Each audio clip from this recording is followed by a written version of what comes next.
everybody. Welcome back to tonight's episode of Curse of Strahd. Before we begin tonight's game, announcements. This goes up on the 22nd of December. By the way, you guys, that's my birthday. That's Happy the last pay. birthday! That's my last day for holiday pay. Mm-hmm. Happy last day for holiday pay! One of those things is more exciting than the other, and it's the holiday pay one. No, that's very sad because we still have to do holiday work but not get paid for it. So, do we have any announcements for the week of Christmas? Oh, I mean, there's no uploads for Christmas, right? That's just... Yeah. It goes without saying. We know... Yeah, Giants is on break. Giants is on break. Yeah, until the new year, which is only a couple weeks. So you have time to catch up, Meyore. So, there's not really any announcements at all. Baka, you want to talk about anything? What's there to talk about? I wake up, I deliver packages. I go to sleep, I wake up, I deliver more packages. I got something. Stay tuned in the new year. We have a new show coming out. It is based in Pathfinder 2nd Edition. Oh my god. So make sure you keep checking in, refreshing that page in the new year. Every second. Every minute. Sucker. Yeah. Never look at your subscriptions box. Just stay we on always the page. upload at 6:30 p.m. Eastern Standard Time, so it'll be at that time. Little do you know, he said New Year. It actually goes up November 25th of next year. That's in the New Year. True. So keep refreshing until that day. Yes. Yeah, I don't think there's anything else. Is there anything else? No. Ginji, you want to talk about anything? No, I'm good. Okay. Thank you, patrons. We haven't shouted you guys out in a while, but thank you. Yeah, thanks, patrons. You're kind of cool. All right. Who did the recap last time? I did. Ginji. Roll d4.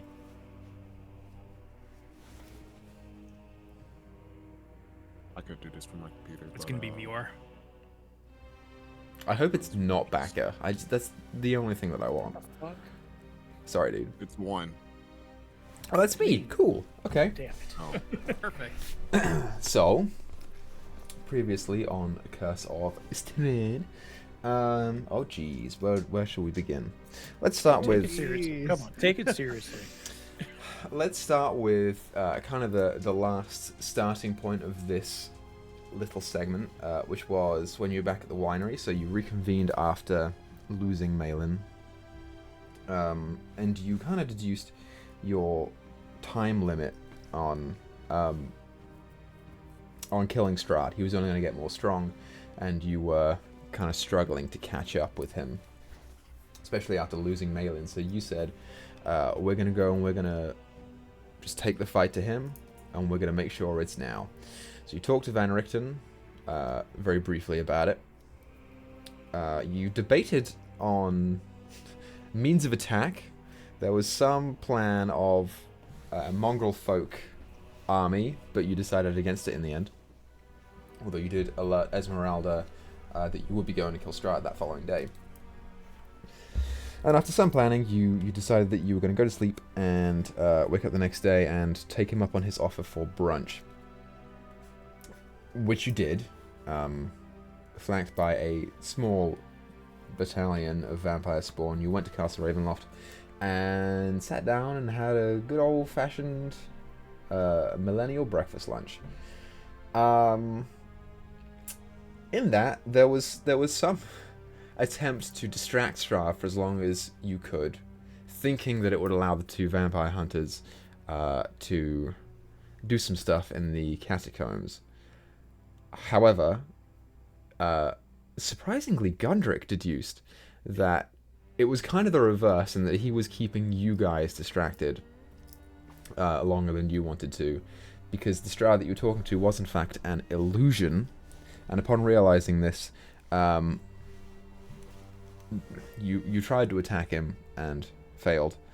And as that illusory self left, you decided to go and start heading towards the place where you think the final confrontation with Strahd would be, which took you from the dining hall through a secret passageway down several floors into finally the brazier room, where you looked at the poem on the hourglass above you, and strategically plucked I think it was the yellow stone, and threw it in the brazier, and then entered into the flame, finding yourself teleported to this room, which is small and dark and creepy and damp. I would like to add one point to that. Gundrick also cranked up the sun sword to max brightness, which is 30 feet of bright light and 30 more feet of dim light, which is all sunlight. Right. So, as you do this, Gundrick, did I give you guys a description of this room last time? I'm gonna do it again, just cause. Más o menos. Because I feel like it's probably better for me to do that than leave you completely in the dark. So what is this? It's K86. For those who want to know, it's K86 here in Castle Ravenloft. Look it up. Look it up. I did read the description last time. So as you shine the sun sword around, you smell that freshly turned earth, and note the shining, like reflective black coffin of finely waxed wood. The fittings are brass and the lid is closed. And you note the 3 gloomy alcoves to the south. You do also... Nope. Never mind.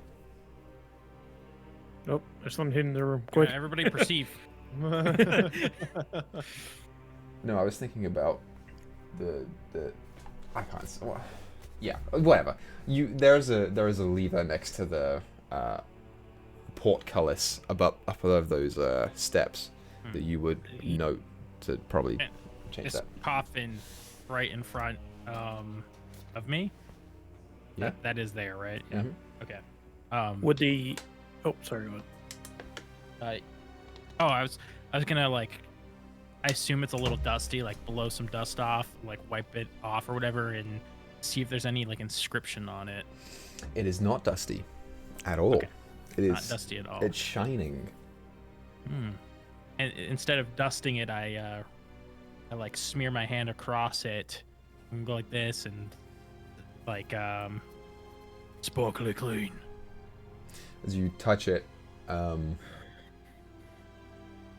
you feel that aura of potent evil energy radiate from it. This is essentially an unholy artifact. Does it have a name inscribed? I was to look at the lid or anything. It does not. Do you think he's sleeping? Not likely. Whatever this is, though, it's evil. Would the alcoves be lit because the sun sword? Yes, the alcoves are lit. And there's nothing in them. Make a perception check. Percepi.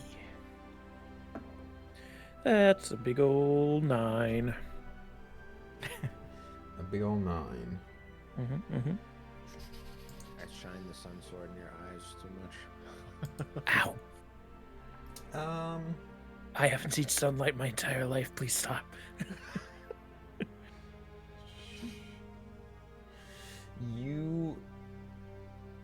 Yeah, that's such a weird description. You look to the south, towards those 3 alcoves.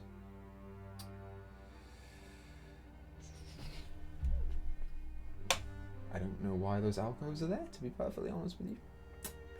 Because they are super Sus. duper... Oh, I know why they're there. Because there's a a Tarrasque in each one. I got you. I got you. Okay, I know why they're there. Yeah, so the alcoves do not appear full of anything. They are completely barren from wall to floor. You do note, however, you kind of see a shadow moving to the, like, behind you, honestly. As something steps forward, and you turn around to see one woman. In the sunlight, she's kind of shielding her face. This person is wearing a stained and tattered red wedding gown, a black and crimson silk headscarf sewn with precious jewels into it, and she's attempting to, like, sneak up on you. No, it's Irina. Oh well. What can you do? It Whoopsie is poopsie. not Irina, Oh, Okay. Whew. for the with record. a skill that. Don't talk to anybody. Yeah, I don't know if we. Or wait, Blair noticed it. Yeah. I guess everyone else. I tap Gundrick on the shoulder and so he turns to look at her. Oh, like waves the sun sword at her. Good dialogue. Good dialogue. Yeah, Who are you? You wave the sun sword at her, and she kind of shields her eyes and hisses. And it's then, Gundrick, that you and Tia both feel hands reach out to grab the two of you. I want both of you to roll athletics or acrobatics checks. Oh, let's go! Athletics. I love rolling athletics. Let's go. Athletics or acrobatics, right? Athletics or acrobatics? Can't be that bad. 23. Dirty 20. 23, holy shit. Yeah, they both fail as you feel two more women try and grab you. You both spin around to note one in a soiled white wedding gown, wearing a gold tiara and several bracelets on her arms, and the other one tries to grab you, Tia, is wearing a faded gold wedding gown. And a platinum mask that shapes vaguely like a skull. Oh, boy. So there's yours, Tia, and there's yours, Gundrick. So, they've been like pretty hostile, right? Yeah, Like, so far. I'm about to make you guys roll initiative unless there's Yeah, anything that you need to do. I'm pulling the spear out and getting ready. So Yeah, Gundrick like got the sword at the ready, like tried to whoosh them away as they tried to grab him. I guess he's ready to rock and roll. This ain't safe. Okay, so if there's nothing anyone's going to try and do to avert initiative, let's go ahead and roll it. bum bum bum. I'm going to die here. You never Yep. know. That sounds about right. Ooh. Oh, wow. When hey, Oh no. better than me. Well, Okay. We have a saving grace here. Ooh, I got you, okay. man. Oh my god, you're right, it is better. I rolled a natural 1. Oh no! Yeah, I got an 8. Kinchi gets to go first. His dex is faster. Or her dex. What, did you also get a 20? No, you got an No. 8 as well. Oh, I'm going on the same time as Tia. shoot. Okay, so 25 to 20. Gundrick. 20. 20. Gundrick. Gundrick got a 20. We are all below 10, by the way. And the Yeah, rest of you are so- all below 10? Mm-hmm. Yeah. Yeah. So just fill her out. Oh shit, Let us okay, so go. who's top? Tia with 8. And then Roderick. And then and then Roderick. Blair. And then Blair, what'd you get, Blair? 5. I got a roll for Millivoy too, he's here, don't forget. Not super good, Millivoy. Not super I good. mean, that's on brand for him, let's be honest. Oh, Millivoy has You 7 don't talk hit about my points. son. My boy. Did anyone heal What have they Millivoy done to last my time? boy? I gave him a healing word, I think, and then he laid on hands himself, right? Oh, did he? Okay, so I gotta add his 25 hit points. Because that's how much he has. If he didn't, He's He level should've. 5. Yeah, so now he's got 32 hit points instead of 7. Good for Millivoy. Milvoy's level 5, everybody. He sure is. I'll keep him alive. And Millivoy gets a 7 on initiative. ooh. Again, on brand. Good job, Womp womp. buddy. Well done. Okay, Gundrick, you're up first.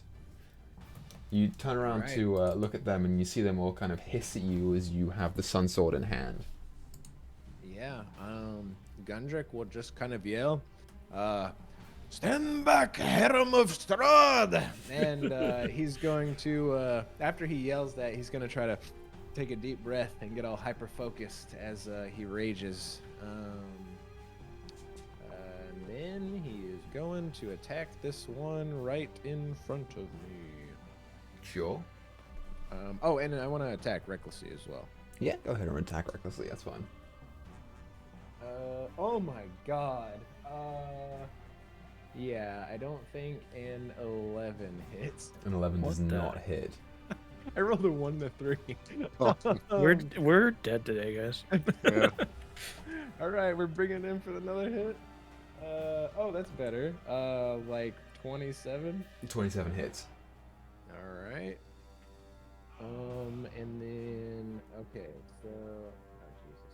All right, so that is 4 plus 3 for 7 plus 3 for my strength, so 10 plus 2 for dueling and 2 for that, so 14 radiant.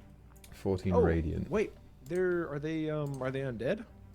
They sure are. You know the familiar features of vampire spawn.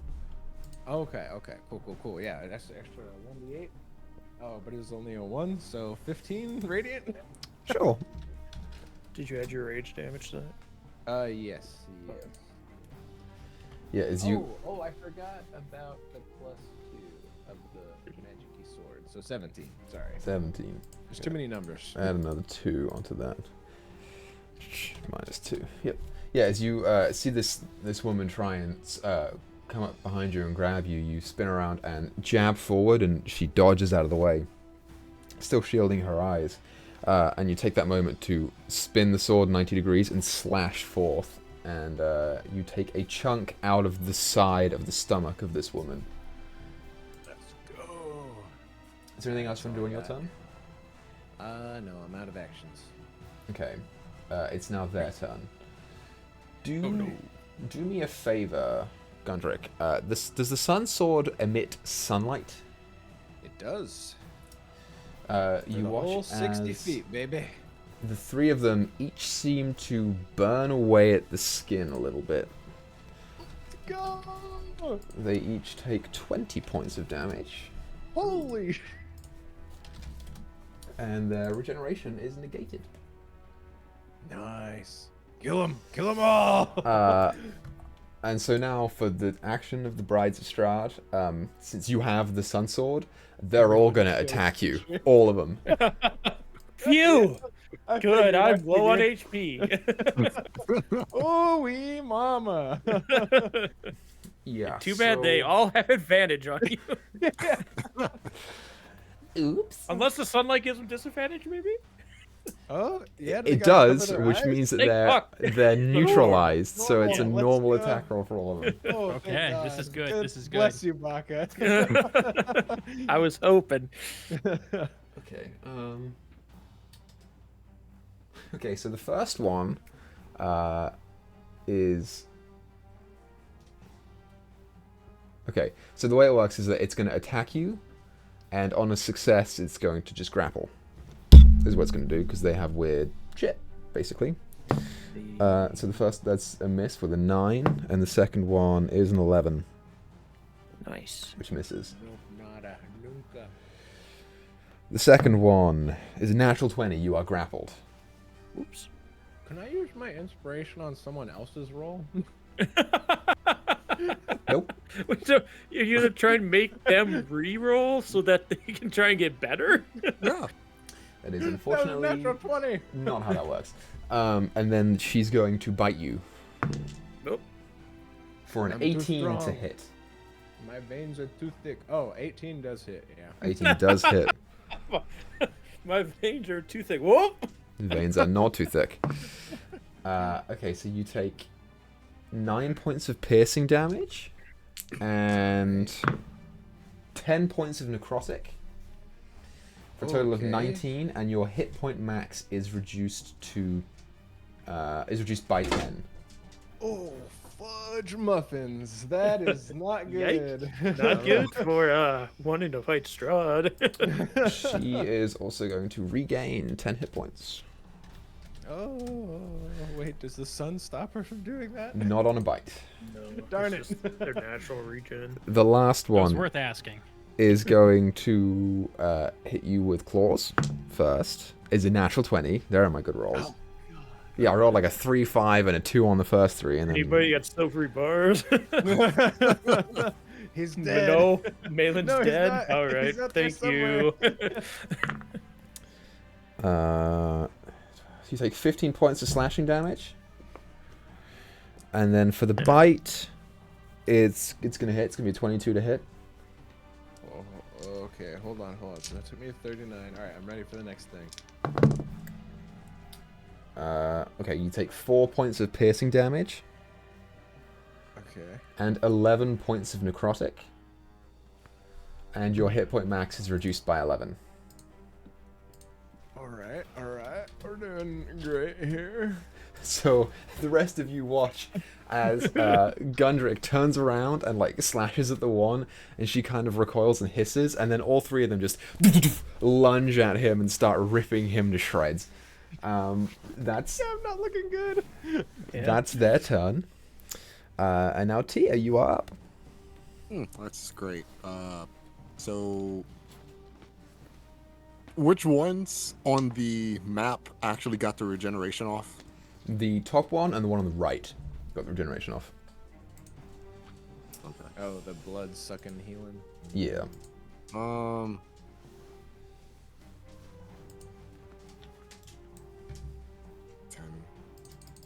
I'm Okay, not that doesn't attacking matter. recklessly next time. We are going to first disengage, moving here, then here, and then here. So we disengage as bonus action. Mm-hmm.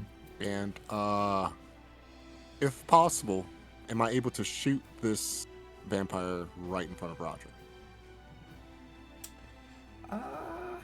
If not, I can slide over to the smaller end of the coffin and shoot a different one. I'll say you can do it on your way around. That's fine. Like, as you pass in between Milivoy and the coffin, you can let loose a bolt. Yeah. Alright, we will do it. Short bow. A 19. 19 does hit. Alright, since we are in Roger's in 5 feet, sneak attack, of course. 8 sneak, 10 piercing. So a total of 18 points of damage on her. Yeah. And that will do it for Tia. She takes it and she's looking a little rough. But she's focused on the guy with the sun in the palm of his hand. Power of the sun. The sun. That's Tia's go. Following Tia, it's Roderick's turn.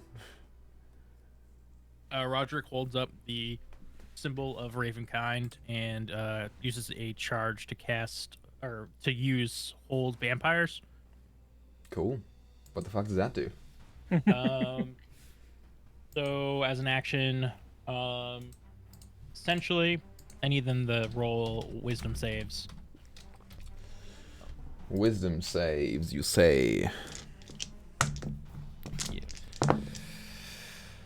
Ooh, not good at all. So the one on the left gets a 12. Fail. Okay. The middle one fails, and the one on the right succeeds. What'd they roll? They rolled a dirty 20. Dang.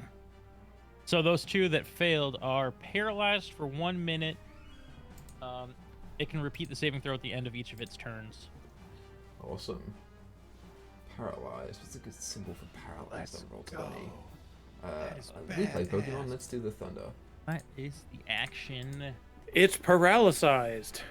Paralyzed. I remember getting paralyzed. Then I will bonus action heal. That doesn't count as casting a spell, right? Because it doesn't say it's a spell.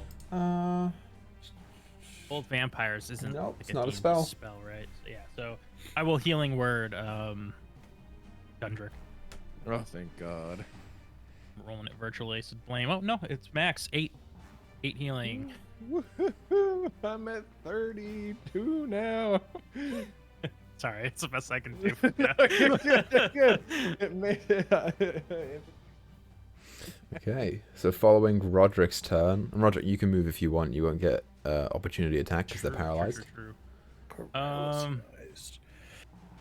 Well, I know Tia kind of needs me here for. Oh no, because Gundrick is Gundrick's there. next to him, so I can move. Yeah. Yeah, you're good. Yeah, I'll come back this way. Okay. So Roderick moves. It's now Milivoy's turn.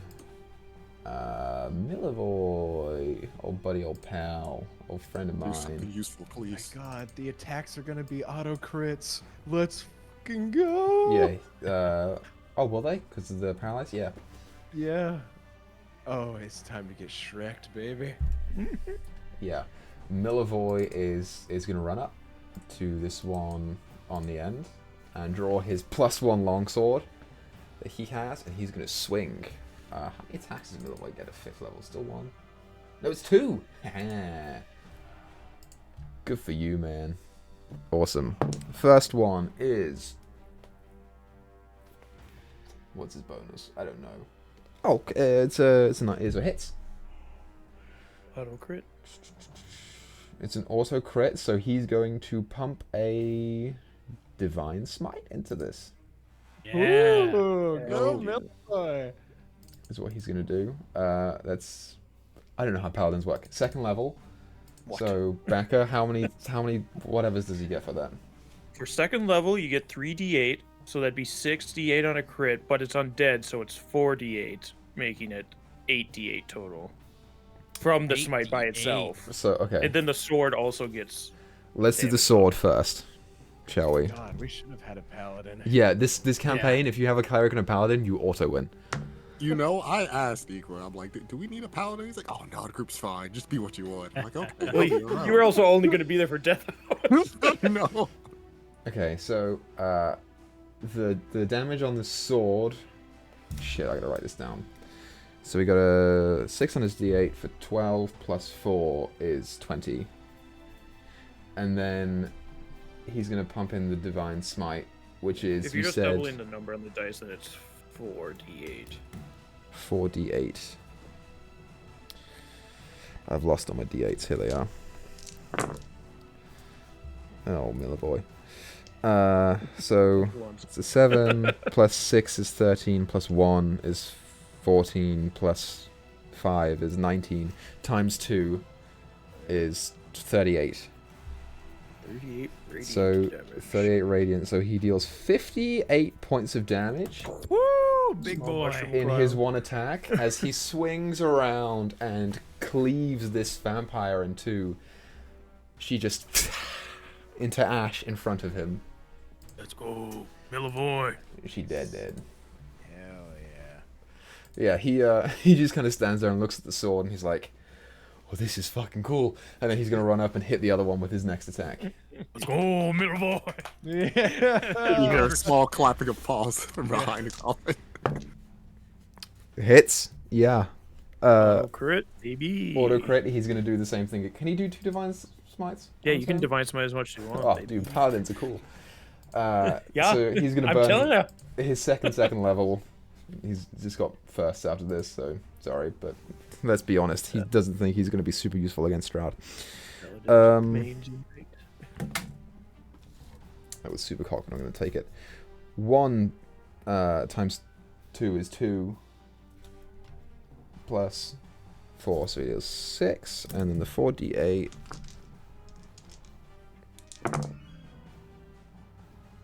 It's worse. 16, 21 times 2 is 42. So he deals 48 points of damage to this vampire, who is still up, but barely.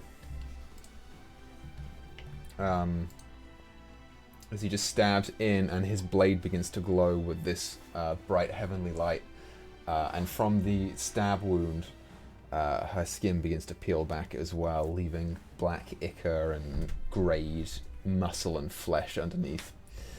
He pulls the sword out and stands there ready to attack again. But it's Blair's turn first. But it's Blair's turn.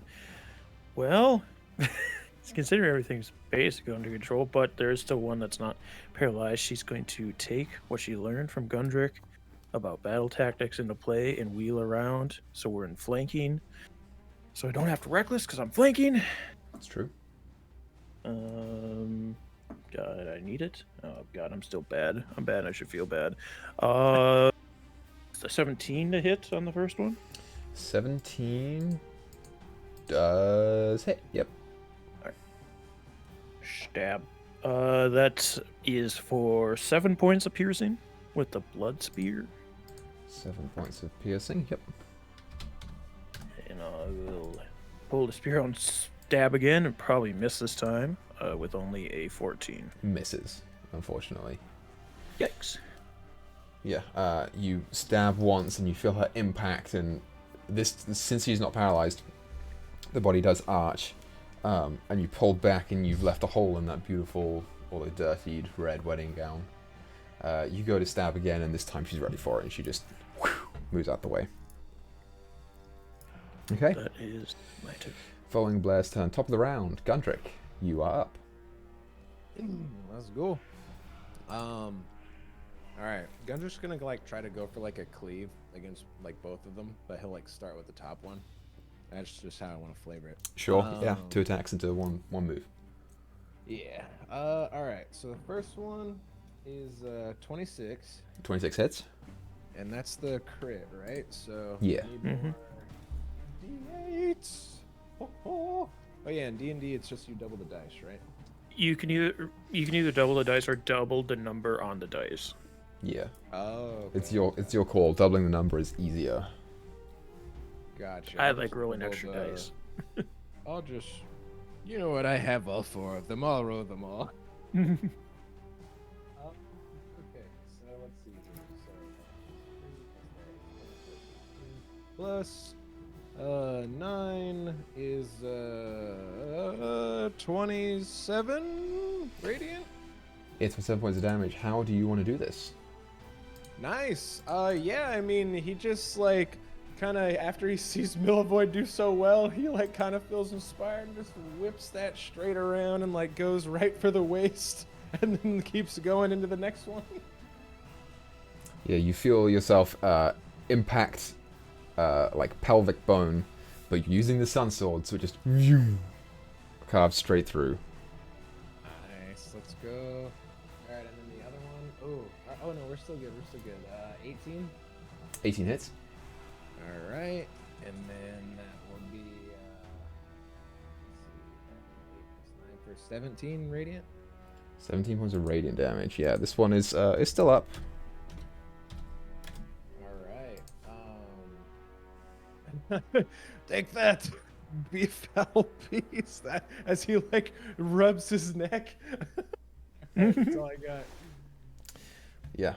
Was that reckless or was that not reckless? Oh, that wasn't reckless. It was just because I'm flanking with Blair. Sure. So at the last Bride of Strahd's turn, she starts in sunlight, so she takes 20 radiant damage. Nice. And she was not the one grappling you? Oh, yeah. Mm-hmm. So I think. No, she wasn't. The top one was. Top one was grappling you. So she's going to attempt to grapple you first, and then we'll bite. Man, all these vampire ladies just trying to grab Gundrick, man. Yeah, the first one for sure misses with an 11. And since she can't bite, she'll make her second attack with the claws. It's a 12. Haha, smack that hand away with the shield. Yeah, she is starting to panic. She knows that she's about to die again. Again? Oh no. And that's her turn. Tia, you're up. You can do this, Tia. Tia will move 1 space over just so she can get a clear shot of the vampire, and we'll just fire her short bow because I do not want to get close. For a 22. 22 hits. This is what's these ones? 11 sneak, 8 piercing for literally 19 again. 19 points of damage. Yeah, she's still up. Literally 19. And I guess Tia will hide and just roll stealth. Sure. For a 16. That is really low. Hello. 16. You may be hidden. Yeah. Following That Tia's is really turn. low. Roderick, you are up.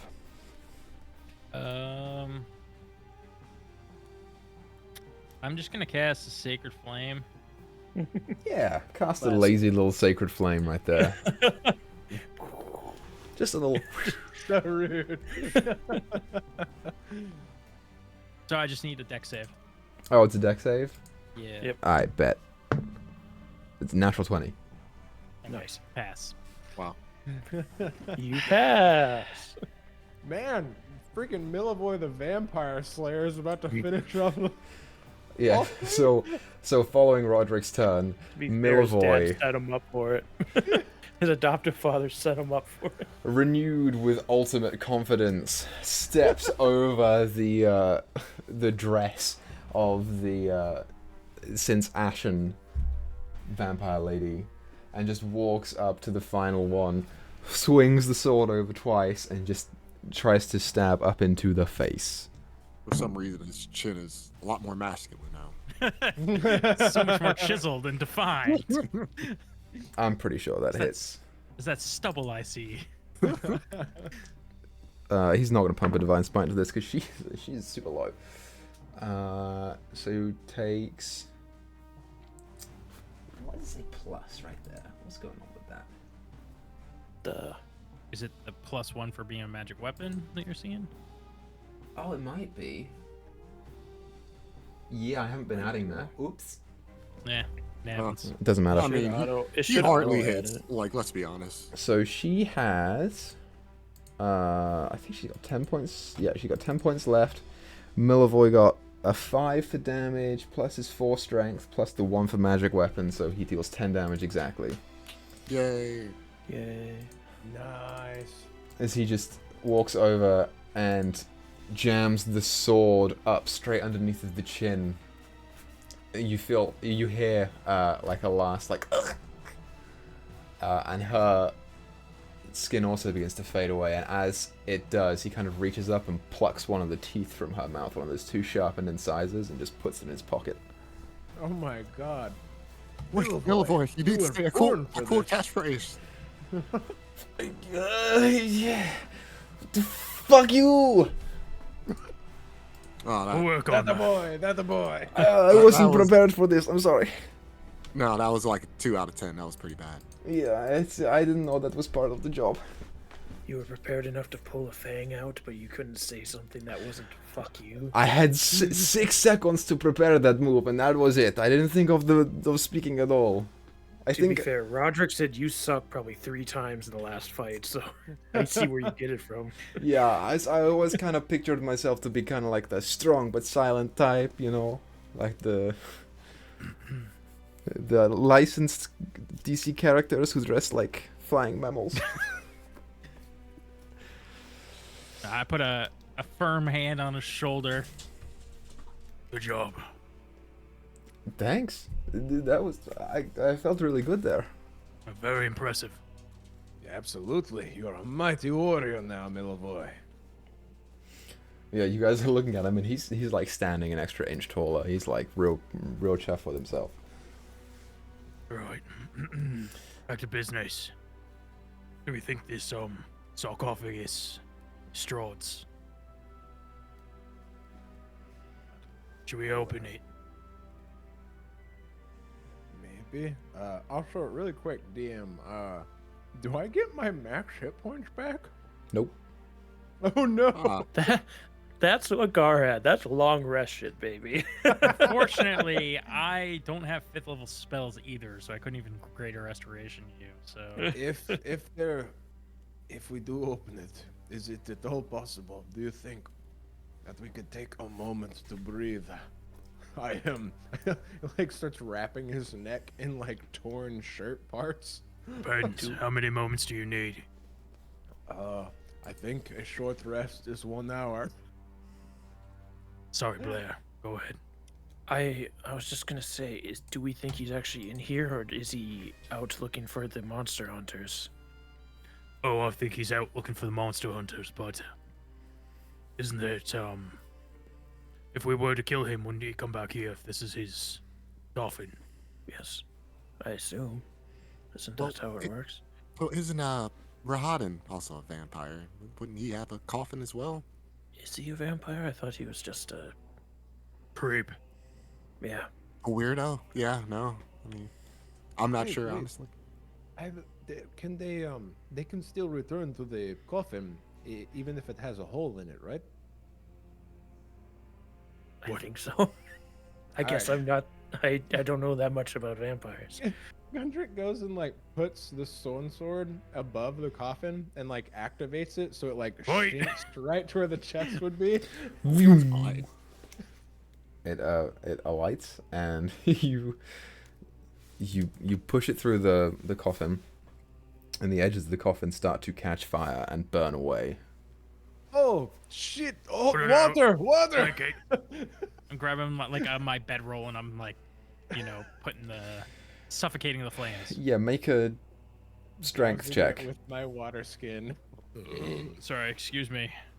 Jeez. Oh, did you say Meyore's strength? eating on my. Yeah. You're burping on my. What the hell are we doing here? That is a 21. Okay, you fan the damage before it gets too bad, but there is now probably a close to 1 foot diameter hole in the front of this very nice polished black coffin. Wow, that burned fast. You look inside and there is no person there. We have to be careful not to destroy it. If it's Strahd's, and we destroy it, he won't return to it for us to finish him. Where will And we go? Yeah. he would I believe he would linger until someone built him a new coffin. My apologies. I did not know this thing would light up like the smallest of kindling. But it is unnatural, yes? It's the polish. It is wooden unholy. coffin. It's an unholy vampire coffin. It's a very important coffin. Yes, it's going to react to radiant. You fucks. No, don't address that with an S. That was just one person. Yeah, that was Meyore. Piece of shit. Sorry, I'll So- strike the S. So, there's nobody in it, so likelihood it is Strahd's. At least now we can see him if he's inside it. Right. Tia, Alright. while this is happening, you can't help but catch the glimmer of gold that strikes the corner of your eye. The things that they were wearing, the 3 brides, do appear to be worth pretty good money if you want to scoop them. Oh yeah, she will pick him up. I thought everything just turned to ash. No, the metals did not. So you get a gold tiara, 10 gold bracelets, that headscarf sewn with precious jewels, a platinum necklace with a black opal pendant, that platinum mask that's shaped like a skull, and 10 platinum rings with gemstones. Man, we're Thing just sounds loaded up. cursed as hell. Yeah, Strahd. These are brides of Strahd. Strahd treats his women, well, not great, Hey. but Had a ring on each finger and toe. he makes them pretty, that's for sure. She definitely scooped those up, and will not say a mumbling word after that. All right. We should probably pick up haste if we're to find the hunters. So, not enough time to take him We out. don't have an hour to let them die, Gundrick. You're right. We must save them. Okay. Death or honor. Gets ready Pull the to follow the lever. leader. Okay, so I was calculating how much that is, and it's a lot. Calculation process. I'm about to say I said a lot of things. I couldn't get all those down in time. Rough balling it, you're looking at about 7,250 gold with the right buyer. So you rich, congratulations. Alright. Yeah, but she's a fae. They hate that shit. Yep, she Yeah, does. just give it to us. Come Yeah, on. No, yeah, I'm no. poor. She can make a good trade out of that. We gotta Bill Blair a nice house for her grandma. So not my grandma. She's my nana. We're not related. No. We just love each other because she saved me. So what are you guys doing? Pull in the lever to open the door, I assume. Okay. Can't just stand here and twiddle her thumb. Floor turns to lava. Yeah, so you pull the lever.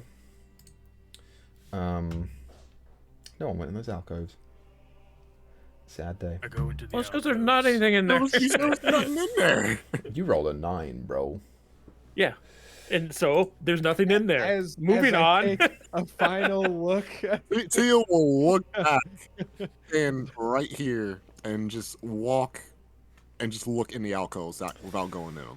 I don't respond to metagaming. I'll prompt it, but I won't respond to it. You can look if you want to, but you don't have to. Do what you feel like doing. I mean, I'll just roll perception just for the heck of it. Roll perception, Tia. 17. 17. You pick up in the western alcove, left one. There is a faintly... You don't see it more as you feel it. It's kind of like a faint aura from it. There's something magical to do with it. Oh, I thought it was a giant. Happy to check green to you? Super duper healing potion. Okay. Does anyone have detect magic? Roger? No. Our bard's dead. Oh, And your my wizard's God. dead too, so... Yeah. Oh, do you see something, Thea? Are you coming? Yes, there's something in the western alcove. It's magical, but seeing how you already got roughed up quite a bit, I don't want to just walk in and trigger anything. I'll take a look. Well, be my guess. Yeah, I'm kind of worried Strahd could kill me with a punch to the chest right now. I'll go take a look. I could one punch you. I could one punch you. Okay. So, how do you take a look, Roderick? You said it was in like the left alcove. Yeah. Yeah, it's in this one right here. Okay. I walk to the like edge of it. Mm-hmm. I'm gonna give a once over, up and down and all around, looking for like a floor tile that looks protruding or any trip wires. Like I want to make sure it's not a trap here first. Yeah, roll a perception check. 14 plus 7. For 21. 21. 21. Doesn't appear to be trapped. And I'll step in. You step in, and the rest of you watch as Roderick disappears. Cool. Oh, God. Shouldn't have listened to me, fuckers. That's what I didn't want. Where did he go? Roderick! So Roderick, old buddy, old pal, you disappear, and Forever.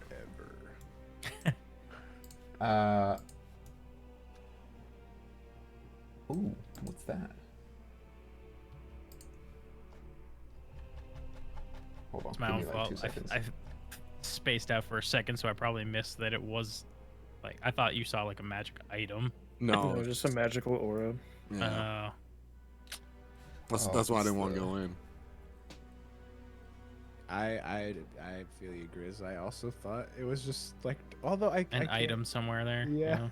Although it wouldn't have been dark, I guess, considering we have the light of the sun in our hands right now. Yes. You don't have dark. You have dark vision, right? Yeah, I do. Okay. Very good dark vision. It was like 300 feet or something crazy. So you can loosely hear them go. But all you see around you is stone. Like you're in a stone 10 by 10 box. Oh, God. Do I still sense this magical aura around this Yeah, box? it's the same. It's the same thing. It's Okay. it's a magic box. I cast Dispel Magic. 3rd level. Okay. You cast Dispel Magic and you feel the magical aura disseminate. You're still here. I was waiting for that to happen. Oh, no. Oh, have fun, guys. Good luck. Roderick, can you hear me? I'm losing my voice. Oh, my name is Victor Reznov. Yeah, yes, where are you? With your high passive perception, you can hear him say that. I don't have message anymore, I don't think. Do I? You have your voice Sending, at high great. I was looking for volumes. the... I will yell first to see if they hear me, but... I yell... I'm trapped in some sort of dark box. Tia, you pick up on. It's coming from 50, 100 feet ahead of you. So in the alcoves, basically. No, the other way, up the stairs and out. The other. Oh, okay. It sounds like he's up the stairs, trapped somewhere. All right, well, we should find him quickly as possible. That artifact he has, it will be very useful. And he is our companion, of course. So you guys begin walking up, right? Walk up the stairs. You walk up the stairs, you see the portcullis there. And you look forward, and you see like a stone corridor that leads upwards, and you see a wall at the end of it. This stone corridor also extends to either side. Like that. And you can as well just about make out that beyond the... beyond those two corners, it does kind of spread outwards again. It doesn't look like you're actually in a hallway. It looks like you're in a larger chamber. Tia, you also gather that that wall that you're seeing directly above you, that's where Roderick's voice is coming from. So this wall. Yep, that wall right there. He's not very far away. So when we pulled the lever, was there like a stone door, or you talk about like these little... Those little circles, they're a portcullis, so big metal grate, and when you pull the lever, it that's what it was. Okay. rises up. Yep. Just make sure. Oh, I just want to point out, so that way we got that covered. Babushka, guard the rear. Keep Tia safe. Just so she's already out. Yeah, Babushka is out, so you better keep control of her, Gundrick. Because she's a wild one, and I will not remember. Fucking stop moving here, piece of shit. Babushka. Yeah, there you go. I'm gonna get rid of these vampires too. Grizz, control Milivoy while he's down here, because I won't remember him either. I don't have access to him. Baka, control Milivoy. I got him. All right, where do you hear him coming from? He's coming from that wall straight ahead of us. Okay, so you guys exit out of this area, and you see like these arched ceilings that are supported by wide, hollow columns. You're on the back end of it, so you don't quite make what the front of it says. But cobwebs, thick fog, floor is covered in waste, yada yada yada. The ceiling kind of moves as you stare at it. Oh god. But you get the sense right now that you are in like a very large, wide room, and those pillars, like Roderick is talking from within one of the pillars. How tall is the ceiling? The ceiling is super tall. Nope. Not tall at all. 20 foot high. Oh, that's still higher than I thought it'd be in catacombs. 20 foot? And what are the pillars made out of? I'm sorry. Stone. So okay. I'll peek around the corner and look for traps and or enemies. Yeah, roll a Got perception 2 check. charges left. Okay, we're doing perception. Okay, I just don't ask me to roll anymore. Just assume it's below 10. I got a 7. As far as you can tell, it's clear. Tia will dip ahead of Gundrick and do a perception check for traps or any enemies as well. Okay. Wow, what is as a 12? 12. As far as you are aware, I mean, you can hear like skittering and crawling sounds, and you get the sense that there are things in this room, but it is difficult to tell whether they are inside the pillars or outside. Oh, can Gundrick get a good look with his little dwarf vision? His little dwarf vision. Oh, actually. Oh, well, okay. I want to look, but also, like, once we move, I want to see if I can, like, find a weak spot in the stone or something with my stone cunning. But for looking, peeking around the corner like Blair, taking a hint from everyone, that's 15 on perception. What are you looking for? Just like, because you said the ceiling was like moving, right? Not that the ceiling was moving, it just feels like if you look up at the ceiling, like there's like a faint like black film that moves over it. Ooh, yeah. Just kind of like peeking around the corner, see if we can get any eyes on any foes or anything like that, waiting to jump on us. With a 15, you don't see any. All right, the coast looks clear at least for now. I want to investigate the wall, see if there's a weak spot that we can exploit and break him out, possibly. All right. Seeing as the ceiling's so freaking tall, Blair's just gonna get up on the wall with her climb, and then like leap in between walls, move down towards where Roderick is. Nice, that's awesome. Okay. Question, Equor. Does as I like feel against the wall, does it feel like it's brick or is it? Roll an investigation check.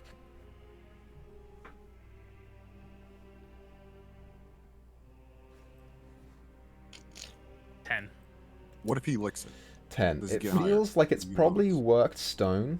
I'm going to reveal this area for you as well. Everyone else stop moving while you're there. Oh. Great. So here you go, Roderick. It feels like it's worked stone, but you do get the sense on the north wall.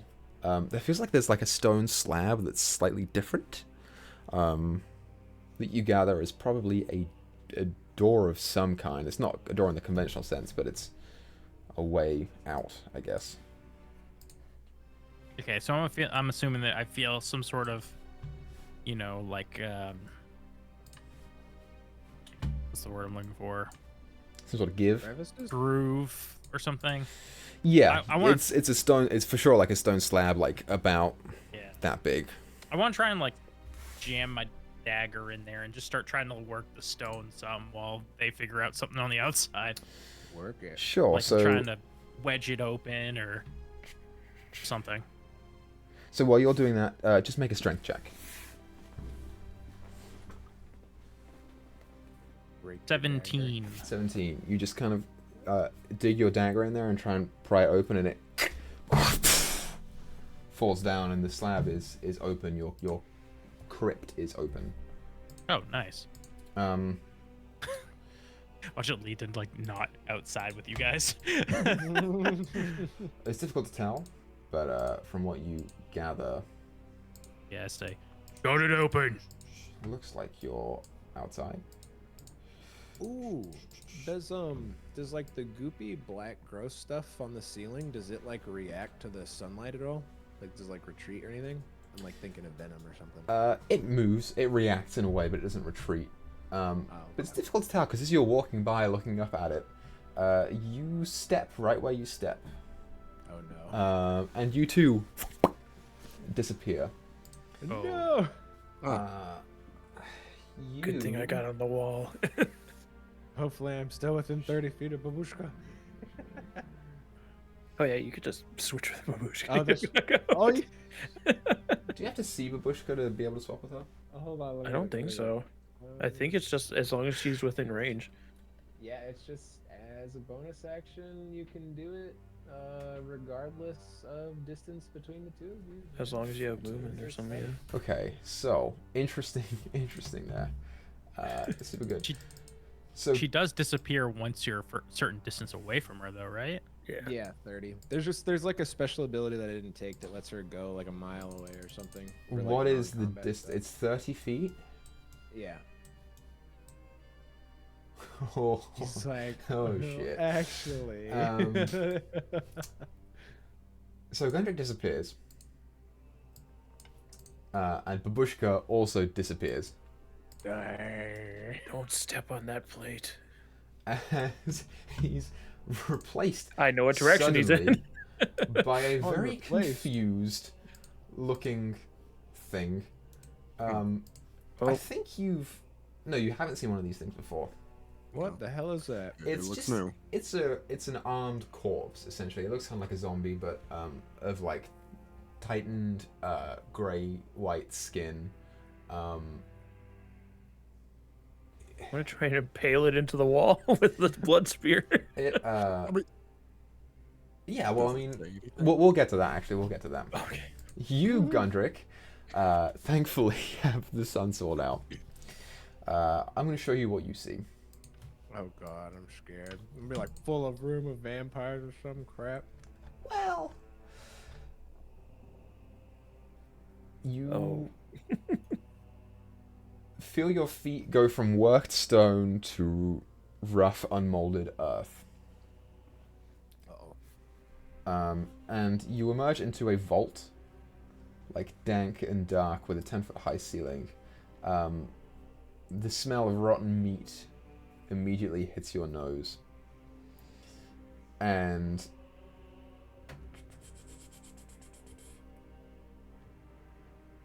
you see around you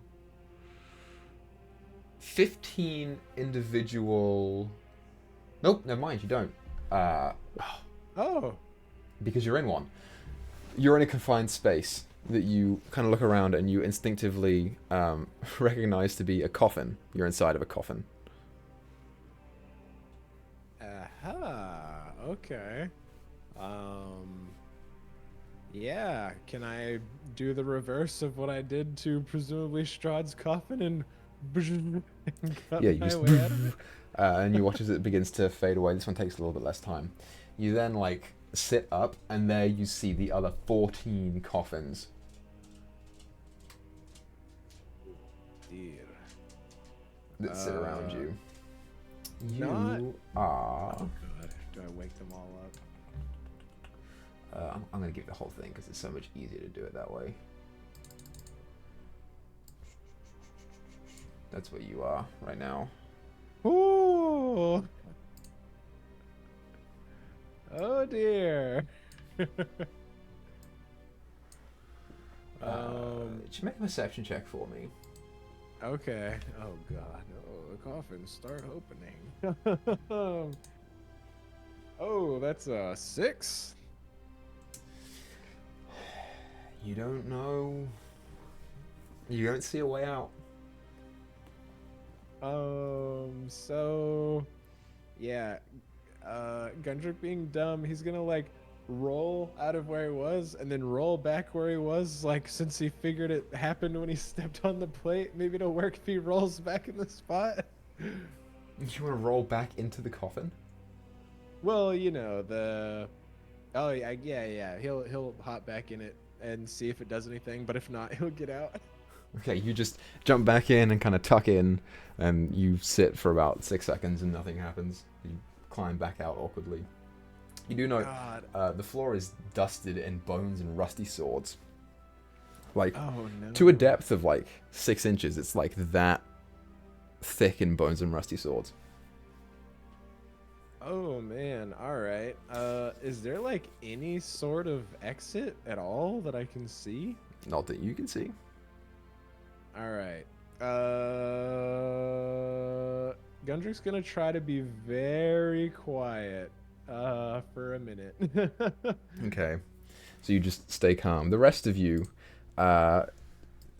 Tia, Blair, and Millervoy see this white appear in front of you guys and kind of look around and get ready to attack. Just for the sake of this, go ahead and roll initiative, Blair and Tia. You couldn't say Okay, hi much first? better this time. Chi was 18. Well, mine's not that great. 12. 18, okay. Okay, so, Blair, you go first. I'm going to first try and impale it with this blood spear. 21 to hit. 21 hits. Where'd my dice go? There it is. I'm gonna re-roll with Piercer. I'm not doing one day. 12 points of damage. 12 points of damage. Yep. And then, like just out of quick reflex reaction, stab it into the wall, and I'm gonna drop off the wall. I'm gonna try and pick it up. You drop and off the slam it wall back down. and you Oh shit! disappear. There's two of them. God damn it! There's two of them. Can I at least have my spear come with me? We're dead. No, you left it. You left it there. I didn't let go of it. I still had one hand on it. Did you? Yeah, I stabbed it, used it to drop myself down, Make a and then strength I was check. gonna let go. Okay, I'll allow that. I'll allow it because I'm the DM. I allow things. Freaking 18. All right, you keep the spear. Gundrick, Gundrick, you are kind of sitting in the coffin, and you hear this faint, and you look over your coffin towards another one, and you see one of them has shifted slightly, and there is the back end and the front end of a spear sticking horizontally wedged into the coffin. Yeah, Gundrick will just be like, "Oh, the mic wasn't picking up my shush noise." In the meantime, Chris, did you roll initiative as well? Go ahead and do that. Oh, sure. I had a Ooh, nat faint 20. feeling there might be Nat another 20. one. For a 19. You hear two sounds of magic, and I assume Tia and Milivoy would react to both Gundrick and Blair disappearing. So it is your turn. I'm going to put you now. What's going on? Blair and Gundrick just vanished, and there's these weird zombies. I guess they fell into like a trap similar to you did. They stepped on some tile. Oh. All right, I'm coming. I'm going to. She said step on a tile. I'm gonna bonus action. Ooh. Bonus action, do my fly thing. Your fly thing. Yeah, I can't remember what's it called. Step of the night. Is that it? Yeah, step of the night. So I start flying. I'm gonna fly toward the direction of Tia's voice. Okay, I'm just gonna reveal this part right here, and obviously cool. there's it goes down this way too and this way, but you don't care about that. So I should be able to fly. You can Do I get want to get red up on them? you can get pretty much all the way up to Tia. I'm just trying to figure out if I want space between us or not. Yeah, I'll go right. Yeah. I just don't want to use any spells in my. Yeah, okay. I go right there. And I am going to then. I don't know if these things are tough or not, so it's like.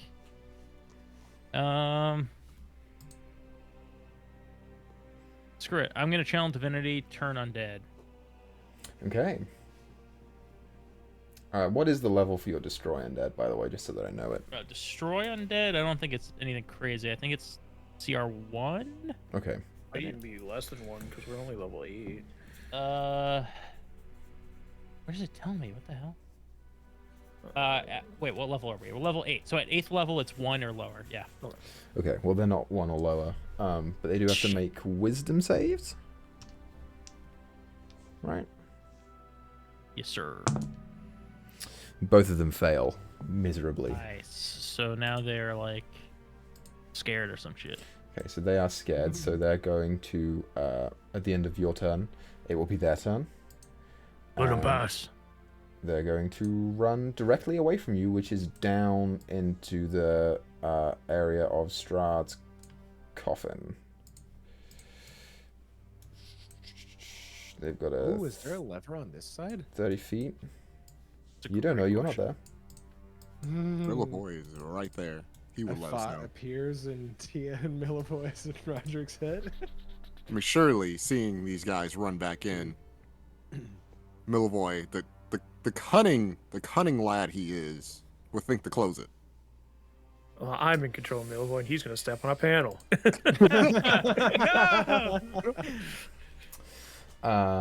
Sure, why not? Let's just say that that's their turn, and then It's Milivoy's turn because Tia rolled real. No, Tia, it's your go.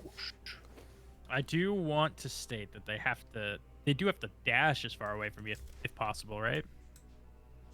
Okay. So. Sure. So get this them as one's far- gonna go right here. And, Perfect. I knew it. knew it. Well, And nothing I dispelled happens. It, so I don't. Oh, yeah. okay. Oh, He did dispel it. I kind of wanted him to go in it and see if like it, but yeah, And that one's gonna I go right figured there. it didn't work. Yeah, nothing happens anymore. Cool. All right. Dungeons are cool, man. Now Right, it's Tia's go. Your turn. Milfoy, is there a lever in the side? Milivoy, I'll tell you on my turn, which is next. What do you mean? What's up? Sure, Tia looks Milivoy. for the lever. Yeah, go ahead and roll a perception check. He said yes. I should get some type of bonus here. Yep, nat one. I knew what happened. You don't see anything, but you know where the other one is. My question to you, Equa, is how thick are these gates for this portcullis? Do they look thick enough that a cat cannot squeeze through them when they're closed? You could squeeze through them, yeah. Okay. I know where the lever is in the other room, where it's like here-ish, right? Maybe not with all of your gear, because you have a pack and weapons and shit, but just you as a cat, yeah, you could fit through that. Oh yeah. She is going to drop all her gear on that square, just her pack, I guess. Mhm. She's going to run back in through Millboys. She's using dash, I guess. She's going to pull the lever. Hopefully he's not on it. She says, Milva, I'm gonna close the gate. Just scoot up a bit. She's gonna pull the lever. Hopefully it'll close. Yeah, you pull the lever and it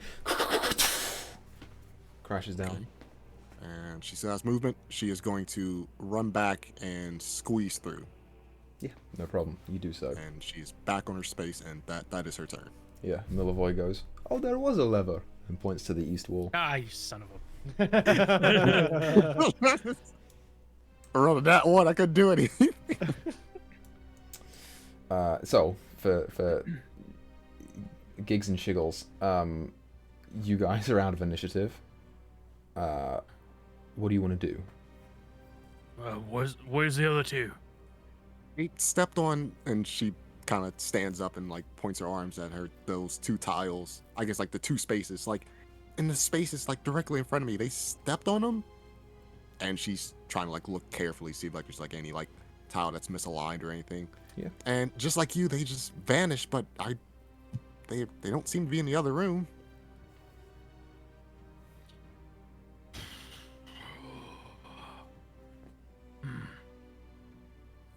And I'm gonna be honest, I got about 2 charges left of my Wand of Secrets, and I'm not sure if it could guide us through this room unless we figure out the whole gimmick behind it. Right. There's gotta be something. Some indicator. I want to like fly a little bit closer to like these walls and ceiling. Well, no, the ceiling's got that dark. Ooh. I want to fly close to the walls first and look for like any sigils, like carvings, runes, or something to see if there's something carved in that's causing like the magic. Sure. Both of you can roll perception checks as you're trying to check how this works. All right, 20. Okay, good, because I rolled an 11, so. Neither of you see anything. Okay. Well, It would what does appear, Millvoice see?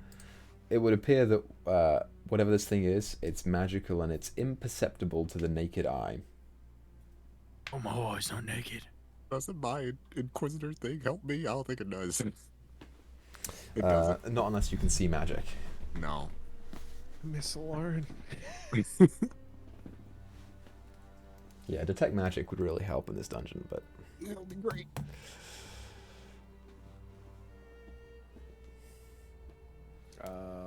I guess Gundrick will like kind of try to whisper, Blair, can you hear me? Blair, you can hear him. Yes. Yes, I can.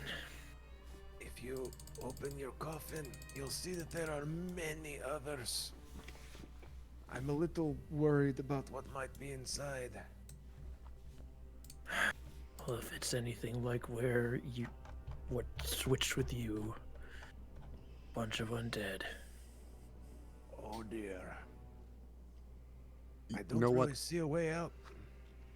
I hate to interrupt this, but I just thought of something. Equa, I would also like Tia to make sure she jams and breaks that lever in that room. So whenever these guys like wear off their thing, they can't use it to get out. Sure. Oh, we're never getting back in there. Yeah. Yeah, You do we that. gotta stab Strahd in his coffin or something. Yeah, I'm gonna be like, wait, what are you doing? Think about jamming a lever. Well, if you do that, we might not be able to open it later, even from this side. Well, these things are gonna wear off, aren't they? I don't know if they're smart enough to use a lever. All right, well, I won't jam it. This thing's gonna like sinister grin and walk up. I figured we could just blow. stares you down, pulls the I lever. figured we could just Sorry. like Sorry, blow Tia. down the gates. No, you're good. I figured we could just like blow like the whole gates down. Like I wasn't worried about them. Yeah. All right. Oh, sorry. You guys were doing something. Oh, I don't know. Here, are you stuck in there? Do you need help?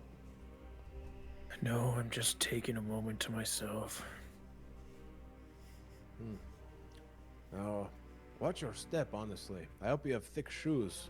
There's a lot of rusty No, swords and I stuff. don't. Oh dear. I'm Maybe- poor, remember? Roll for tetanus. I'm still We're laying like- in my coffin. I'm gonna die of tetanus. She's gonna like push the spear up so that it's not in between the bottom and the top of the coffin, so she can actually open it without snapping the spear in It's half. actually horizontal like this, like right above your chest right now, and you kind of have to, Yeah. and then angle it, and then pull it upwards. But you Get it do. out and then slowly open the coffin. Yeah, you open the coffin. I'm not gonna make you roll strength check. You're strong. I am strong. And you And I'm over it. you feel the lead clatter to the ground. Sit up and you see the 14 other coffins around you, one of which is currently housing Gundrick. Well, how do we get out of here?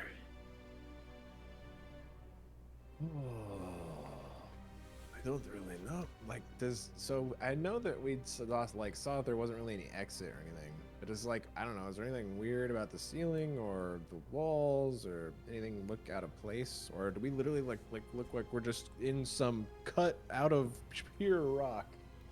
What about that white square? Can I see that white square? Yeah, Blair, roll a perception check. It's gonna be a 1. Hey, it's a 14. You see an opening in the ceiling that looks like you could probably squeeze through. Actually, it looks like it's designed for someone to fall through. Well, there's a way up, but I don't know if you can get to it. How tall is the ceiling here? Ceiling is... doesn't say. I'm gonna say 15 feet. 15 feet? I can get out of here, but I don't know about you. At least in Yeah. that hole. I have rope. You can climb up and then Okay. lower it down. I'll take his rope and then climb up with my claws. Okay. So you, Blair, shimmy on up because you've got a climb speed. Yep. And you climb up to... It's a 40 feet long shaft. And you climb up to see a 10-foot square area that has a stone slab on the front of it. Drop the rope down. Like brace myself because Gundrick's heavy. Here we go. Start climbing the rope. Yeah, you start climbing. You meet up with Blair. You need to Oh, lose thank some God. weight. You're so dense. It's all muscle. Well, we're in Maybe a a little pudge. we're in a small. There's some kind of slab there. I think is the door. I haven't tried it yet. Oh well, doesn't smell funny, does it? Not liking all this magic. I didn't smell it. But it doesn't smell like meat, I can tell you that much. Okay. Well, let's try, I guess. Okay, one of you can roll a strength check. Can I help to give him advantage? Sure can. Yeah, could we like tag team, bam, get that? What is your strength Hey, modifier? that is a nat 20. Nice. On advantage. My You- strength mod is a 3. Technically, I was stronger, but you rolled a nat 20, so it's better. Push on the slab and it opens up. Oh, finally. I feel like Instantly I've back on nothing the wall. left. I'm not stepping on the floor anymore. Sure. The rest of you, what are you guys doing? Standing here having a whistle, probably. I'm muted, sorry. Give myself Vigilant Blessing. That just Okay. gives me advantage on my next initiative roll. Anyways. You gotta go. I could fly around for a little and look for them. Do you think you could, I don't know, possibly drop like maybe like some, I don't know, copper, bronze pieces, something on just like the ground, just see if it, moves. That's a good idea. Well, the more I think about it, it's probably gonna teleport more of those corpses here. Oh, let's try it. I'm gonna throw a copper coin onto the spot where they disappeared. It clatters to the ground and remains. Well, I guess it's only living or human. I don't know, because technically those were undead. Right. Oh boy. Meyore is going to use his Harness Divine Power to regain a second level spell slot. I only get to fly for 1 minute too, so Yeah. so Well, you do what you need to do. Meyore just kind of stands there and goes, like waits for you to pick him up. I can't fly long. Uppies. All right, fine. Yeah. I fly across, grab Tia, bring her over, fly across, grab Milvoy, bring him over. Easy enough for you to do. Okay. And then Yeah. I assume I run out of fly. Yeah, problem solved, you guys, don't worry. I'm sure there's 1,000 more of these, though. Yeah.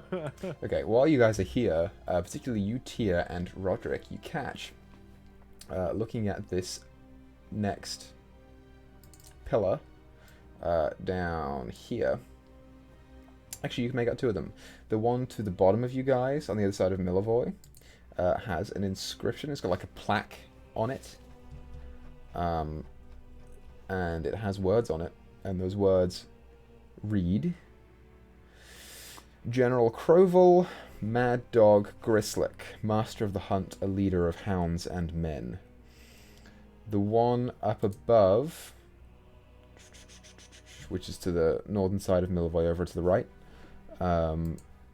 reads: Sir Klutz Tripolotsky, he fell on his own sword. And you get the sense that these are crypts. Yep, these are crypts. But I think we already figured that one out. Did you happen to catch what yours said? Oh, the one I came out of. Yes. No, Since- oh, we can go look though. sure. Oh boy.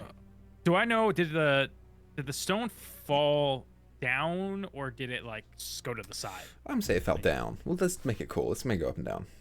Okay. Actually, we probably won't be able to tell. It's in the floor now. Wow. It's like, well, the plaque is like on the side. It's just on the Oh, the outside. plaque's of on the side. Okay. Yeah, yeah. Oh, Let's okay. go. All right. I will go first. I'll show them my path I take. Okay, hug so it. that one on your left, Roderick, because there is one on Yeah. your left as well. That one reads: We knew him only by his wealth. But you keep going, because that's what you do. And the one next to you has no name or epitaph on it. It's completely blank. This one's blank.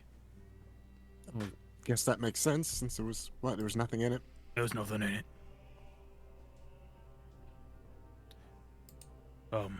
I yell, Blair! Gundrick! The other two of you hear that. Also, Roderick, the one above you, reads... Oh, no. You've got decent perception, right? Yeah, this one doesn't have a... My passive 17, so... This one doesn't have a door. It's missing a door. And you can see inside a large, very large spider. Oh. Alright. Avoid that. Good day. It's nonchalantly. The other three of you... Boop. Here you are. 3 of us. 2 of you. 3. No, I was about to say. Somebody came along for the ride.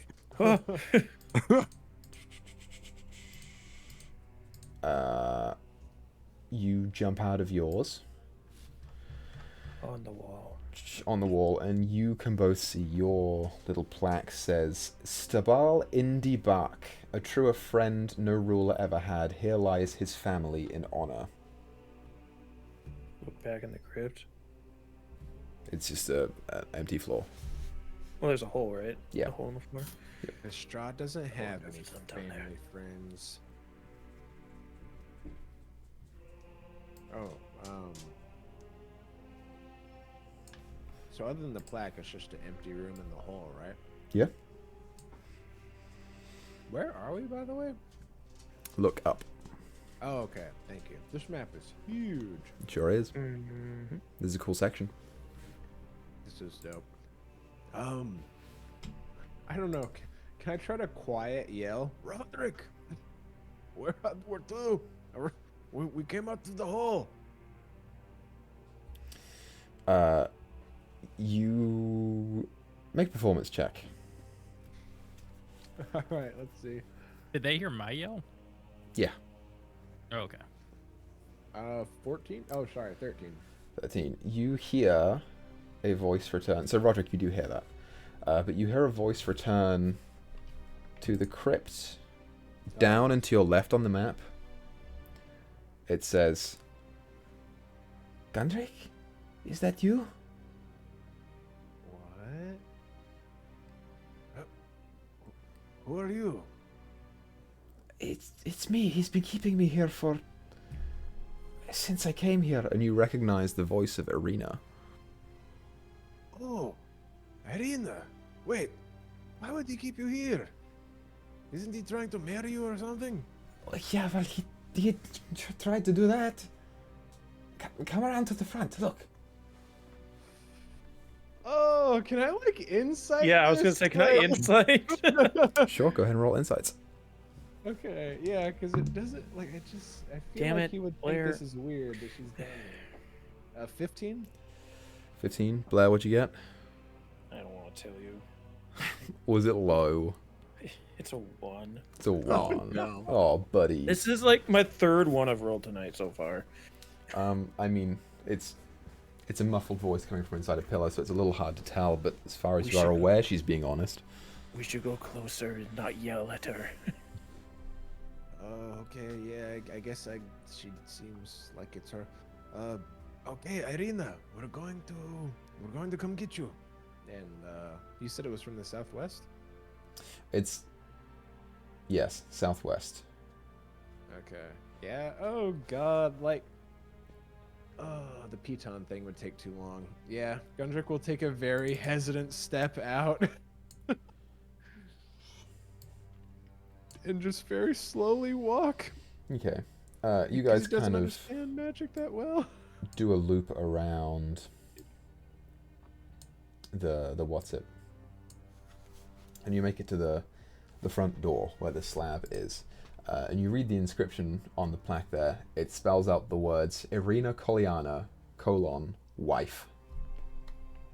Oh, what a dick. He actually did put her down here. Oh my god.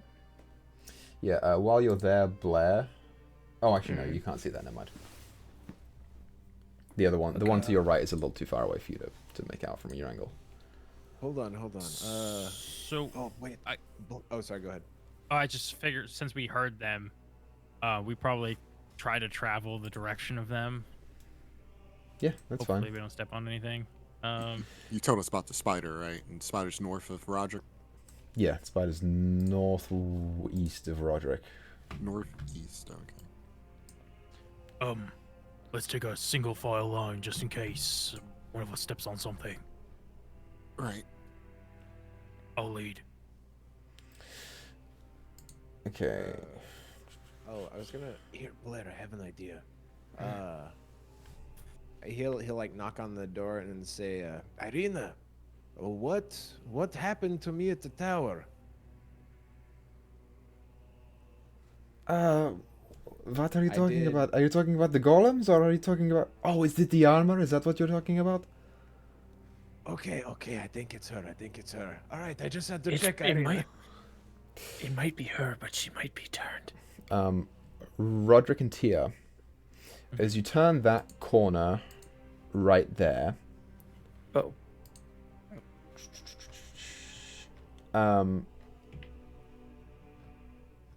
Let me frickin' Frackin' find it.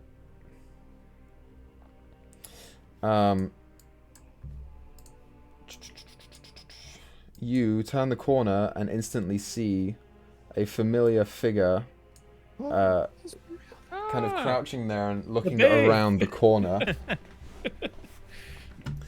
She looks a little beaten up, but you do see Esmeralda kind of peering around, and she's like, I thought it was you guys. Shut up! We got separated. Where's Van Richten? He's around here somewhere. We're lucky to be alive. Alright, this is good. I think all of the allies are just dead ahead. Also, while you're moving past, the inscription on the crypt behind her reads, Intre sic velu. He spurned wealth for the knowledge he could take to heaven. While you guys are moving up, Gundrick and Blair, what are you doing? Okay, Blair, what if you open the door, but they have the sun sword ready, and if she's a vampire, she'll have to cover her face and back up a little bit, and you can just slam the door shut again. Yes, but don't straight hold it in her eyes because it is dark in there. Oh, you're right. So hold it to the point where it hurt a vampire, but not where it's gonna blind a human. Because you've almost blinded me a few times already. Gundrick will just put one arm in front of the sun sword so the light's still going around it, but it's... Do we get there before they do this? I'm gonna say no. Oh, yeah. I'm so mad. I mean, at least you can see us from behind, it looks like. Try to pull the door open. Dude, this book, man. Is Roderick able to throw something at them? First, there's so much to this, and also it's wizards, and they're just vague with everything, which is really annoying for a module. It's really confusing because a lot of these, like the crypts, in the book, it's not mentioned that the crypts have glass walls. It's mentioned that they're stone, but they only mention the stone door. And some of the things are like, you see this thing, and it's like, well, I don't know because all the crypts are the fucking same. It's fucking stupid. So what are you guys doing? I'm trying to pull open the door. Okay, roll strength While check. Gundrick is holding the sword behind his arm, so the sunlight's still coming through, but it's not just gonna flashbang her when the door opens. Roll a strength check for me. That is going to be a 15.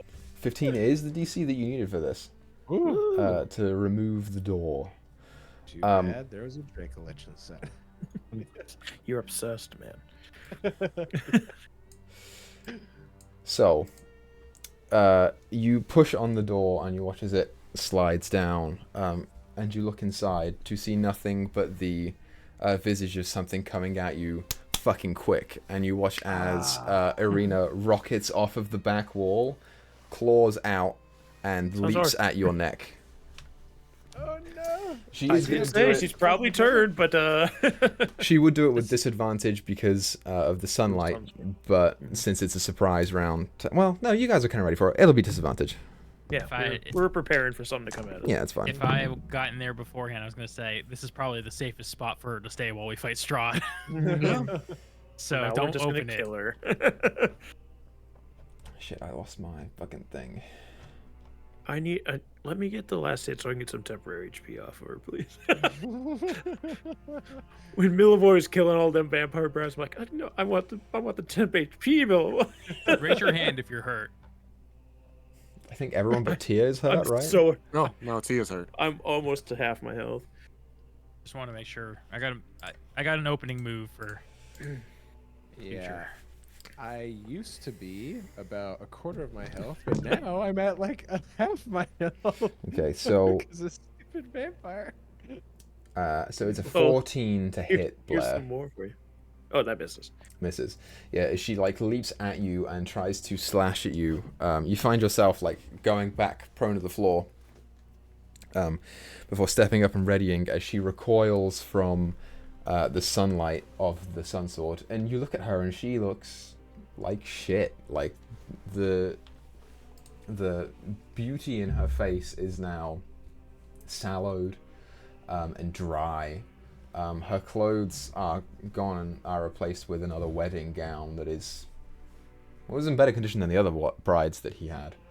And she is looking at you both with hatred in the eyes. Everyone go ahead and roll initiative for me. So, oh darn! I was gonna say, I was like, since we were like trying to prepare to like slam the door back closed. Well, like the door goes into the ground.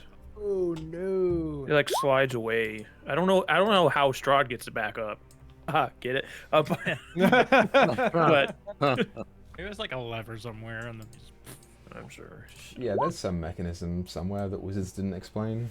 I just don't think Jam we the fingers down have the time to figure ground. that out. Hulk, pull it up. I love how I had advantage on this initiative, and I still rolled a 5.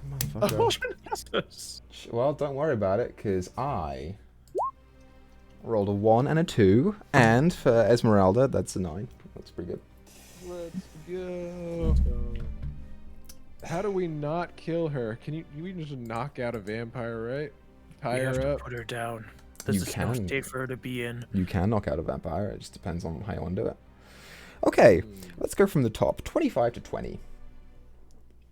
20 to 15. Tia's 16. 16 for Tia. 15 to 10. Gundrick, say your number first. Oh, 12. And Blair got a 10. 12 for Gundrick. I got a 10. Roderick, what did you get? 5. $5. $5. Okay, so $5 foot long. Every day, yo.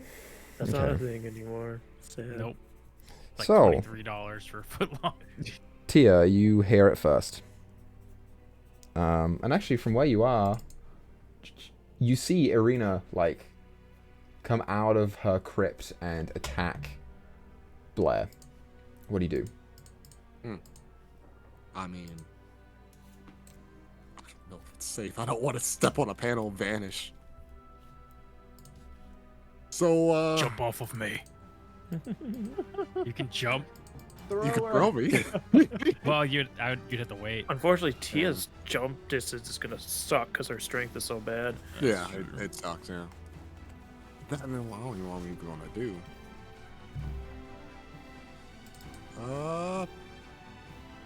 Am I able to hold? Yeah, what are you holding for? Fortunately, there is no delay action. Hold I your am. action, just not She your is turn. going to wait until Roderick moves, but she will, and she will just move with him. That's it. There's not too much I can think of here. Okay, so you're holding a movement. It's now Esmeralda's turn. Esmeralda kind of goes, motherfucker. she's trying to remain stealthy here.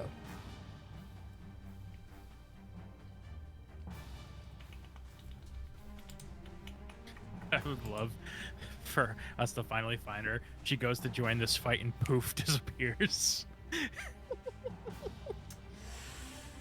Problem solved, eh?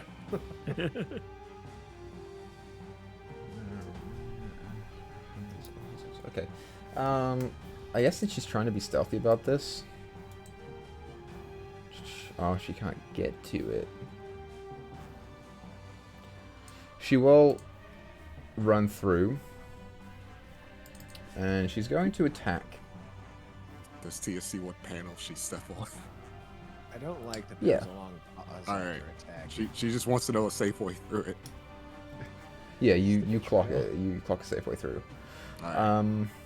Yeah, I mean, Esmeralda doesn't have range. Esmeralda was secretly, what do you call those polymorph people that Doppelganger. Doppelganger.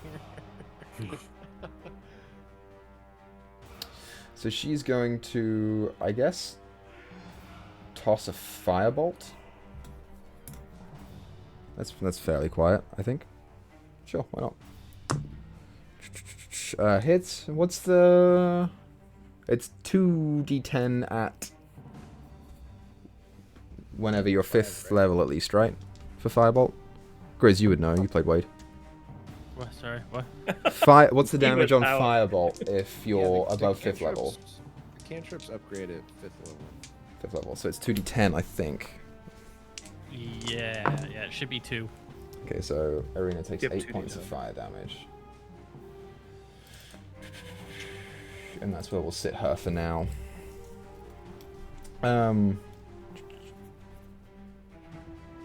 Shit. And then she is going to take the time to yell at you two and say, "Come on, you two, think about what you're doing first." I did, but I rolled ones. Following Esmeralda's turn, Gundrick, you're up. Blair, you're on deck.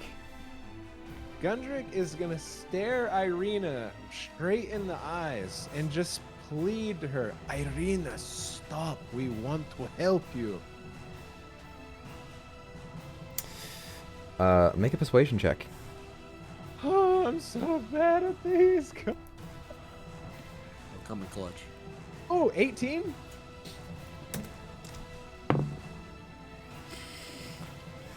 Rough, buddy.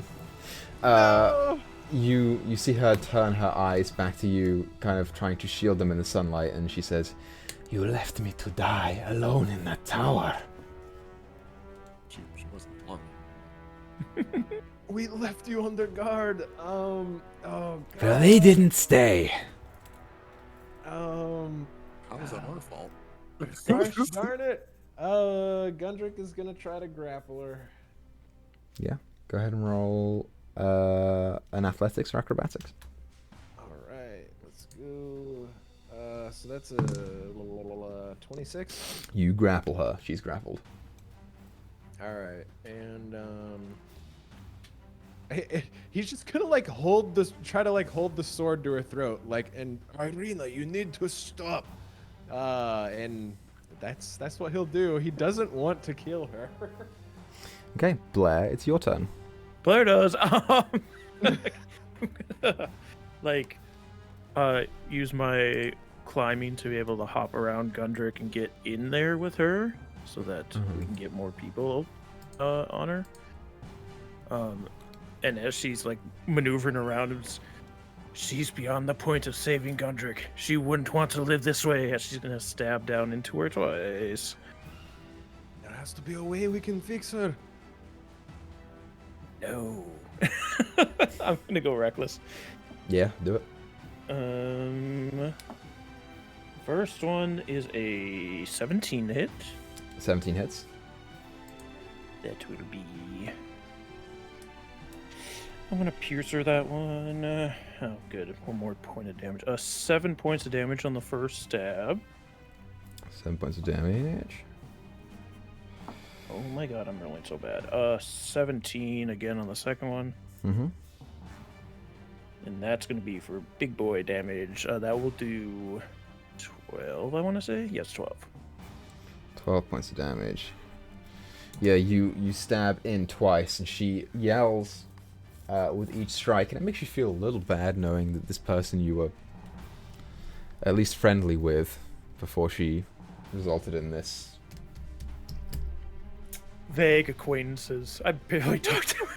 Well, you were friendly with barely her, know who which she is it's hard to be friends with anyone in Barovia, so she's better than nothing. That is true. But now I gotta kill it. All right, Roderick, it's now your turn. All right. Strahd is tearing us apart. Do I know how Esmeralda fights? Have I seen her before? Is she like a crossbow user? For some reason, I feel like she had a crossbow. She's you haven't seen her with a crossbow. You've only seen her with her melee weapons. She's got that like nice hand axe and silvered rapier. You're unsure of exactly what she can do. Okay, if that's the case, I'm gonna go here. I want to make sure I'm not stepping on anything here and up here. And I will just try to Sacred Flame. I need a dex save. Fails. Nice. Ooh, decent. 12. 12 radiant. 12 radiant damage. I'm also going to reveal this section and this section here as well. Oh, it's a lovely hallway. Sure is. 12 points of radiant damage. Yeah, Arena is looking pretty not nice right now. Tia's gonna make her movements and just get right there. Not a Roderick move. Sure. Okay, anything else from you, Roderick? Nope, that's it. Top of Arena's turn, she takes 20 points of damage from being in the sunlight. Let's go. Get her, Gundrick. You're killing her. You did more damage than me. She's looking pretty bad right now. And you hear her say, "Please, friends, you have to let me go. You can save me by killing Strahd." That's what we want to do. Stop attacking. I'll turn off the sword. Just please stop. When we left you, I went to a very dark place. I promised I'd never leave a comrade behind, and we left you. Don't let in the same darkness I did. And he'll. Oh, it's her turn. Sorry. So I guess I won't turn the sun sword off, but I'll do it on my turn. She's gonna look pleadingly at you as well, Blair, because you are attacking her pretty bad. I am holding a ready action because if Gundrick puts the sword down and she keeps attacking, I'm not stopping. So she's gonna roll insight against you, against all of you, realistically, to see if you're gonna kill her.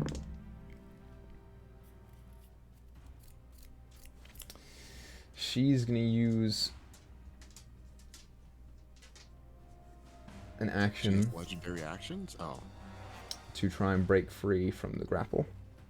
Can I, like, make it obvious that I am letting her go? Like, when she starts to do that? Like, where she doesn't even have to fight me? I'm, like, yeah, if you loosening my grip? You can do that. If you can use an action for another thing, then if you do that. Okay, yeah. Can I just be like, the moment I start to feel her, it's like, I'm doing it. Arena, please. And he'll, like, release his arms. Okay, you release your arms and you feel her step forward and kind of look to the rest of you, kind of standing there, shallow breathing.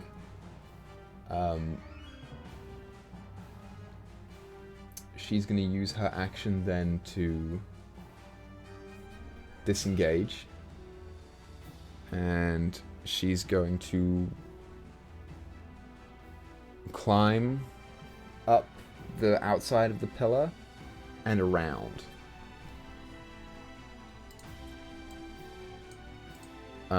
As she does so,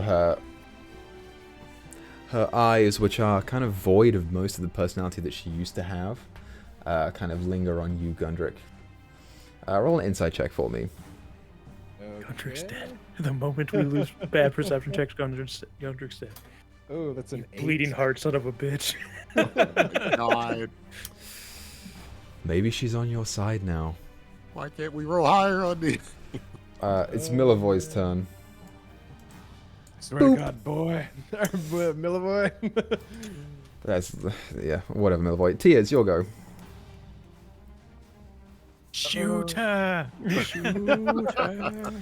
Yeah, if you wanted to step out, you would have a clean shot on her, and she's looking not great.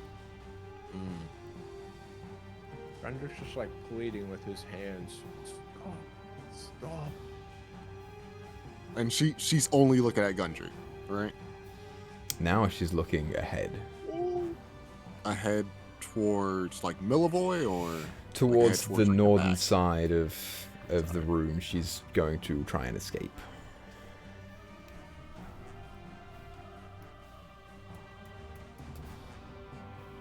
What to do?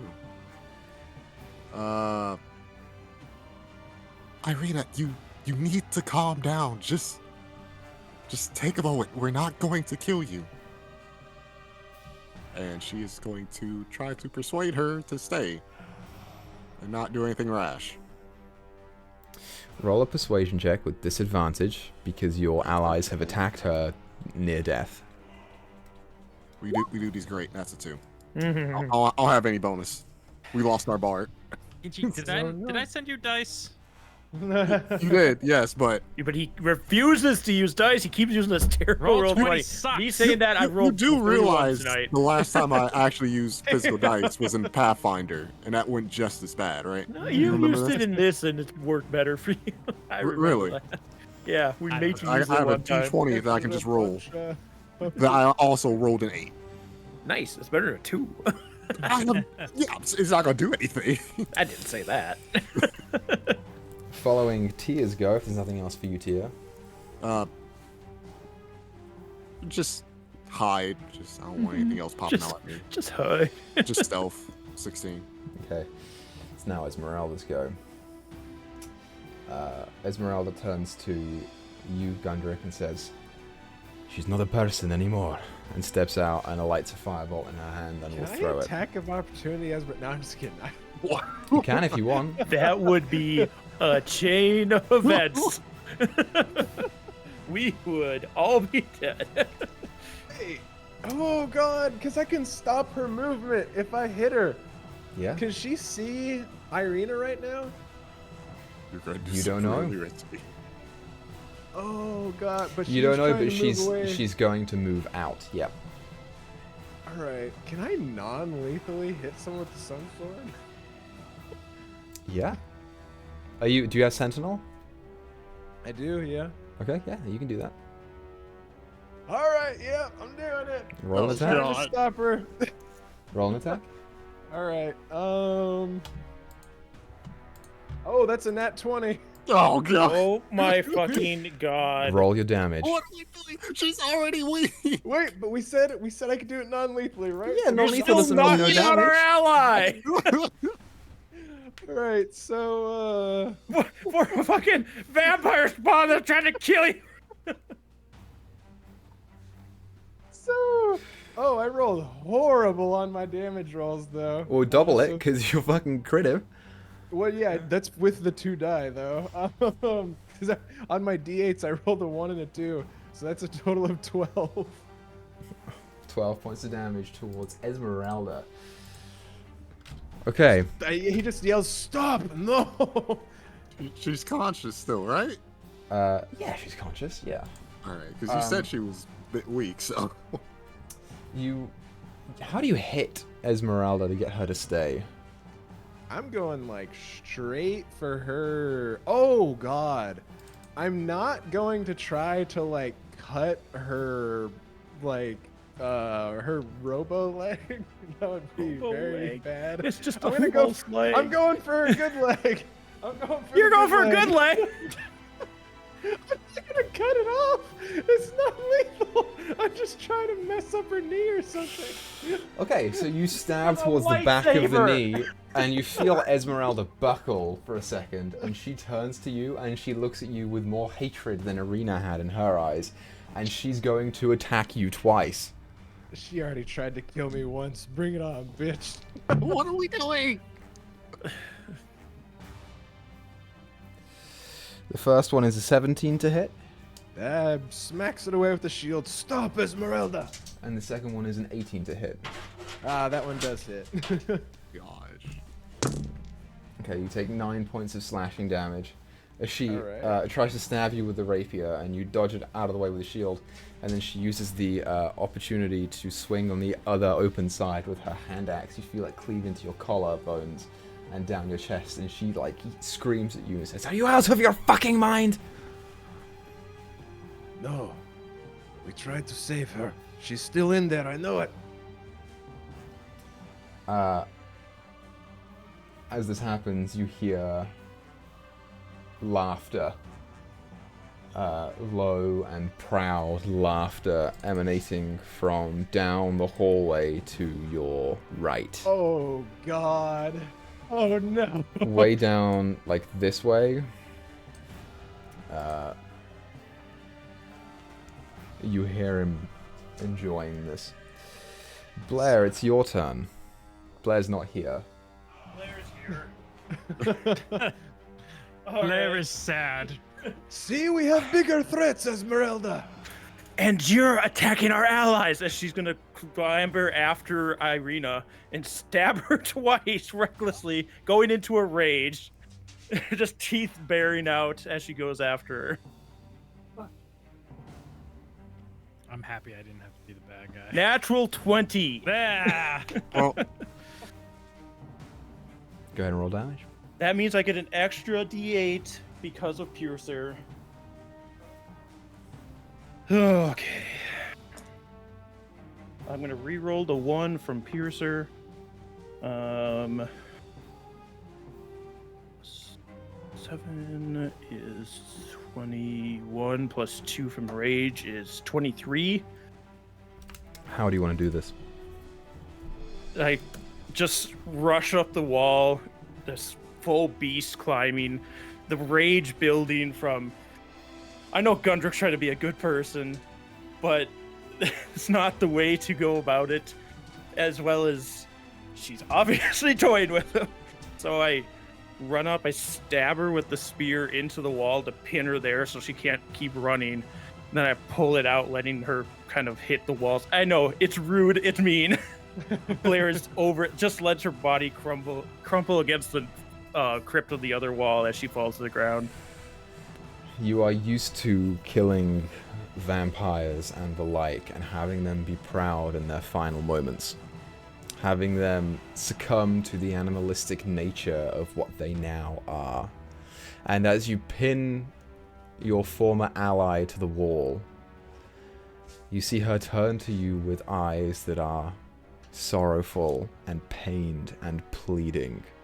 And in her last moments, Irina begs you to spare her life.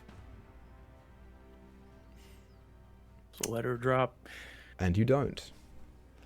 As you execute the final blow, the one thing that remains, that clatters to the ground and into the view of the hallway, is that beautiful red scarf that she wears all the time. It just drifts into the middle of the floor. And Gundrick, you see and you know it's too late. Blair, not proud of this moment, mind you. Doesn't like having to do this, but knowing that Irina is a vampire spawn, she still had all this malice in her eyes, and like maybe we could have salvaged this if she would have. I know she was in a threatened position, so she wouldn't have wanted to stay.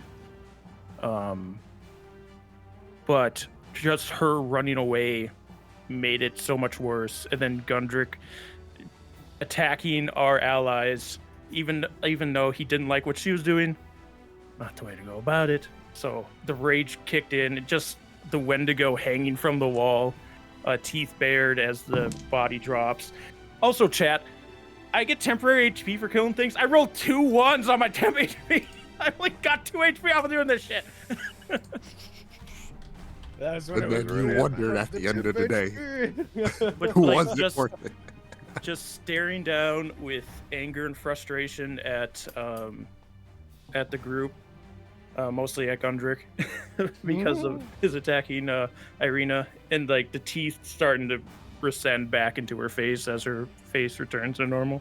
As this happens and the scarf falls through to the ground before you, the laughter emanating from the eastern hallway ceases. And you hear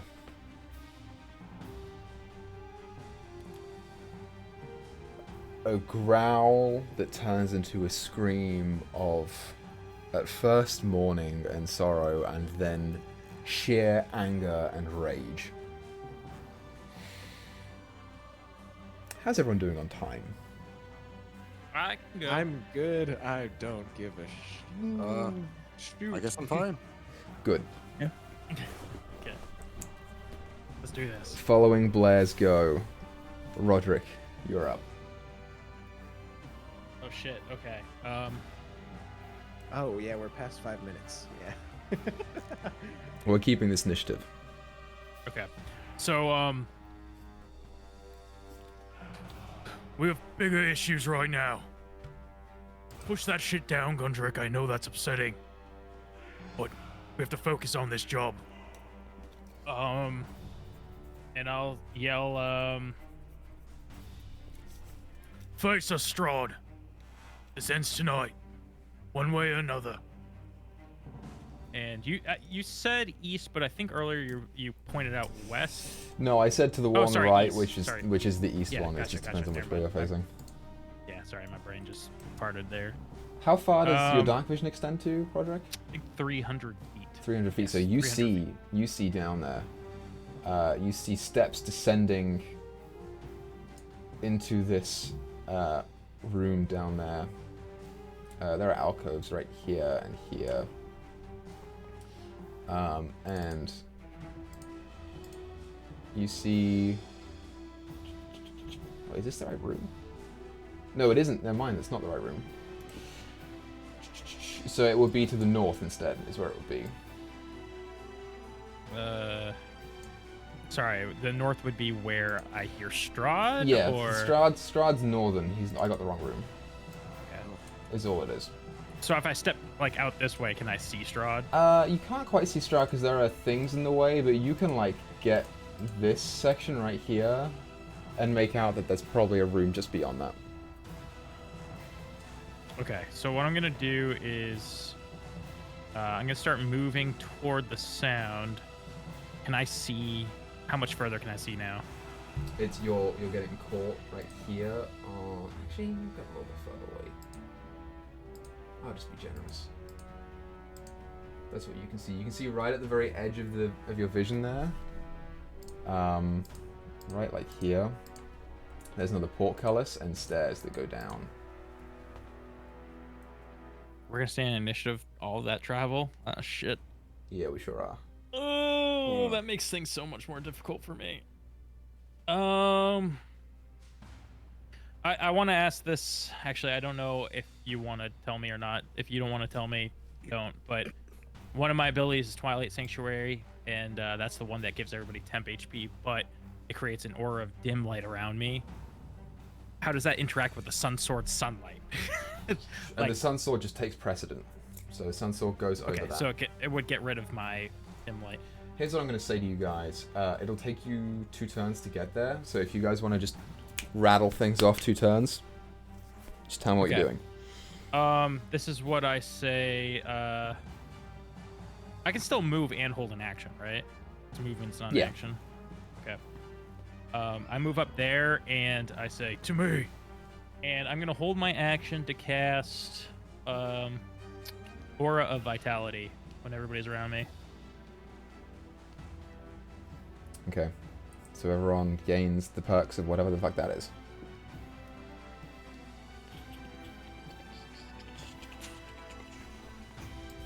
That's my turn. Okay. Just like round table. Is anyone doing anything to prepare for this fight?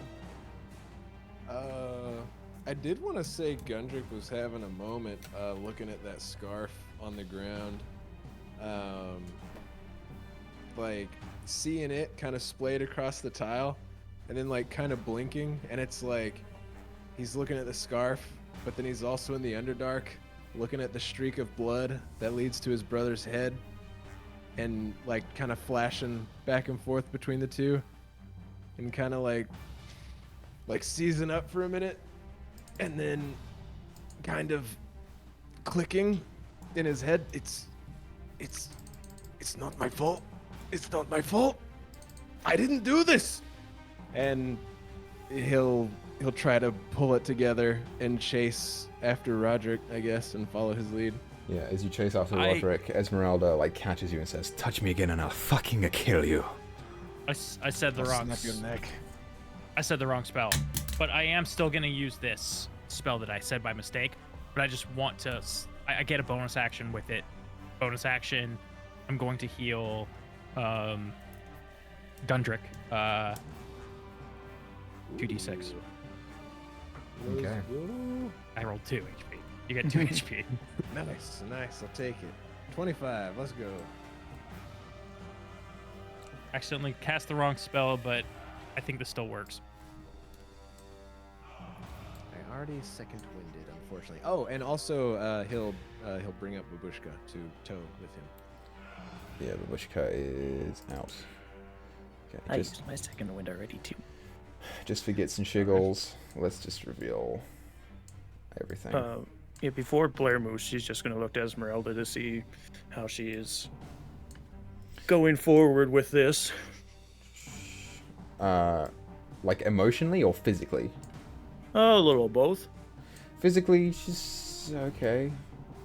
What's Gundrick at, hit point wise? 25. She's better than that. Oh, good. She did just take a sun sword to the leg. Yeah, Ez is not undead, which is very nice for her. Yeah. She's Emotionally, like, yeah, Blair just... roll an insight check. Hey, Blair got a 15. 15. Rolls good when it matters. Esmeralda is very used to keeping her composure, and it's very difficult to tell how she may be feeling at this point in time. You do get the sense that there is a great deal of determination there in her eyes. Blair will just like give her a look and rush forward after Roger jumping off the walls. Okay. Tia, you doing anything? She's kind of gonna look at Gundrick, just make sure he's fine. She saw him staring at the scarf, and as soon as he starts saying, it's not my fault to himself, she's like, all right, well, we'll deal with that later. And then she glances at Esmeralda as she goes to pick up Irina's scarf, and she kind of gives a quick dust over, puts it on herself, and she quickly says, "She's like, I'll say a prayer later. Now's not the time." So she'll grab it, and then she will go join up. Okay. You will begin running through the catacombs. What does Milliboy do? Milliboy's following. Oh, you had to input on this, but alright. Yeah.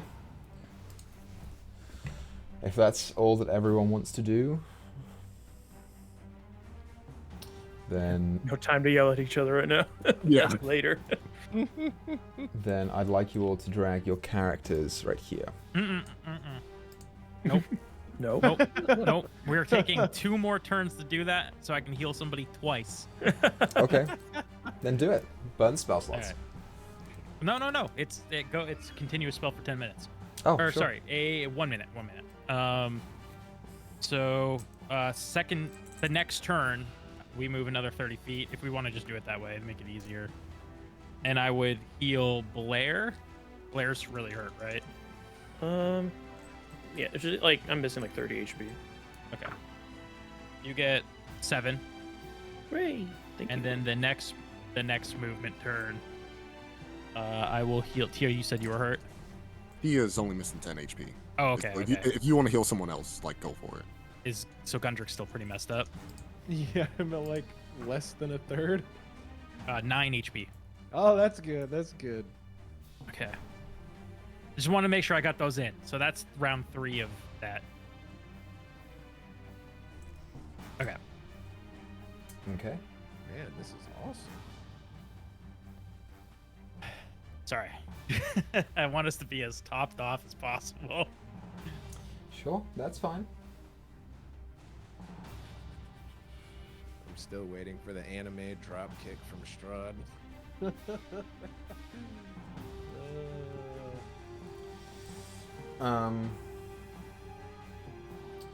Alright, so everyone's in position.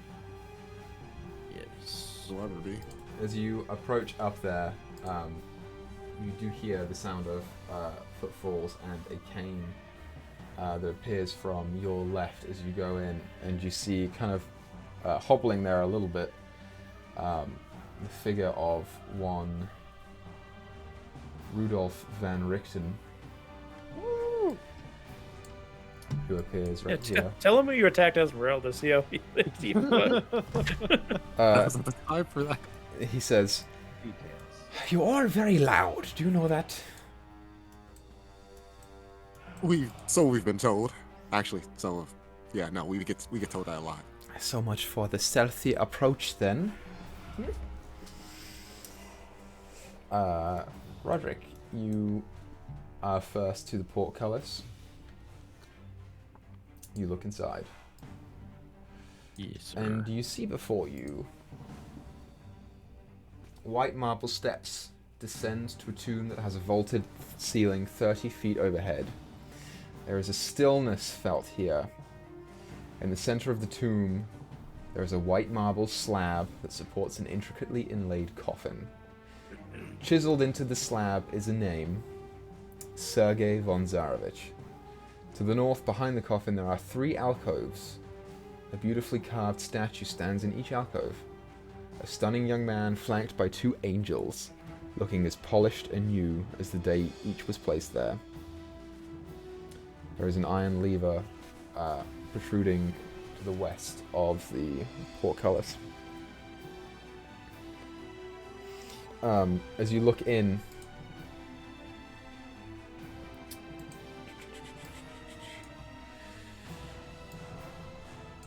there you see Strahd.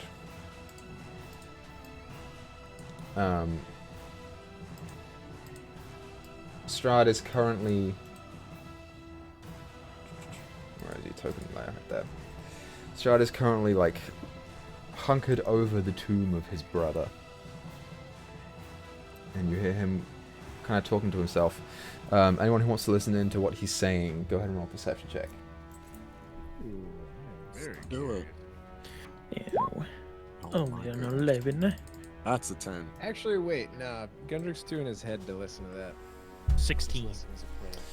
16.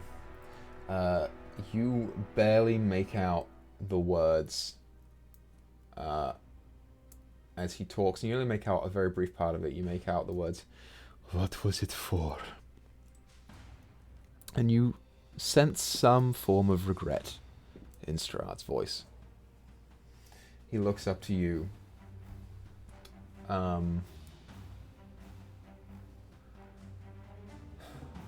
With that 16, you see his face is slightly more expressive than usual. It appears that he's been crying.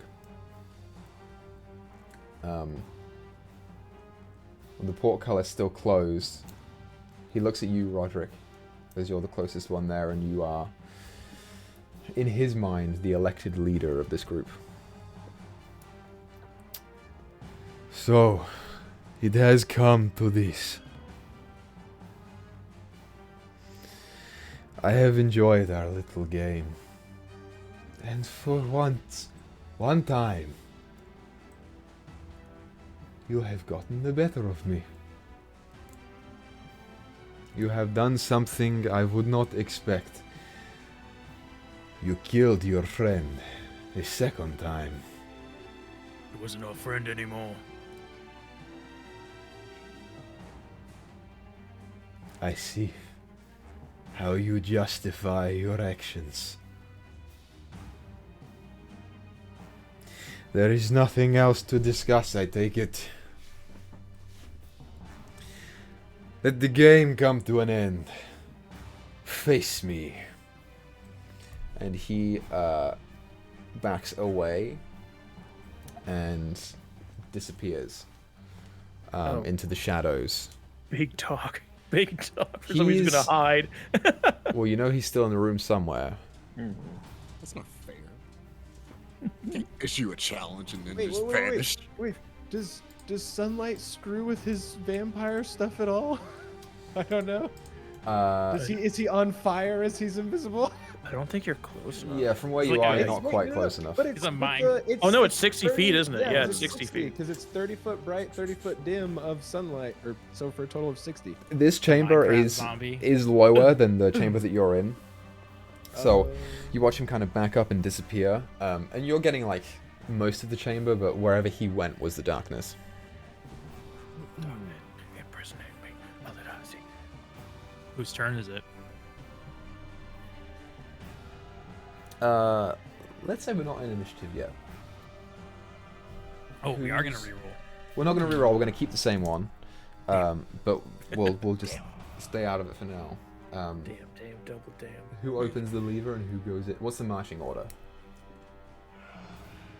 I'm on the wall, so. I guess I'd be with Oh. Roderick. So if we're not in initiative, sort of, I cast. Hold on, I think I would cast. Would it Do I make do it? it? Would it make it easier for you if we were? Yeah, actually it would, because then I can still bonus action heal somebody. Okay, so we'll do Tia first. Okay. Well, if the gates close, then she is. I guess what the levers on the left side, right side. Left side. She's going to go up and pull the lever. The portcullis rises. And she's going to stay right there, and I don't know, bonus action hide, because she's not going in first. That's not where about 28 stealth. Okay. New bonus action hide. It's now Esmeralda's go. For Esmeralda, the portcullis is open. She turns to Van Richten. This is a trap, right? And Van Richten goes, most obviously. Do we care? I don't think it's going to get better than this. And she says, well, it was nice knowing you. And she walks in.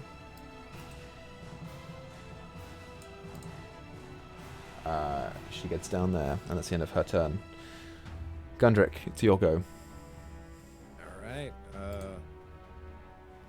yeah, Gundrick will just take a little, like a look at Babushka, kind of like a knowing, like, this is the moment glance, and he'll run in there and bring her with him.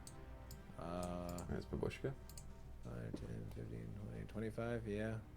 Get in there and have her right behind him. Okay. And I guess we don't see anything? Make a perception check. Bright light. Oh, that's 18? 18. You see the entirety of this chamber. You do not see Strahd. Alright. Yeah, he's still kind of thinking of the scarf and the trail of blood, but at the moment that's all I can do. Blair. Crawl on the wall. Be posted up behind Esmeralda on the wall. I do have blind fighting, so if he's invisible within 10 feet and doesn't pass my perception check, I could see him. So I'd like to look around to see if I see him from where I'm at. Roll a perception check. Okay, it doesn't matter anymore because I'm not talking to Esmeralda, so only a 6. You do not. Right. Yeah, just trying to scan the room while hanging on the wall. And that would that's not my action, is it? Or is it? No. Okay, I will hold my action to, well, how high are their walls, just so I know how high up I am. How high did I say the other one was? How high were the walls in his thing? In his room? I don't think you said it in his room. We'll say 15, 20. 15? I'll be sitting at the 10-foot square, so I can still stab things that are on the 5 foot below me. And I'm gonna hold my action. If he appears near me, I'm gonna stab him. Okay. Roderick? Heal Milivoy bonus action. That is 11 HP. 11 HP to Milivoy. Milivoy's back up to full. Nice. Okay.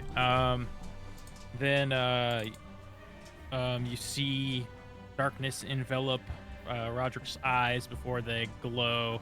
They change to a glow of kind of like radiant light as I cast See Invisibility, and I walk into the room and scan for Strahd. Roll a perception check. Oh my gosh, I almost missed my dice tray, but it just hit inside. That's a dirty 20. Dirty 20. You do not see Strahd. I don't see him in here.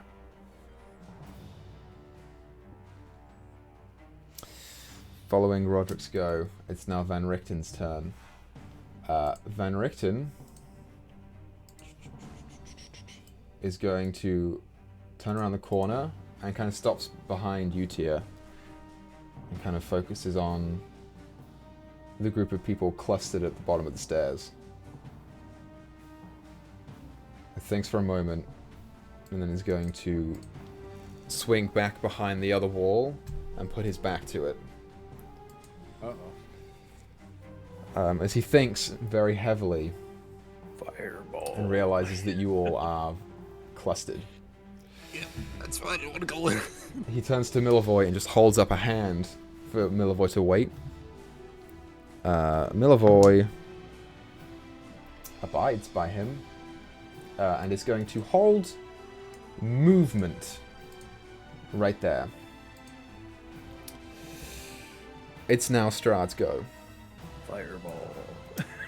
And you all hear the familiar incantation as a faint orange glow begins to spark from behind that middle statue in the central alcove. And he tosses it through. I need everyone in a 20-foot radius. He's going to deliberately try to avoid the coffin, because that's his brother's coffin. To roll a dex Yeah, save. Strahd did do that in the Amber Temple, the more I think about it. Does I Fireball can't go roll. around corners? I think It so. might. We talk like... I don't think he can hit all of us and not the coffin though. He I can think if there he was, like, centers it on the similar, stairs. There was like a similar situation on like Yester Hill with Tommy. Fire spreads around corners, ignites flammable objects in the area that aren't worn or carried. Yeah. So I will say, can it go up the stairs though to get like tea in them? I'm gonna cut Milivoy out of it. I think it is a Fair. sphere, so it would go upwards. But it would also be less. You know what I mean? The distance it travels is less as it reaches the top because it's a sphere. Yeah, you're right. So It's it a would be 20-foot little radius on a closer. sphere, so it's 20 foot all the way around in a sphere. I'm gonna. There's about a 10-foot leniency. I'm gonna cut Milivoy out of it, just for Okay. you, and I'm gonna give both Rictavio and Tia advantage on the save. Well, I have advantage naturally and still roll like shit, so. Oh yeah. Oh wait, I get that too. What is this, Yeah, Dex you're save? 2 levels barbarian now, aren't you? Or yeah, you're I 3 definitely levels. failed. This is Dex save, right? Yeah, it's a deck Yeah. save. Esmeralda, that's Nice. 17. Okay, let's go. Let's go. If I use my inspiration, can I roll again even though I already had advantage? Push his glasses up. Yes, but whatever you get one roll, and whatever the Yeah, roll it is just it? would take. That's new roll. right. Yeah. I have inspiration. Can I use mine? Sure. All right. Oh fuck yeah. Oh, That that's was a much good better. I'm use. so glad I did that. Me too.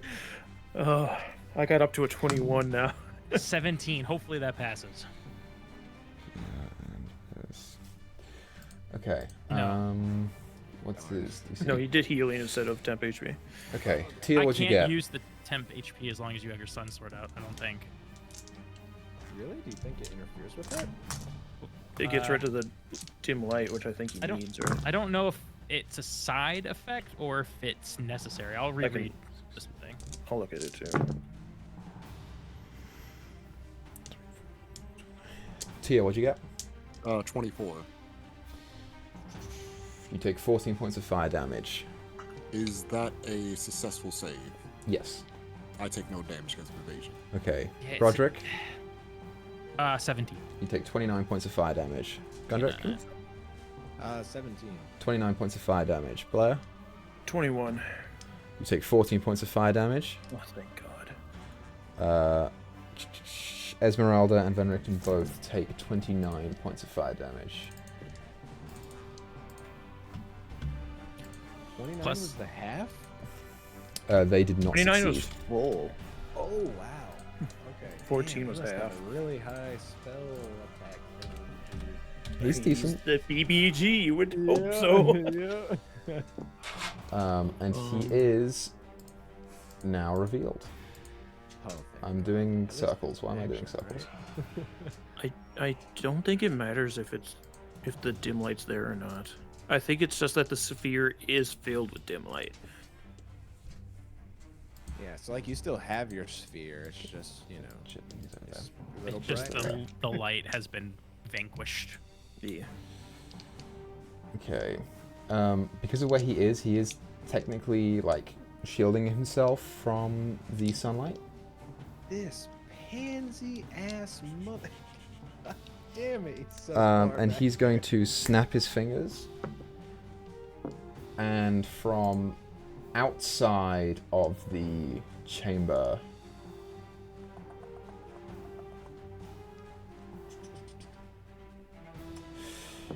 yeah. Tia, Okay. you feel a person walk up to you. Say, will you please leave? And He saw me through my 28 stealth. oh, that's right, you're hidden. Yep. So the person is going to instead walk up to Milivoy. I'm sorry, Melvar. The last thing that Milivoy hears before he is stabbed is a deathly choir of screams of thousands of people. This stupid idiot's back, huh? Sure is. Still weak, but he's there. Mr. Butler, man. He got a natural 1 on one attack, and the other 2 attacks succeed, but it's not that bad.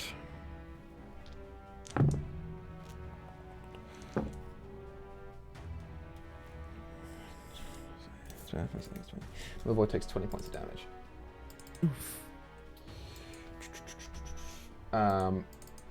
The other thing, Roderick, Yes. dropping down in front of you, and also Oh, let me roll my Howling. con save. Sorry.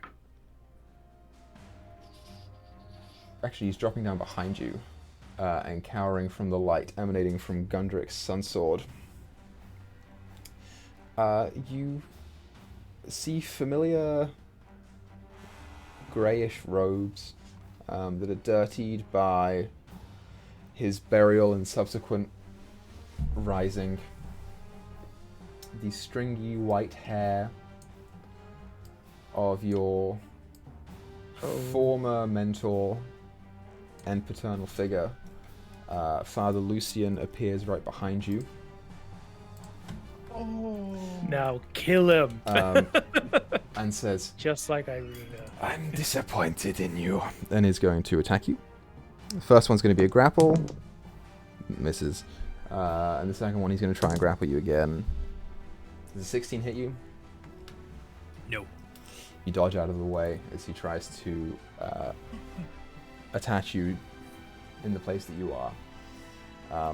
And the moment of being taken aback, your focus becomes clear and you avoid those attacks. Okay, following Strahd's turn. Tia, you are up. Do I hear Milivoy cry out in pain? Yes. He doesn't cry out as much as he grunts. Alright. But yes, you do. Where's Meyore at? Guess I'm not gonna make it. So she is going to.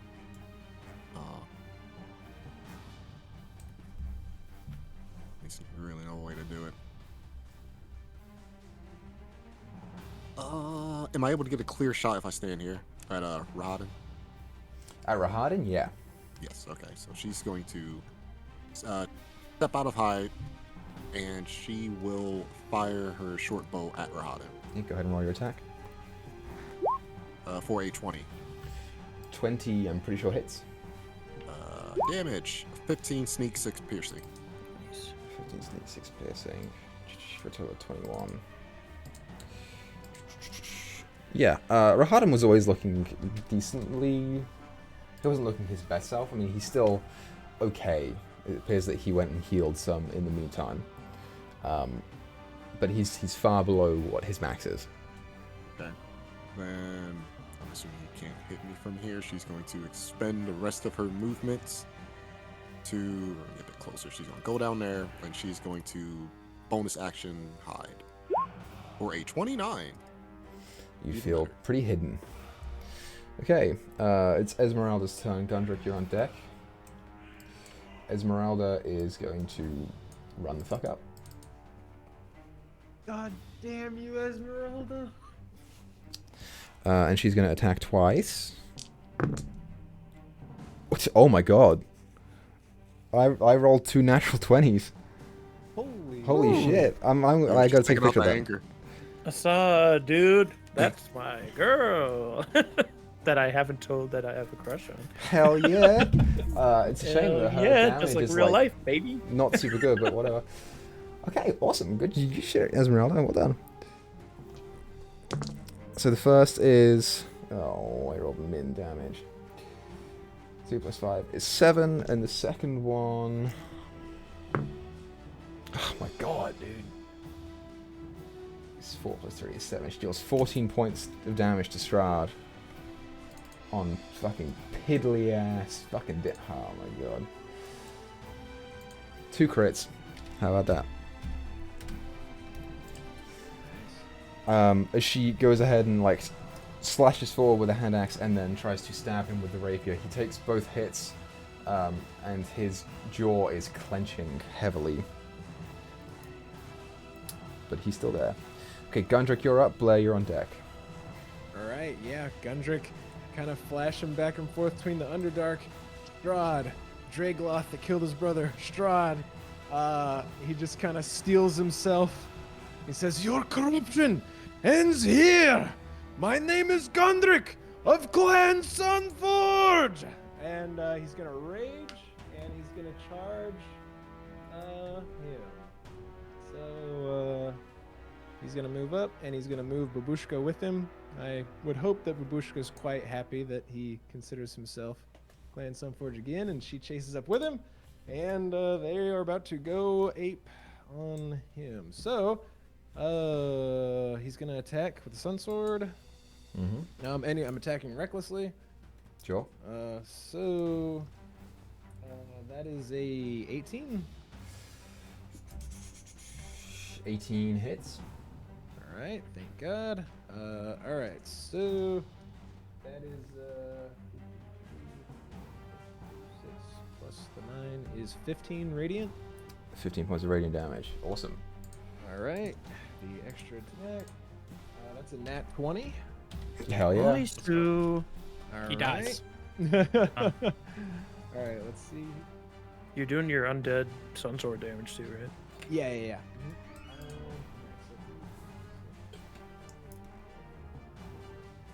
Plus 9 for 24 radiant. 24. Yep. I'm going to use my Unleash Incarnation to get another attack out of that. And that is, okay, I don't think a 15 hits, right? 15 does not hit. Okay, then I'm going to Action Surge, as Gundrick knows it's death or honor here. It's all in. As he just puts everything into these strikes. All right, so that is gonna be a 24. Yep.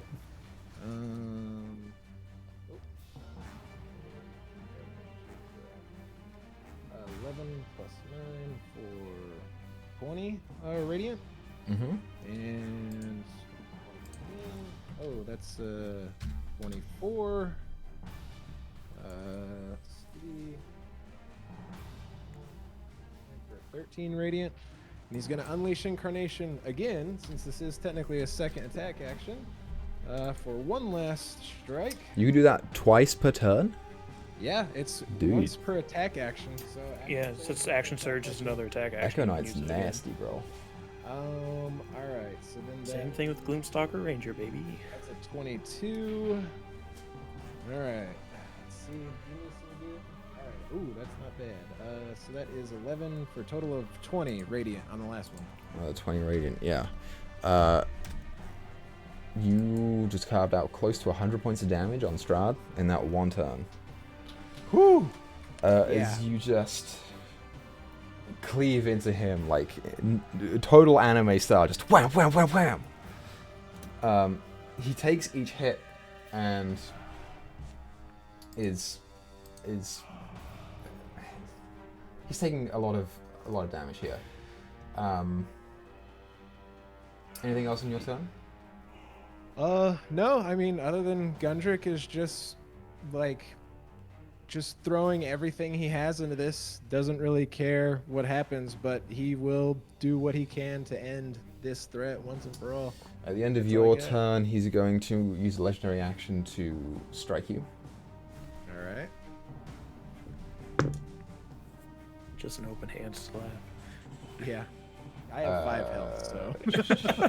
Yeah, so that's a 18 to hit. No. Yep. All right. No. Meets He wanted to beats, become a baby. barbarian. He dropped his AC. Actually, I don't think you did drop your AC, did you? It No. stayed the same. Yeah, because I had a super high con. Yeah, so he's actually going to grapple you with this, but you do still take damage. Okay.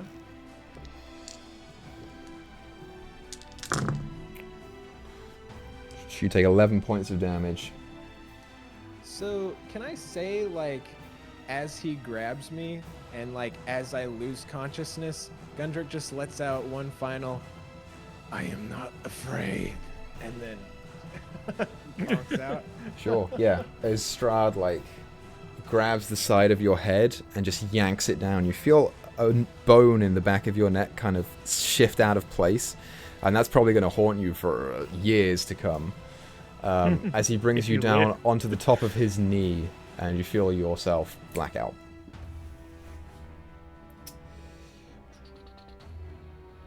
I did what I can, boys. You gotta finish it. Oh, I think Babushka also disappears. Babushka also disappears. Yoink. Okay. Following Gundrick's turn, Blair, you're up.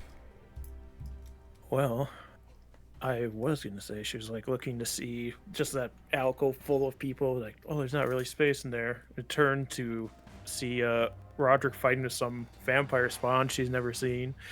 So was going to go help him, but then here's the snap of Gundrick as he gets cracked over Strahd's knee, and she's going to rage and bound forward, bouncing off of the coffin as she launches herself onto the wall above Gundrick's prone body. Sure. And then go for same thing he did, except without the incarnations. Gonna action surge 4 attacks on Strahd recklessly. Yeah, go for it. First one's gonna miss. Let's go, Blair. And this, dear viewers, is why you should buff Strahd, because he fucking sucks otherwise. Yeah, he's one of the worst PBGs from what I hear. 18 to hit on the second. 18 hits. Where's my Blair dice? I'm gonna reroll that Piercer. Oh, good. I think I rolled worse. Nope, just 1 point better. 9 points of damage. Mm-hmm.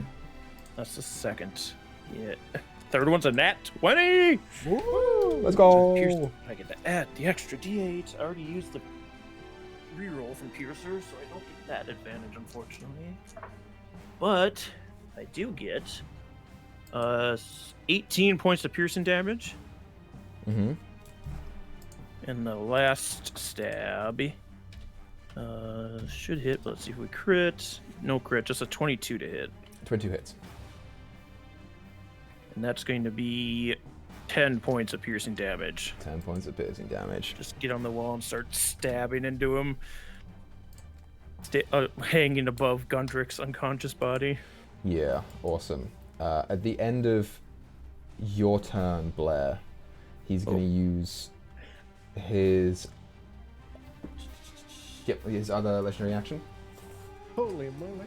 He's going to bite Gundrick. Ah! Choke on it. Now, R.I.P. the dream. I have a question. Did the sword go out when Gundrick went down, or is it still yeah, lit? it went out. Oh, shit. Okay. A little twist of the wording of this, by the way. Well, it's not a crit, so let's roll damage, and the damage is doubled here, right? Because it's not a crit. I think so. If I'm not when they're wait. unconscious, I think Oh, it's not yeah, damage. It just may- does 2 death saves. Well, so at least when you're, yeah, you're right. Because unconscious does say auto crit, but yeah, with your that thing, I'll go with Yeah, that. that's how you get 2 death saves, is because it's an auto crit. I'm googling that right now. Does damage double on unconscious? No, because it just does death saves. You're probably right because you know your stuff. Oh yeah, if you take any damage at 0 hit points, you suffer a death saving throw. If the damage is from a critical hit, you suffer 2 failures instead. If the damage equal or exceeds your hit point maximum, you suffer instant death. So wording on that is super weird. Well, so here's the thing for you, Gundrick, and I'm sorry to do this to you, but I think this is the way that I'm going to rule it.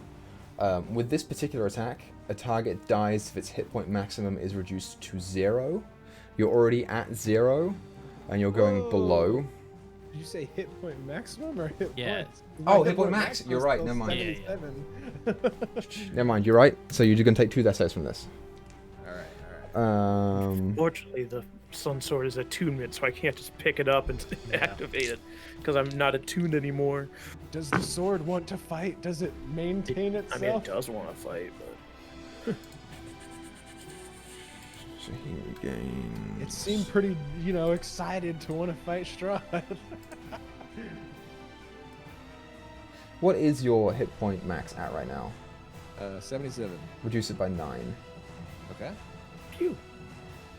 And you take 2 death saves. Yep. Good. And that's all he's got on his legendary action. So following that, it's Roderick's turn. Roderick, you have Father Lucian's God. vampiric form right behind you. Damn it!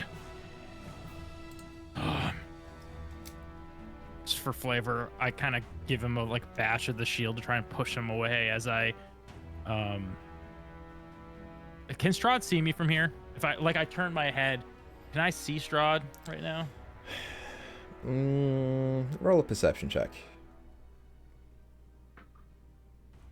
That is a 19. Not really. You can kind of make out a knee, but between the statue, the wall, and Esmeralda, you're not really seeing much of him at all. But there's a chance. Okay. Can't you also just move over too? Well, Yeah, I think but he's worried about something else. I'm more worried about Strahd being able to see me. Oh, okay. So yeah, I give Lucian a little shove, and I'm gonna try to run this way. Okay, so he's gonna make an attack of opportunity against you. Yeah.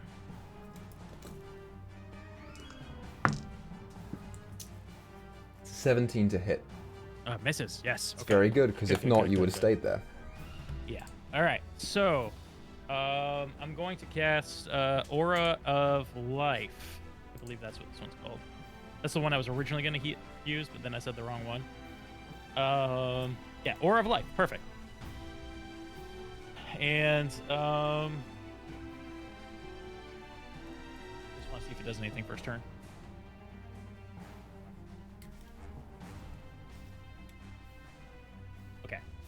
Doesn't do anything this turn. So that's that. Let me just check if I have any bonus actions I can do. I don't think so, though. The next person Actually, to go will be Tia after Strahd, by the way. So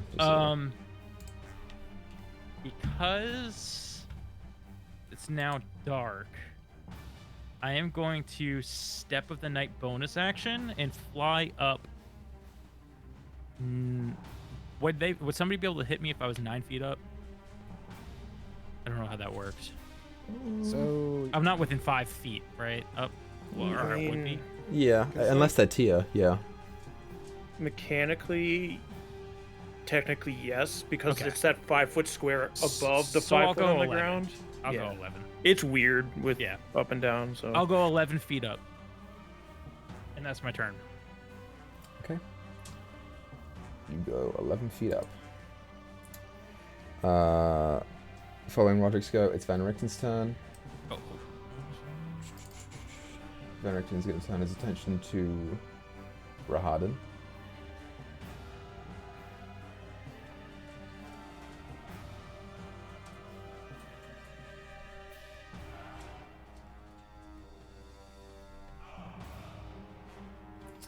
What does that spell do?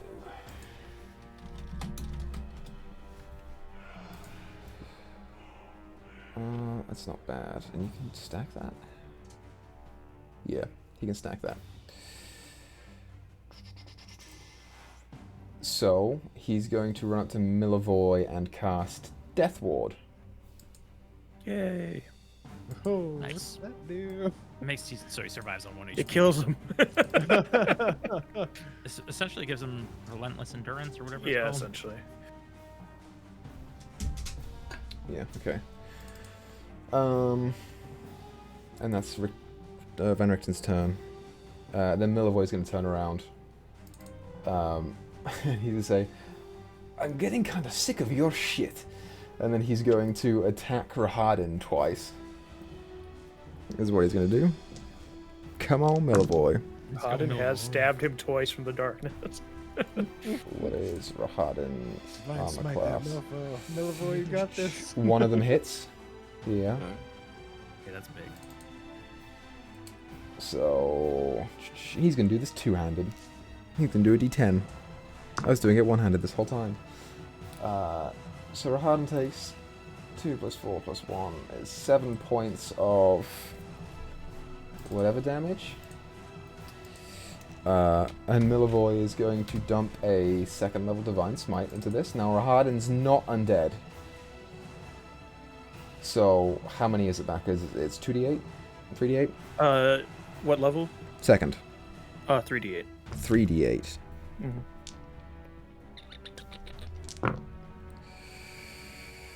Rahadin takes an additional 14 points of radiant damage.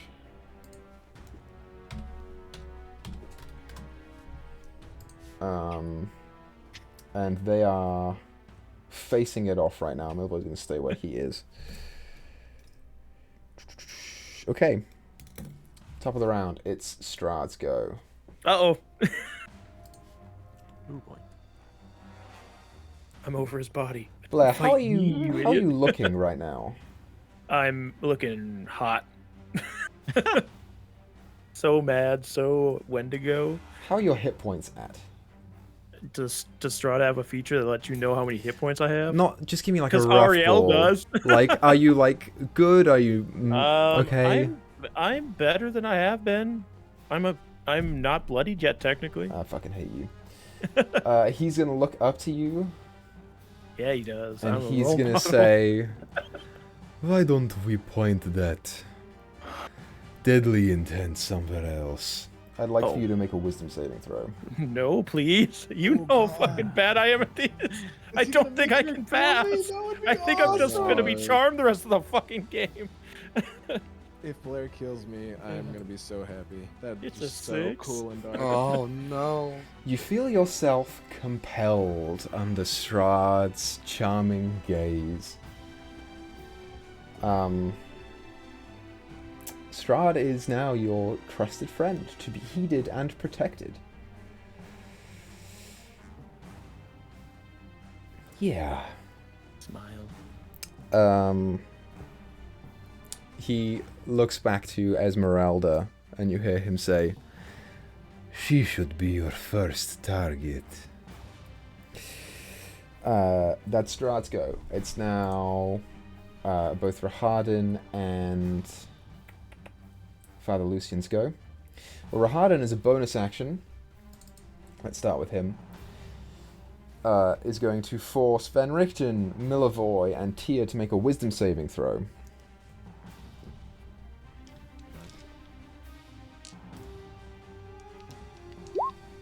That's an 11. 11, you fail. So you, Tia, take 13 points of psychic damage. Van Richten succeeds. And only takes 6. Milivoy fails and takes 13 points of psychic damage. Milivoy is looking not great. You don't have to see me for that to do that, right? No. It is then that Rahadin is going to unleash his multi-attack. Let's start with 1 on Milivoy. Hits. Milivoy lives with 2 hit points. The second one hits. Milivoy goes down. Well, he should survive on 1, though, because of the spell that was cast on him. But survives on 1 because of Death Ward. And he will Death throw Ward, his third attack at Milivoy. Hits. Now Milivoy goes down. And we wasted an extra attack, so. Sure did. Okay, as for Father Lucian. How high up are you, Roderick? 11 feet. So, Father Lucian's going to run up over here, and then he's going to climb the wall. And he's going to... Yeah, he's going to try and grapple you again. So, if he's climbing the wall, I assume he's using his feet and hands to do that. How is he going to grapple me? Traditionally, do vampires use their claws to climb? I think so. I think they go with their feet and hands. Then what he's going to do is... It's up to you. It's if more he's of a spider walking. walk thing if you're just walking around on your feetsies. Have I flavored it before that they just walk with I don't know. their feet? I don't know either. It's up to you. I was just. I've been thinking doing that. it where Blair's shoes are just kind of shit, so she kind of just finds grooves in the wall, but mostly it's her hands are on the wall holding her up. But that, I mean, this is a different thing. They're different creatures, so up to you. Yeah, let's... Here's what we'll do. For the sake of this, even if he doesn't use... Even if he does use his hands, he's going to put one hand on the wall with his feet, and the other hand's just going to grab you, and with Just a his strong boy. undead strength, he's just going to hold you there. He's gonna snatch you. Disadvantage because it's not him being able to like easily use both hands to try and grab me. You gotta beg for these things. Gotta ask. Now, I obviously want what's best for my buddies, but don't you also only need one free hand to grapple someone? Oh, is that That's a thing? true. Because you Okay, do then never attack mind. people when grappling them. Gotcha. Then Well, I are you guess- balancing on a wall That's when you true. do it? That's true. That's true. You know what? He just grabbed you. You Oh, take shit. you take no damage this turn because he used both of his attacks, but the second one was 25 to hit, so he's got you there. Fucking cheesy motherfucker. Hey, we're in a bad way, all right? Okay. I'm about to kill Esmeralda. Then have a legendary action luck at the end of another creature's turn. Since it was another creature's turn than Strahd is going to bite Gundrick. Ah, you Well, fucking pansy. there it is. There it is. Game's over, boys. Why is he dead? Effectively, Gundrick's dead. Blair's charmed for the rest of the fight. Did Gundrick? When's Gundrick's turn in the order? Just out of curiosity. Gundrick's turn is I after would've been Esmeralda, next, who is no. after Tia, who's after Strahd's lackeys. Yeah, he's got a while, so. So, since Revivify is a thing in this campaign, just for Oh, gits and shiggles, your hit point max Gundrick does get reduced by 9. So hold on, I would just like to question. It actually What did he roll? Because he has disadvantage. It's just if it hits, it's an auto crit. Why does he have disadvantage? You're grappled. No, I said he has advantage, Oh. but it's like he still needs to hit for it to be an auto crit. How does 2 ones. 21 hit you? I will say his max HP doesn't get reduced because of the spell that I have up. It stops any health from being max health from being reduced. Oh, cool. Sweet. No. Not that it's gonna matter, but I mean, we should still put some intensity into this moment. Gundrick, as you feel Strahd's fangs bite down into your neck, what do you want your last words to be? Oh, I can speak. Sure can. You kind of wake up to the feeling of that. So yeah, I would, tell me if I'm overstepping DM, but he's kind of looking about, and I don't know if it's just because he's delirious or if they're actually there, but he's seeing the faces of Babushka, his brother, his parents, and some of the troop that were out on that fateful night, and he just kind of looks at all of them, and I like to imagine that since he died well, that they're looking back kind of approvingly, although I don't know, maybe it's messed up because we're in Barovia, but he just looks to them and he says, I did not run, and fades. As you feel your consciousness disappear, your body hits the cold stone floor as Strahd releases you.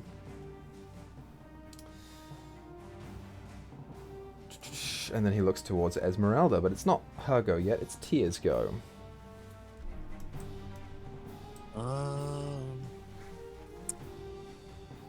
So she's going to, once again, step out. And does my 29 give me advantage for this attack? On who? Coming out stealth. Rahadin. Yes, it would. Okay, so she's going to fire a short bow at Rahadin. Go for it. What? 15? That's it? 15 misses. Alright, well, he's gonna go back, and she's going to roll stealth to hide for 25. That's right. 25, yep, awesome. Feel pretty hidden. It's Esmeralda's go. Esmeralda gets back 1 HP. Cool. She's gonna need it. I mean, this just sucks so bad, dude. I want to point out here as well, just to make you guys feel better, if I hadn't adjusted Strahd's HP, the lowest that he would have gone after both Gundrick's and Blair's attacks was 1. So you would have been 1 hit point away from killing him. So we go to 1, and you cheesed us. Now we're all gonna die, Equa. What do you mean I didn't cheese you? Okay, here's what Esmeralda is going to do.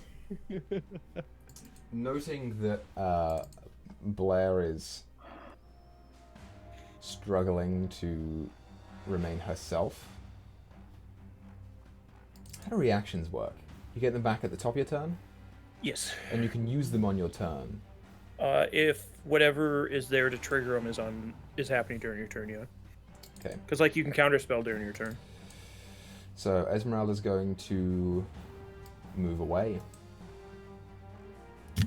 She can only probably get 25 feet out. But she does get an attack of opportunity from Strahd, and also you. If you think that you would is the attack statue in the way? Yeah, so she's going to have 3/4 cover on yours. Okay. Nice. I'll allow it. Oh, Strahd rolled like utter dog shit. I rolled a 17. A 17 with a 3/4 cover is not enough Nice. to hit her. Ooh, she's still trying. It's still the spell's still taking effect, so she has just enough to hold off to glance off the statue, but not for long. Then Esmeralda will pull forward a bit of fur and this crystal of fairly opaque color, and begin rubbing them together and focus it, and you watch as a bolt of lightning erupts from her over the top of Sergei's coffin towards Strahd. She can't quite hit you as well. But she'll go for Strahd. So Strahd's going to roll dex save. Why would she want to hit me? I don't know, bro. Strahd only rolled a 13, 2. but will use a legendary resistance to succeed. Slap. Darn it. Down 1. 10, 17, 19, 21, 26, 30. 30 points of lightning damage reduced to 15 for Strahd. Is his charm a concentration spell? Is his charm a concentration spell? Nope. Hell. I got, like, again, I'm going to be stuck in this forever, so I got to grasp at straws where I can. At straws. Got him. Oh! Okay. Just know that before the spoiler event happened of Lost Song, Esmeralda actually killed Strahd right there. Yeah, awesome. So...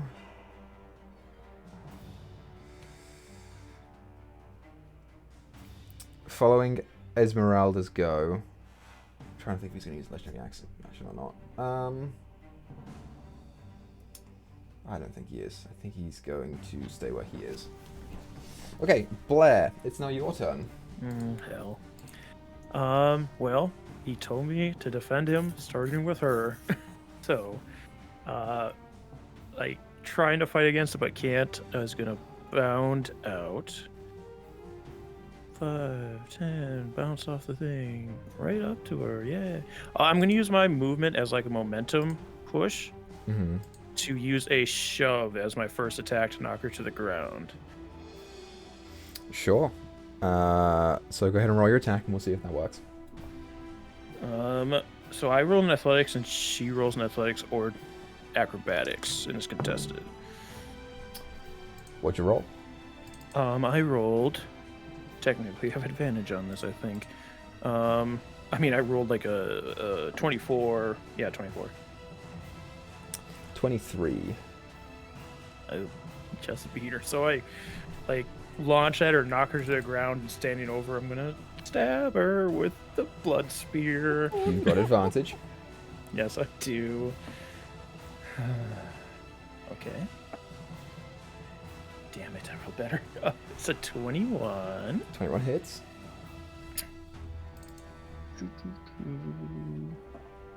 At least you get 10 HP. Actually, on the 21, she's going to use her reaction to shield. Nice. So it blocks it. Thank God. I thought I was going to have to do some more cheesy things. Yeah, no. She uses her reaction to shield, which adds 5 to her AC until the start of her next turn. And just a scream.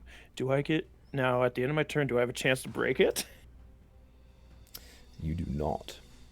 Hell. All right, well, I just keep standing over the spear in 2 hands, just colliding with the magical shield. I'm pretty sure... Yeah.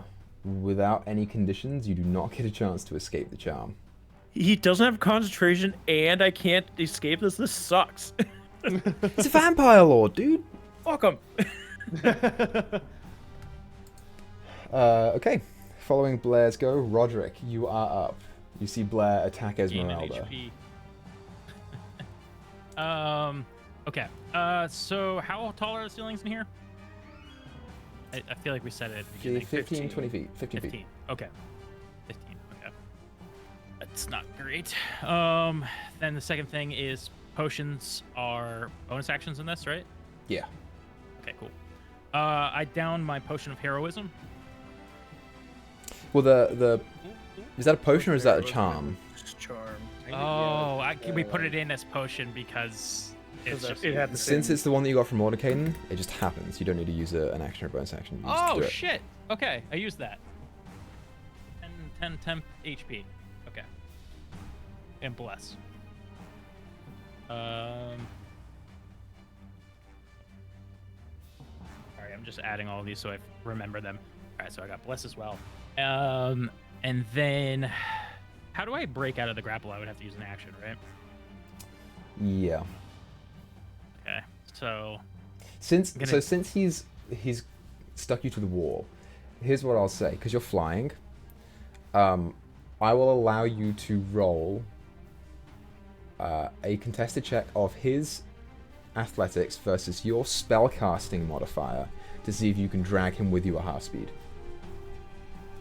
If you want to do that. Action for me to attempt? Nope. Okay, I'm gonna try it then. Yeah. I'm rolling my spell attack. Is that what you said?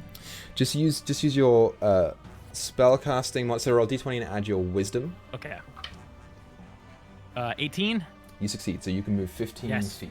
Okay, I move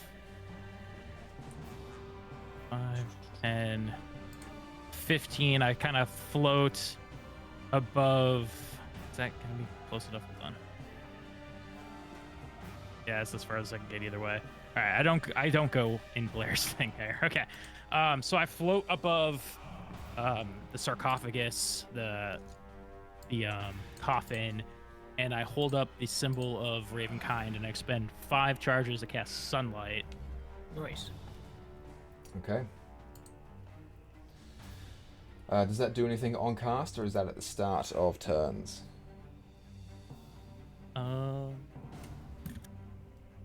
As an action, you expend 5 charges while presenting the holy symbol. Make it shed bright light in 30-foot radius. Light for additional 30 feet. This light is sunlight and lasts for 10 minutes until the end of the effect. Okay, sweet. It says no action required. Wait, it says as an action, and then at the end it says no action required. I don't know. It's weird. Is that for the second part of the thing? This is the light. It's sunlight and lasts for 10 minutes. You can end the effect without needing an action. Oh, without an action. Okay, yes. So sunlight appears throughout the room again. That's my action. Shit. I only have 1 bonus action, and it's really not gonna do much. Will I do it though? No, because I know I have to use a higher level spell slot. Okay. You know what I will do? I look down. I look back down the hall, and I see that Milivoy's down. I cast Healing Word on him. Sweet. So he gets 6 HP. 6 HP back from Milivoy. He is up.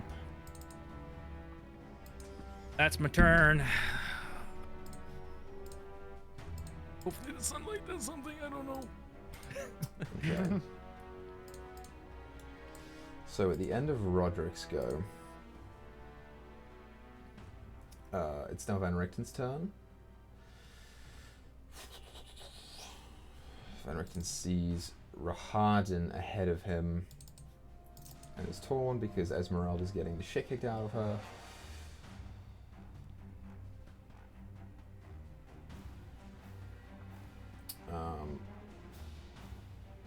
Van Richten, fun fact, has no offensive spells at all.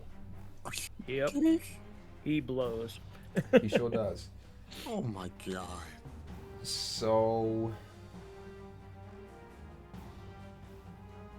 he doesn't have Healing Word either. Son of a bitch. He What fucking can sucks. he do?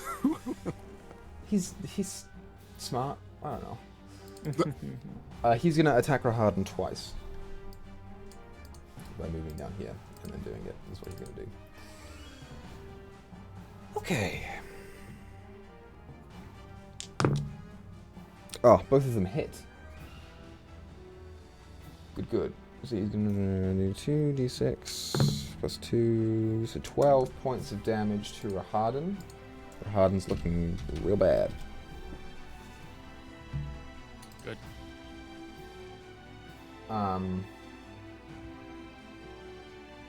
On the second attack, he's going to try and, like, pin him against the wall a little bit, and then he talks to Meyore and says, "Now, boy."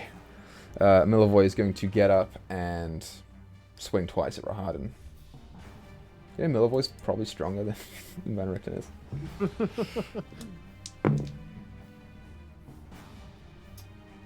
Both of those hit, with the low one being an 18, just meets the AC. I got a...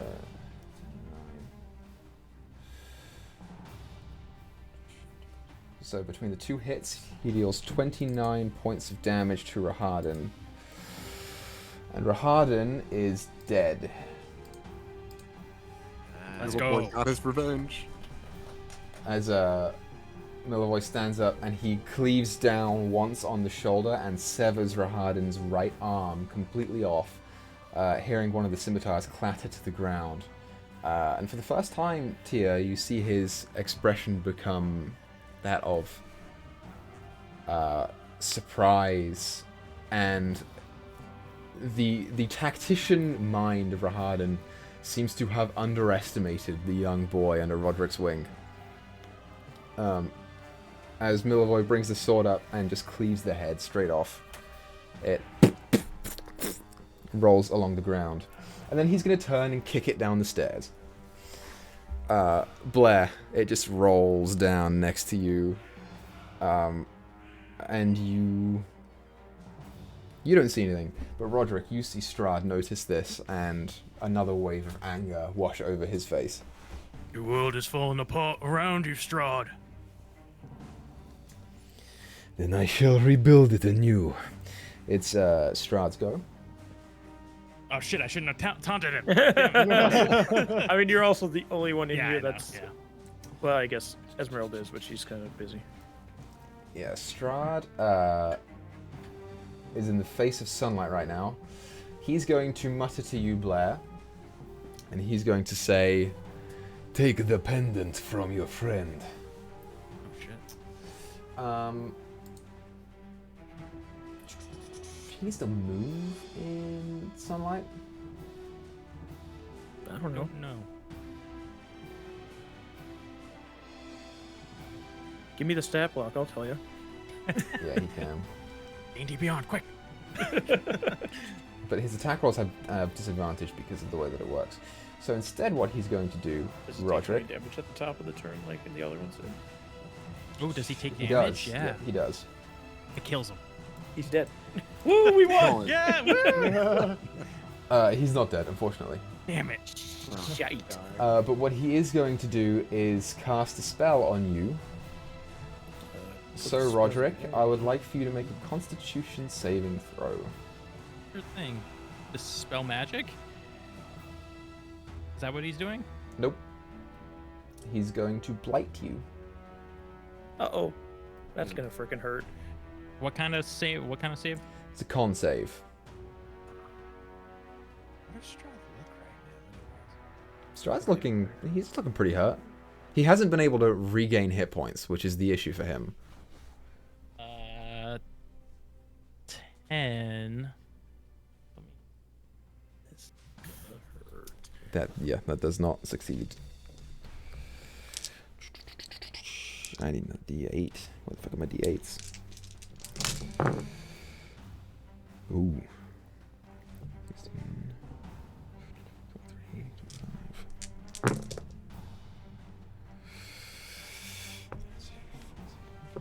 You take 43 points of necrotic damage. Let's go. I have that for my Aura Nice. of Life spell. Nice. As you feel the moisture, all of the fluid and all of the vitality in your body begin to drain. It's not the same as being bitten because he doesn't feed off of it, but it's the closest thing that you could imagine this would feel like. I'm rolling a con save for my concentration spell. Nat 20. Okay. I mean, that Yeah, was but kind that of was a a waste time. of a nat 20 to be honest. Well, no, you would have. No, because I only took 21 damage Ah, or right, whatever yeah. it was. So Yeah. I only need Yeah, to so- do an Half 11. down to 10. Yeah. What's the save? Okay, Rahadin's dead, so it's now Lucian's go. Lucian is He's got you grappled, technically. So the first thing he's going to do is bite you. Still got to roll to hit. Man, you fucking suck. That was a nat 1. Nice. And then with the claws, it's 25. That hits. Yep. Vampire spawns, man. They're not the strongest. I don't know. They're pretty freaking strong. You take 6 plus 3, 9 points of slashing damage. As he kind of reaches up into your thigh, on the outside of your thigh, and rakes down, you feel like half an inch tears in a set of 3 appear on your leg. Hurts. Just trying to like kick him off. But since Rahadin's dead, Tia, it's now your go. Okay. If Tia were to enter the room, would she be able to see Strahd from this square? The square right here. Ooh, hold on. Did that vampire spawn take the damage from sunlight? Yes. Okay. Yep, I'm adding that right now. Lucian hasn't been hit at all, so he's still real good. Well, Gundrick died too quick, otherwise I was going to attack him. Sorry, did you to interrupt? Yeah, which square were you looking at? The square right here. Could you see Strahd? Yes. Yeah, probably. Okay. So she's going to move 5, 10, 15. She's going to feline agility this turn, so she's going to double her speed. So instead of 30 feet, it's going to be 60. Mm-hmm. So she's going to step there. So that's, what, 25? Because we do the thing. This is technically 35. And she's going to fire her short bow at Strahd. Okay. Wherever my thing is. For a 21. 21 hits. Now I did come out high with a 25. So does that give me not advantage? Does that give me sneak? Yes, it would. Okay. Oh, it's doing this weird. So 17 sneak and 6 piercing. Big damage. Big 23 damage. Yeah, you impact an arrow into Strahd's chest from an unseen point peeking around his brother's coffin. She's going to expend 5, 10 more movement here. I guess get a bit behind Esmeralda, and she's going to... Yeah, I didn't use the hide action. So I don't think Feline Agility is my bonus action either, so I think we're good.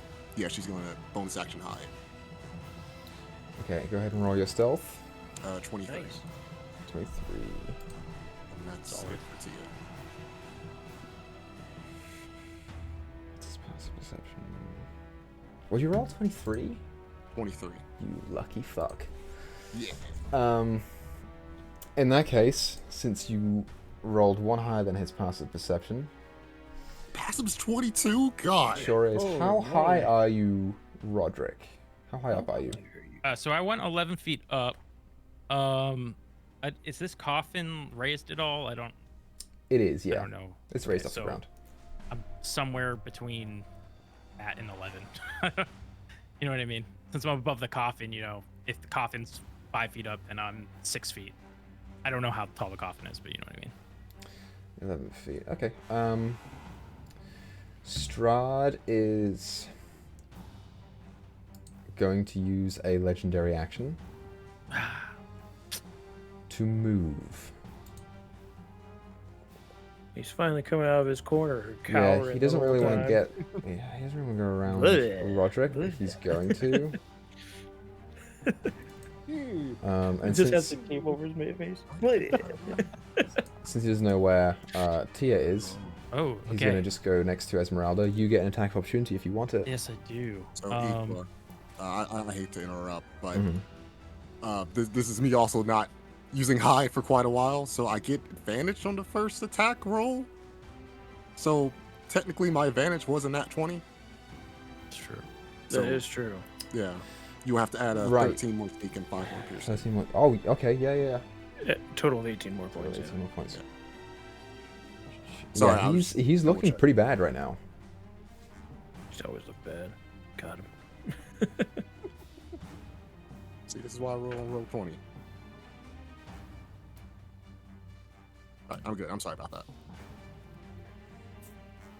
Only that creature. Okay, sorry. I was just reading the rules of a Warcaster, which I have. So as he passes, that's the weird thing because it would be disadvantaged because he would be technically near me and it's not a melee spell. So what I'm gonna do instead, as he, I'm actually gonna change what he was doing. Oh, okay, go for it. Yeah. Briefly. All right. Yeah, instead of doing that,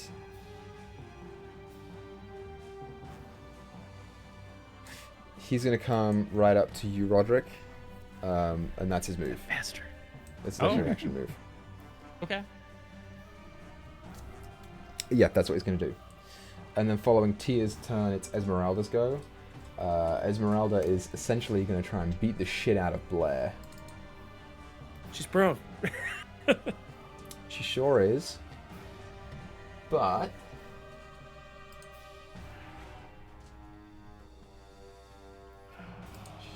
disadvantage on that? Disadvantage if she stays prone. She can stand up. Unfortunately, this isn't Pathfinder where she'd need to spend an action. Or wait, no, fortunately. Yeah.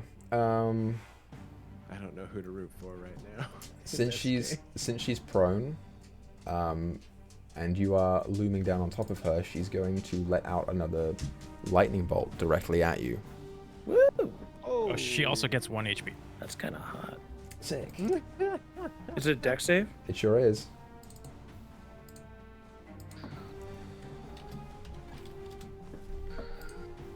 Wow, I rolled bad on both of those. I'm gonna fail. How bad is bad? Like, I got a 1 and a 3, so total would be a 7. That's pretty bad. I told you. Don't make me read out my terrible rolls. They've been awful all night.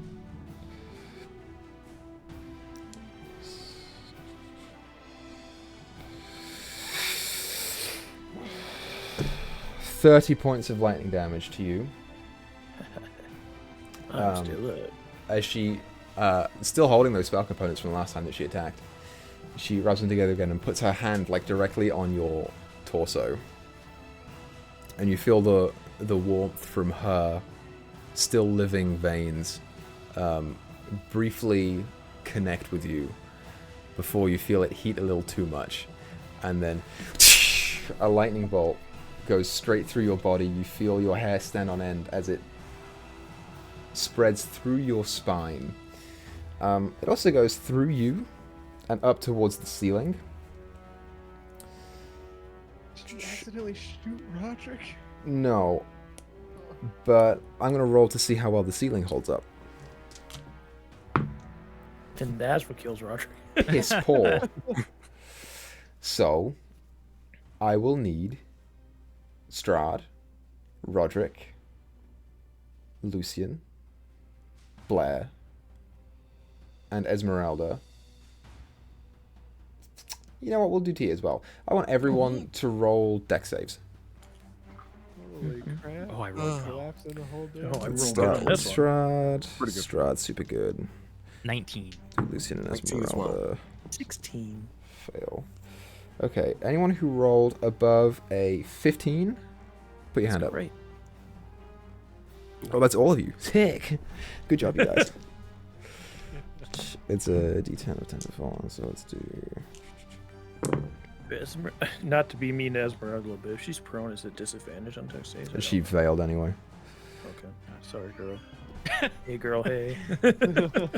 15 points of bludgeoning damage to everyone who failed, 7 to those who succeed. Evasion. Can I have that again? Because I'm raging. So it's down to 3. I'm sorry. How much to those who saved? I blanked 7. out for a second. God damn, how much health did you have, Blair? After Roger healed me, I had like 50 something. Oh, I saved on the fireball, and that's the only damage I had taken. I'm going to make this area now difficult terrain, so this room is difficult terrain. And at the end of Esmeralda's go... I'm not going to make her suffer any penalties. Since she can't escape Blair's reach, Strahd is going to use a legendary action to bite into Lucian and regain some hit points. Bummer. Oh, bummer, dude. I'm gonna have to start doing that too. So Strahd regains 12.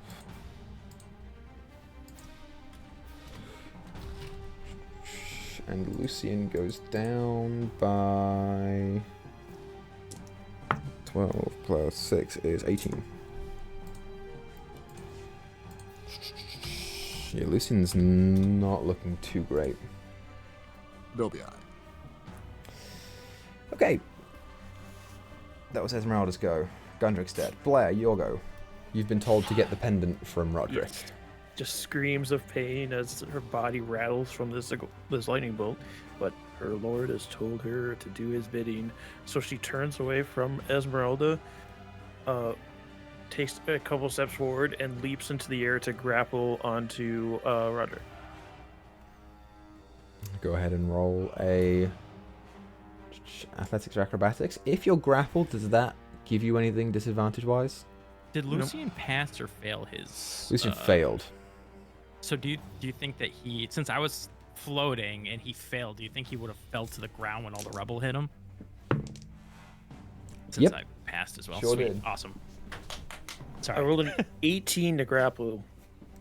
18 Roderick. is my AC. Well, you have to. It's opposed. Yeah. Because it's not to hit you. That's just vampire spawn. Yeah, what is my vampires get strength? funny You stuff. choose athletics or acrobatics. Okay. 12, 14. So you're grappled. Grapple him, and I'm gonna reach and try to rip the amulet out of his hand. This is basically going to be another... We're going to do another grapple check, basically. Contested, but it's we're going to do... No, yeah, just do grapple. I rolled that on the first one. The second one, though, is 22. Okay, I rolled a 12. Okay, so you take the amulet from him, and what do you do with it? I'm gonna let go of him, so I drop back Okay, to the ground. So you drop back down to the ground. As you break connection with the amulet, Roderick, it begins to flicker. It's probably got another turn left in it before it goes out. So you will have to regain it before then. And then if you don't, you'll lose attunement. Homebrew rule, why not? Actually, no, you won't lose attunement, you'll just lose the daylight spell. That's what I'll do. Okay, but it is your turn. It's your go right now. I hate this. I'm in such a predicament in my head here. Oh, I gained an HP. Do I gain HP? No, because it's non-hostile creatures. What the so hell? You're technically hostile at this point. I didn't bite you, and this is how you treat me. So Does it look like you guys can kill Strahd before the light runs out? How very poetic. Last light in Barovia. And it's in my hand. Sure is. The power of the sun in the palm of my hand. So, Equa, just as clarification, let's say it goes back to Tia's turn. Will the amulet light flicker out by then? The amulet light will probably flicker out on Blair's turn. Okay.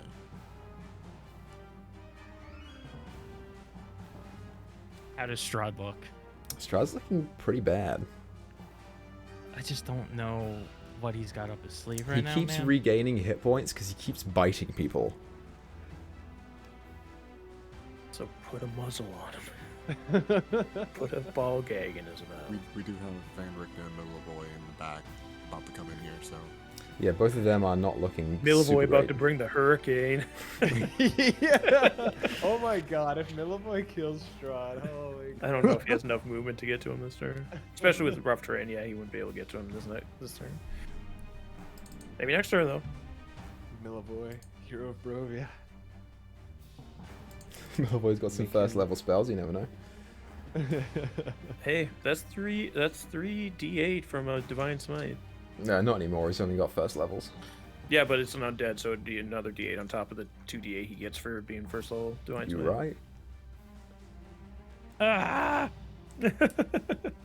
Soften him up for Milivoy. I'm just. Yeah, I can't.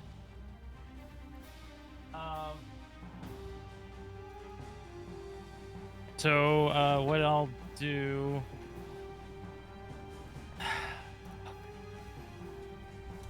Cry. Pretty sure that's what I'm gonna do. Following Roderick's turn. Wow! Let's see. I'm going to. Fuck it. I start chanting something into my hand. And I blow out, and a bunch of dust flies out of my hand. Because it's a cone, I don't know how it works, so I think it only will be on Strahd. Yep. As I cast Color Spray. Sure. Do I need to do anything against that? No, I roll. It's like sleep, isn't it? Yeah, it's not sleep. It's they get blinded. Yeah. But it's.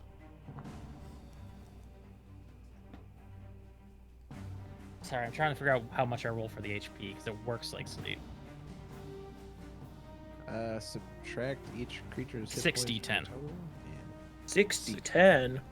Wow. 6,010? I'll just roll it on here to make it easier. 60, 10. Did you do that as first level? Yeah. Oh, okay. 27. I hope he has less than 27 HP. The color spray does not work. Yeah. Hell, we're dead. It's okay. That was a free spell. I mean, yeah, we are dead though. It's not far off, but it doesn't quite work. Okay. And then. Okay. Well, if that's the case. I will then. Shit. No, because that was. Fuck me, dude. I shouldn't have done that. I'm thinking too much, and that was my problem. Anything else on your turn? Yeah. Now I'm going to cry. Okay. Following that. What can I do with a bonus action? Can I try to grab this amulet back with a bonus action or no? Maybe at least just to hold on to the amulet. I mean, I took it and dropped, so he's not touching it anymore. Yeah, he's not touching it. And I used my attack to take it from him. Yeah, screw it. All right, that's it. Shit. Okay. That was Following terrible. Roderick's go, it's Van Richten's turn.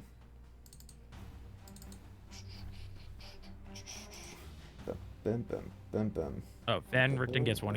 Never mind. He's not in the zone. Never mind. Does hostile. He's got the red ring around him.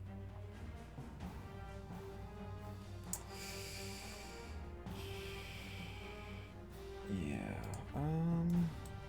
This is gonna be a banger of an episode. Holy crap. Does that do anything?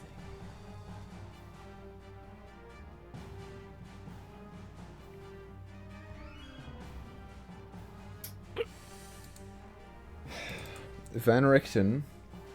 Sucks. Van Richten is going to grab Milivoy by the arm. And he says to Milivoy, I think now is your moment. and he's going to drag him 15 feet. Nice. Let's go. There you And then with his action, he's going to cast Freedom of Movement. Ooh. He just kind of slaps a leather band around Milivoy's bicep, and it just kind of attaches there and faintly glows. Slap bad. And he points to Lucian, and he says, "You see that? That's a thing. Go kill that thing." And Milivoy kind of puts his sword back on his shoulders, and is going to run on in there, ignoring the difficult terrain. First attack's going to go straight at Lucian. Oh boy, Milivoy, here we go. Oh boy, Milivoy. That hits. It's two-handed. It's a 10 plus 5 is 15, and he's going to use a first level Divine Smite, which is 3d8, you said? I'm guessing undead, yes. So 15 plus 16 is 31. Nice. He says, "I'm sorry, Father," as Father Lucian is obliterated from the swing of Milivoy's sword. Go, Milivoy. Gross.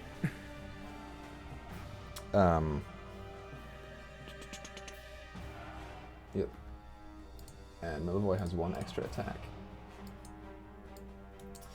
This is really stupid of Milivoy to do, but he's going to swing at Strahd. I respect it. I mean, we're in stupid to do territory at this point. Yeah. He hits. Let's go. Go! There it is. Hell. You only have a little more than 27 HP. 7. Yes, True. 3d8s.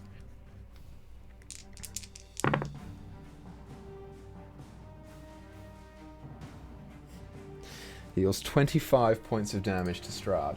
Shoot. And Strahd is looking real bad. Oh, As he's also gonna get 1 HP. sick. As, Make sure you add it. Yep, he goes to 7 hit points. As Do I get Milivoy 20 HP? runs up, swings down at Father Lucian, who takes it, his back arches, and he screams as he dissipates.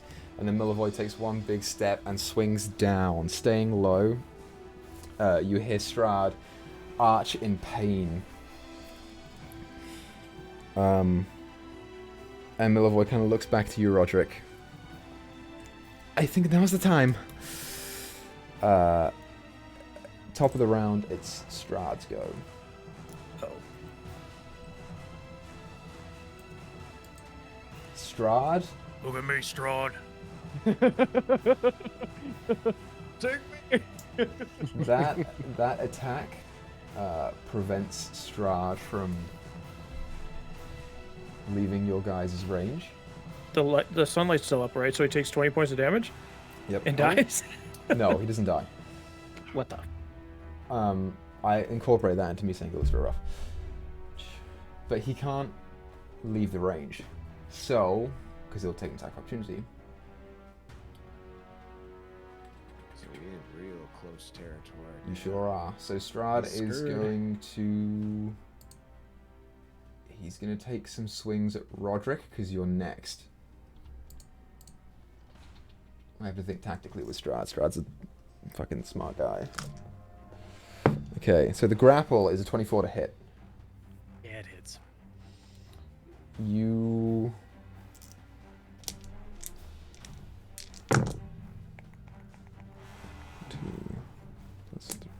You take 11 points of necrotic damage. So I take half that. So 6. 5. 5. And then he's going to bite you. This is the big one. It's a dirty 20. Yeah, it hits.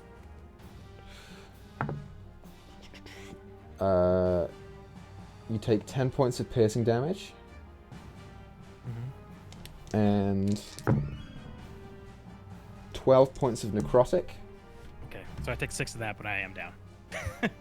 Okay, your hit point max is also reduced to 6. Or So, reduced by 6. so order of operations does it like my spell. So my spell makes it so that while in the spell, I don't like that. You can't have your HP reduced. But sure. obviously the spell fades once I get knocked out, so I don't know which one do you want to come first. The spell like dropping or me going down? Do you know what I mean? So the attack goes through bite, first. The attack goes through first, and all the damage is 1, and then you knock it from your hit points. So your hit points don't get reduced. Sweet, I'll take it. And Roderick is down. Yes. Okay. Strahd regains some hit points, and it's now Tia's go. Freaking blew his face off. Tia, he looks pretty bad. Yeah, with Roger going down, I kind of just makes my plan just one-sided. With the arrow. Yeah, she is going to. I'll make sure I got all my abilities in check because I hope Roger would have been up, but I think it's fine. That knows I want to do here. Boy's still next to him. Nice. Yeah. So, if you say his passive is 22, I did roll 23 stealth, so this will be an advantage with my short bow attack. Sure will. She will peek out the side of Esmeralda for an 18. 18 hits. Oh, let's go. This is 20 sneak and 6 piercing. Oh yeah. My God. Tia, how do you want to do this? Let's go. All right, so as TSC Roderick drops, and her initial thought was, as soon as she saw the amulet get taken, she was like, okay, I'm just gonna run up, try to, sneakily grab the amulet out of Blair's hand and give it back to Roderick. But seeing him go down, she just realizes, I just gotta take the shot. So she goes in between Esmeralda's legs and just, as an image of a girl behind her appears, and they both draw a bow, and it fires, and straight into Strahd's head. Yeah. As you knock the arrow and get ready to run, you're in difficult terrain, so you have to dart around and above various rocks and pieces of rubble that have fallen. All the while, the light from the amulet is flickering on and off. You know your target, you know where he is, and as you dart underneath of Esmeralda's legs and summon this part of you to help guide your aim, the amulet flickers out as the arrow is loosed. And as it flickers back on, Strahd is there no more.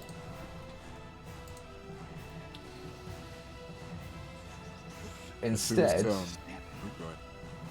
there now lies a cloud of mist.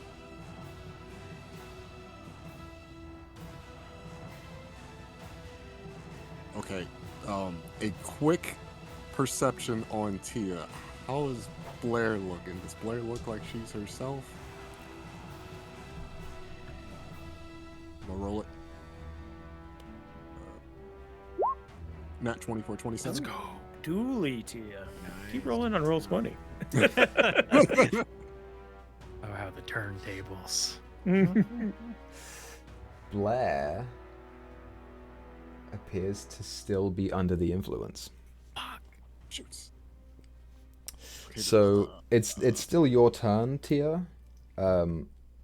You are aware that Esmeralda is going next. And then it will be Blair, and then Van Richten, and then Meyore. You also know where Strahd's coffin is. Yes. Tia's quickly gonna relay to everyone present in the room. It's coffin. It's towards the south of the corridor.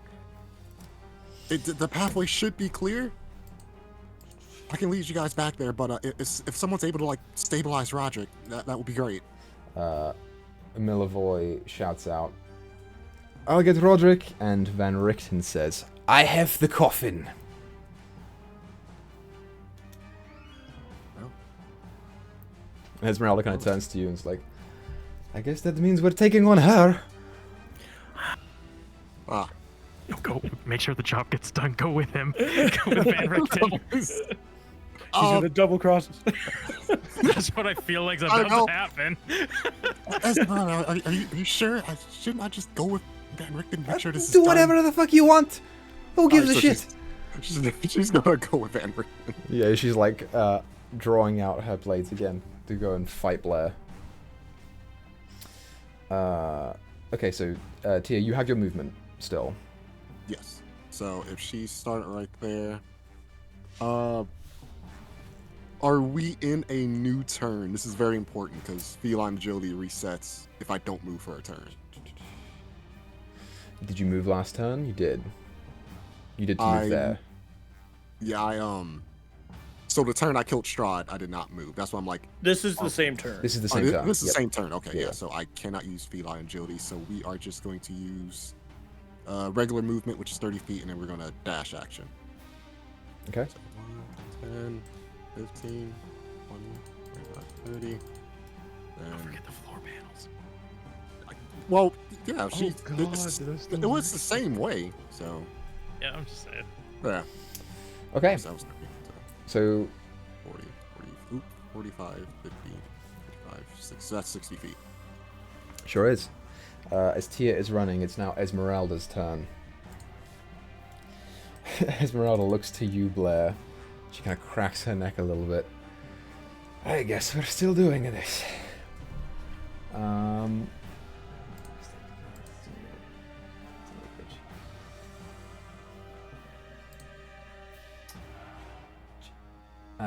Esmeralda is going to crack her knuckles and cast Mirror Image. And you watch as illusory duplicates of her appear and fan out. And they all kind of like mean mug you as they glare at you. More Esmeraldas, yeah. Should have known. That's her turn. And it's now your go. I What was her last Here's the orders? thing, I don't have a command from Strahd anymore. You So like, don't? what's my default, I guess? So, you regard Strahd as a trusted friend to be heeded and protected. You know that these people who are currently around you are seeking to destroy Strahd. Yep. So, first things first, I'm hurting. I turn and bite Milivoy. Sure, go for it. Don't you dare! Too bad. I'm not doing... But would she? That's one, like, I don't want to do it recklessly. These people...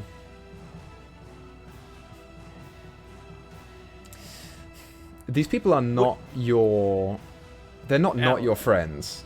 Oh. But they're not your enemies at the same time. So it's Well, I'm just trying to immobilize them, essentially. You can do it non-lethal if you want. That's fine. Well, I meant more of just not going for reckless attacks. Sure, do that. The bite's gonna miss, I hope. I hope Milivoy has a better AC than 13. Than 13? Yeah. Yeah, he's got an AC higher than 13. Okay, second bite. Ooh, I'm rolling bad, baby. All day, all night. That's another 13. It misses.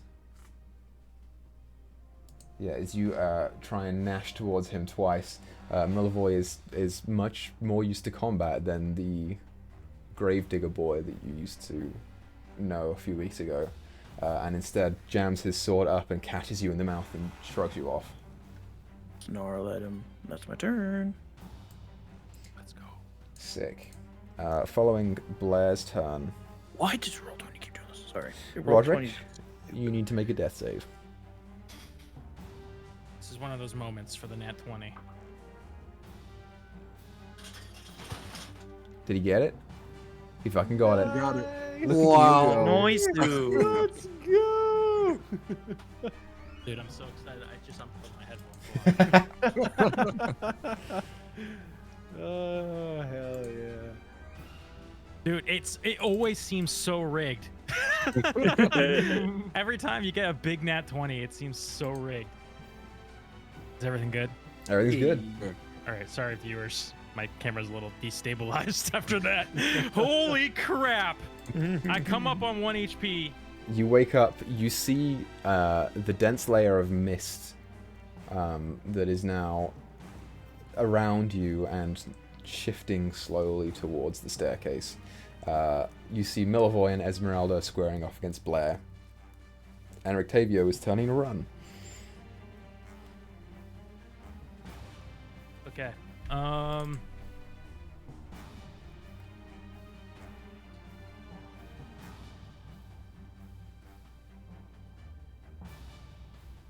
Yeah. How does Blair look for HP again? How does she look when I look at her? She's so hot and beautiful and strong. She's not too great. She's resorting to biting, which isn't usually a good sign for her. Yeah. She doesn't look bloody. She looks bloodier than hell. Okay. So I'm gonna make sure this works. It doesn't.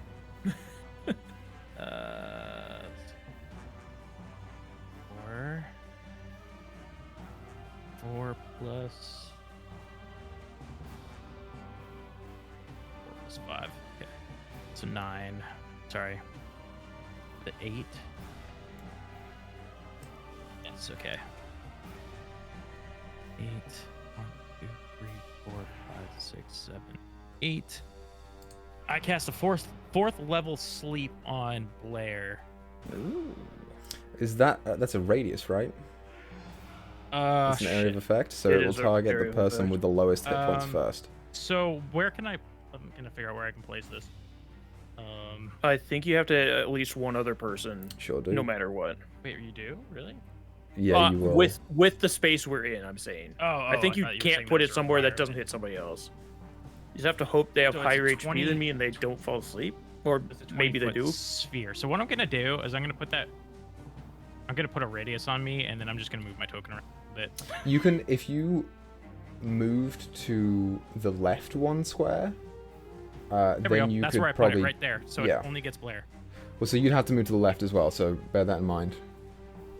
Oh yeah, I move 1 over to the left, and then I cast it over there. And then you cast Absolutely. What was the number? Oh, what? That's it for a level. Dude, I hope your HP was low. This was a shit roll. Holy crap. Can I re-roll as physical? You rolled it, dude. 21 HP. I wasted a level 4 spell. Player begins to sway and falls asleep. Thank you. Oh. Stay asleep. Go to sleep. Okay. Yeah, Milavoy's like breathing heavy, like, whew, she fucking scared me. Holy shit. The teeth recede and she reverts back to her Hopefully humanoid self. Hopefully she'll turn back to normal. When Strahd's dealt with, let's go. Okay. Following your turn, Roger. Do you not have a sleep icon? Don't forget, you were prone. Get half, yeah. So I'll go here. And it's rough terrain as well, typical terrain. Yeah, you're right. So what I do is I bonus action fly, because I got 1 more of those. And then I move my 15. That fly isn't a spell, right? No, it's not a spell. Sick, okay. Okay, following that, Van Richten. 30.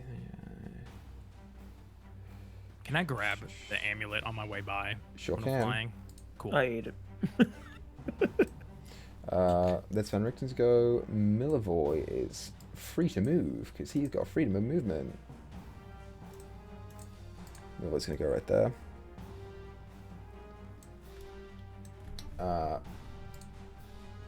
Tia, as you're running, you hear, wait, what about the thingies that we locked in there?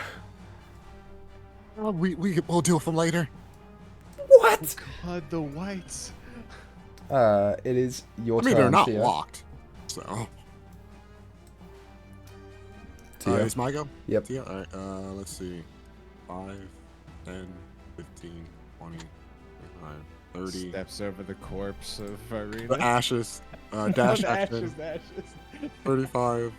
Yeah, 40, 45, 50, 55, 60. I mean, it's her turn. Okay.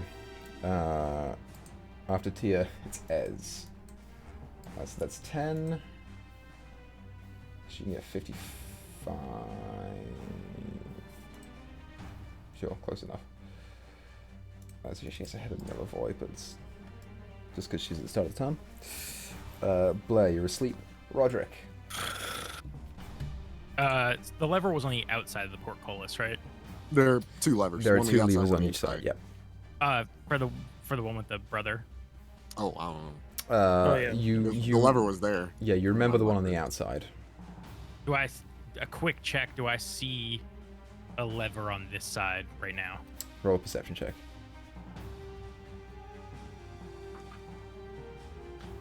Uh,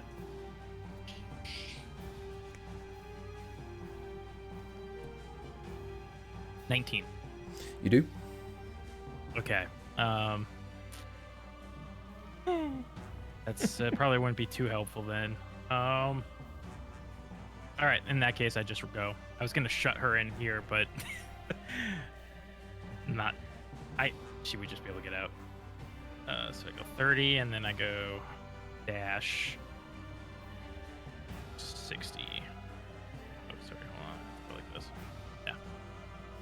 Okay. After Roderick, it's Van Richten and then Meyore. So Van Richten, 15. He's gonna go. What's that? That's 50. He's gonna get 60.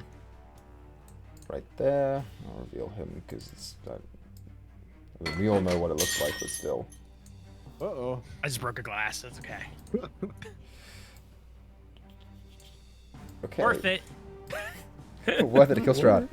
And then it's Millevoy's turn right after that. Millevoy's also going to move his 60 feet. Oh, Millevoy's got angles, bro. Millevoy's got angles here. 60 down there right behind Tia. After that, Tia, it is your go. Okay, let's see.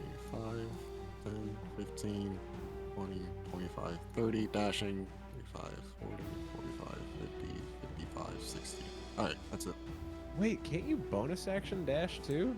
Sure can. Can I? As a rogue, you can. Yeah. Oh my goodness. Okay, so 5, 10, 15, 20, 25, 30. Okay. You jumped so over you that do square, that. right? Yeah, the square didn't activate. Sure did. It did? As soon as you stepped on it, it sure did. Oh my goodness. Oh no! Just deactivate the coin because that doesn't matter about coins. It's looking for people. Alright, that's fair. And Tia is now gone. Oh gosh, and one of those things actually Oh, no. I replaces. was hoping it'd be the same coffin that I was in. Oh yeah, well, it's surprised it's not the same coffin. Okay. That's Tia's go. It's now Esmeralda's turn. Esmeralda will run. 15, 30. She gets right next to Meyore. That's where she gets. After Esmeralda, it's Roderick. Okay. I will. Still flying. Dash to 60 feet. I say, watch out for the floors. They teleport you around. It's not gonna help them, but you know. Okay, yeah. And then it's Van Richten's turn. Just rolling the dice on steps at this point. So Van Richten runs around the corner using 45 feet of movement and goes.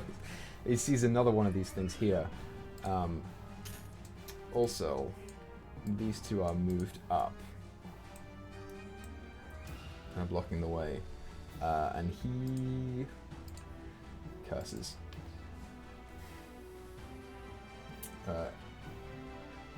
He says, Scheiße für dich. And then he's going to run up and swing at this other one. He makes 2 attacks. Oh, one was a nat 20, that, and both of them hit. Ooh, nice. Van Richten deals an additional 3d6 on an attack against an undead, so... Oh, nice. We're going to do 4d6 times 2, and then times that by 2. This is why he's good, see? 15 times 2 is 31. That one just crumples. And he pauses and kind of thinks about where this thing came from. Right where he is. And then it's Milivoy's turn.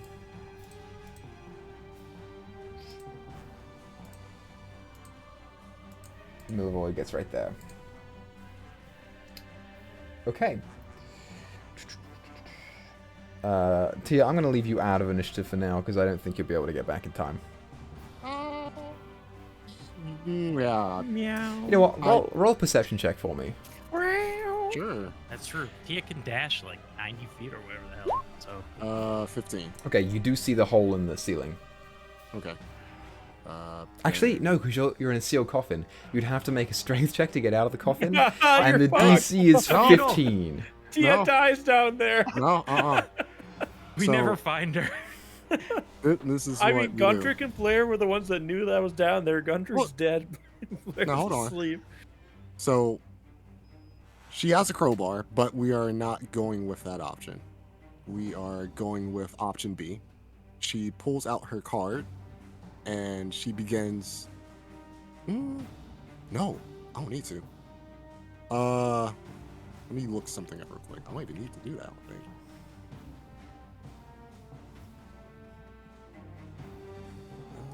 What is that called?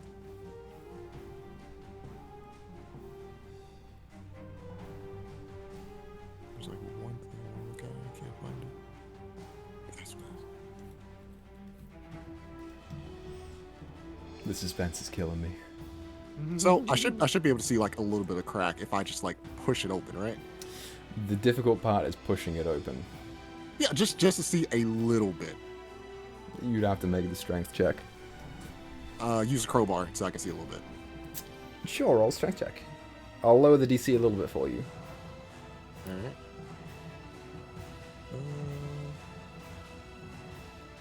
Where's my strength check? There it is. 10.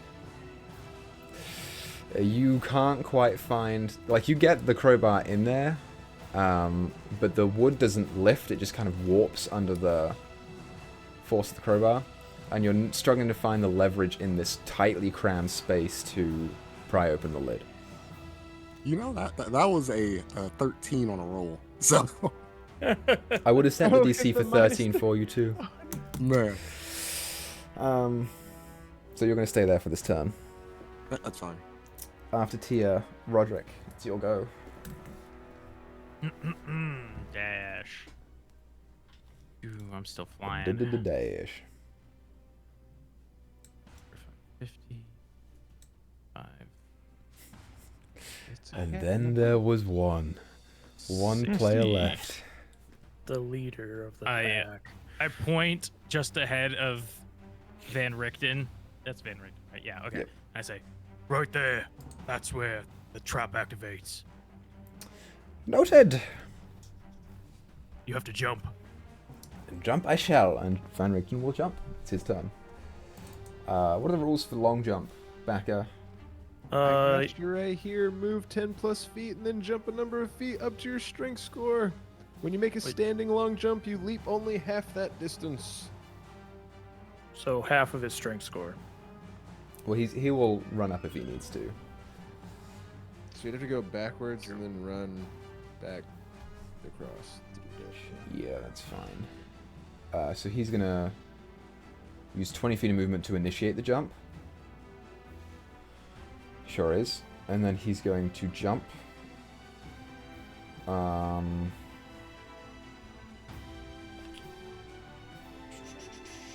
love having my viewing screen. I'm trying to think if this would work here. I'm gonna give him a roll. He rolled fine. He just about makes it. Just about. And that's just part of his movement, right? Yeah. So 20 feet, another 15 feet. So you'd have to use his action to dash to do this. And so can't do anything else unless he's got a bonus action, which I don't think he does.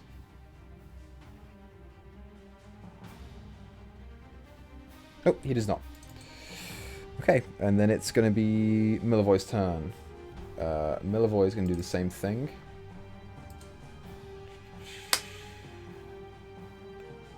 Millevoy has a much easier time doing this, actually. Because he can move 5 back, and then 5, 10, jump over the 10 feet. Shit. I've lost it. 15, 25. So he can get up there without sacrificing an action. Is that how that works? 5, 10, 15, 25, 30. No, he can only get to where Veneration is. Never mind. So he's right there. Which he can be because Roderick is flying. Yep. So we're all good with that.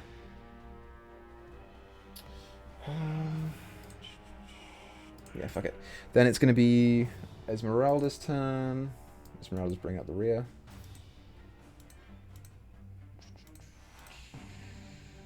$60 feet right there.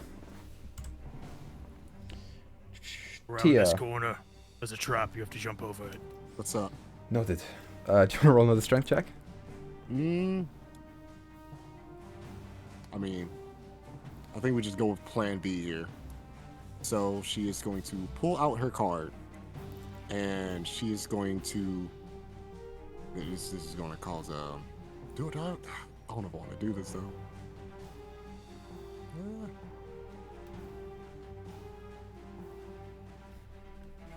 Oh no, it will work. Perfect. All right. She's gonna pull her card, and she's going to whisper a chant into it. A very short one. Now it's the time, my pets. Dungulies, arise! And she is going to summon Dungulies, the dung beetle, the pony-sized dung beetle, to burst open the coffin. And with that, with what? It doesn't work? He's pony-sized? Yeah, pony-sized. Yeah, fuck yeah, it works. All right, so Nice. he's going to burst him and her out of the coffin. She's going to direct him to the hole that she sees shining. Mm-hmm. He's going to use his ball of dung and lift her up so she can get up, and he's going to jam his ball of dung into the hole. Okay. Dungulies goes immediately after you as a note, so you don't get any Yep. actions or anything this turn, but you are sitting on a big ball of dung. Yep. Sick. Following Tia's turn. Oh, now it's Esmeralda. So she'd go now. Doi. And then it would be Roderick. Okay, Roderick is going to head up to the gate. I'm flying, so I can kind of get over them, right? Yeah, that's fine. I'm gonna use my last turn undead. Nice. Amazing. So I need saves, wisdom. Both of them please. fail. Let's go. Okay, so on their turn, they got to dash away. Mm-hmm. And then can I reach the lever? I'm going to say... I used 20 feet of movement. I guess I could wait. If you move 5 feet, I would let you reach the lever. Yeah. So this is what I'm gonna do. I'm above them. I only use 20 feet to get here. Oh, never mind. Because I use my action to turn undead. So never mind. Oh, it's a lever. Like, you can... Yeah. I'm just debating if I want to open it because I'm like if Van Richten goes right before me, and so there's just going to be the issue of these things haven't run away yet anyways. So, you know what I mean? Mm-hmm. I guess they'll be afraid of me either way, so, like, sure, I'll open it. Okay. You open it, and... Actually, did we ever close it? Yes, we did. Okay. Yeah. You open it, and they do not attack the people in front of them. They're scared right now. I'll just try to get around them. Okay. It's Van Richten's turn. Go ahead. No, I'm good. I gotta stay here a turn.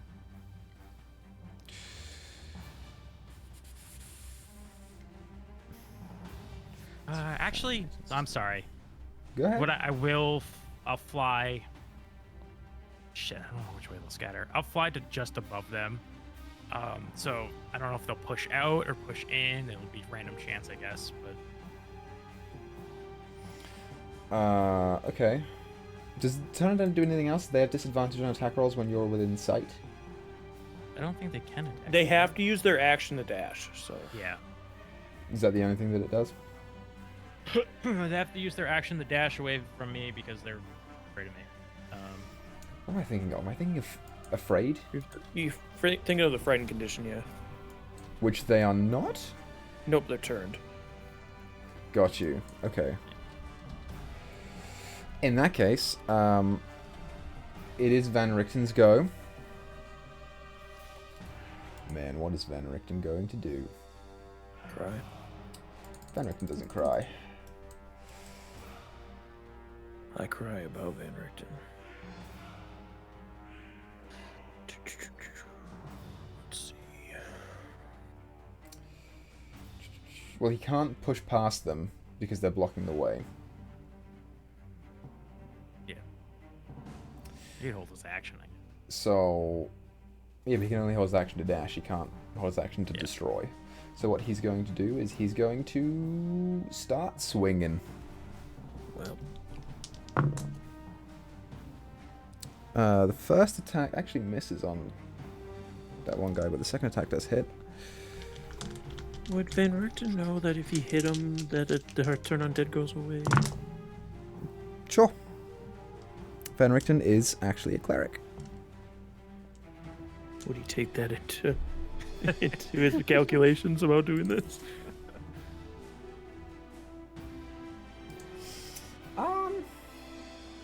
You did say he was a genius even. Or did he say that about himself? Van Richten. Sure, you know what? He won't attack them. Okay.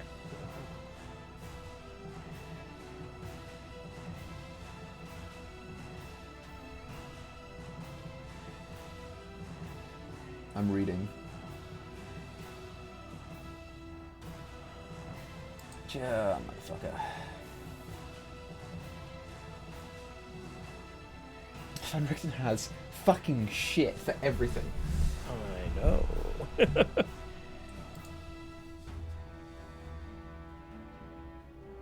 Does this say?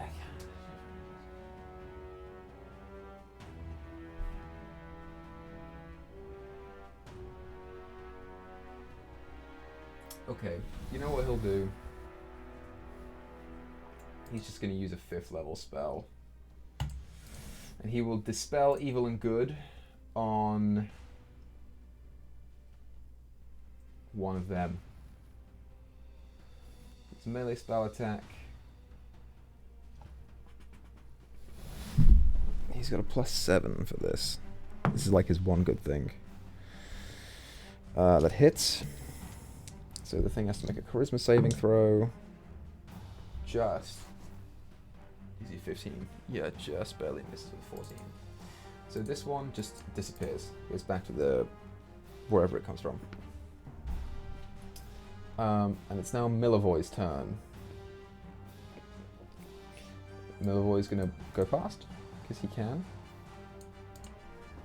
And he reaches the coffin.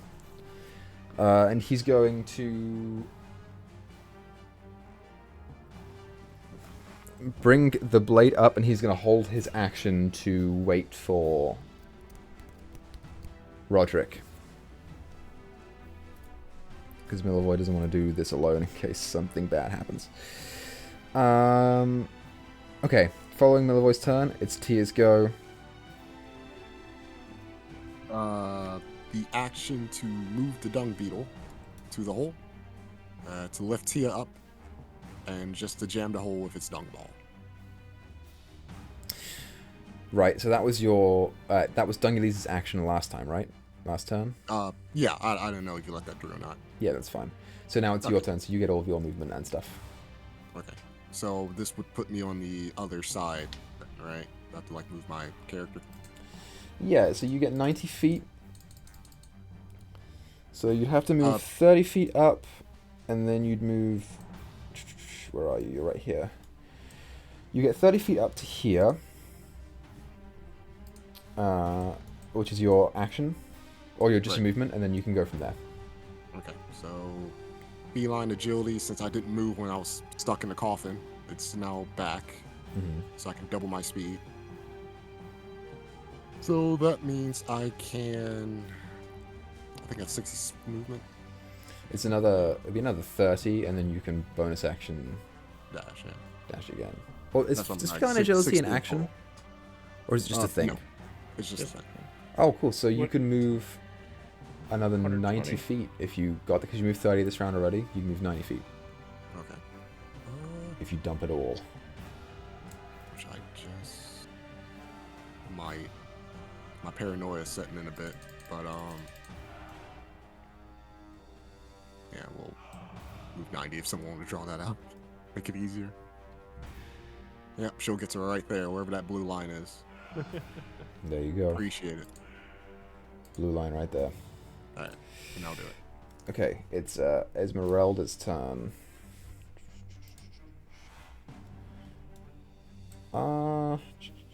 Esmeralda is going to... Well, she's going to run and jump over the thing. So 5, 10, 15... She doesn't need to... I'll roll, make sure it doesn't go really bad. Doesn't. So she can get, like, right there. Doesn't need a dash.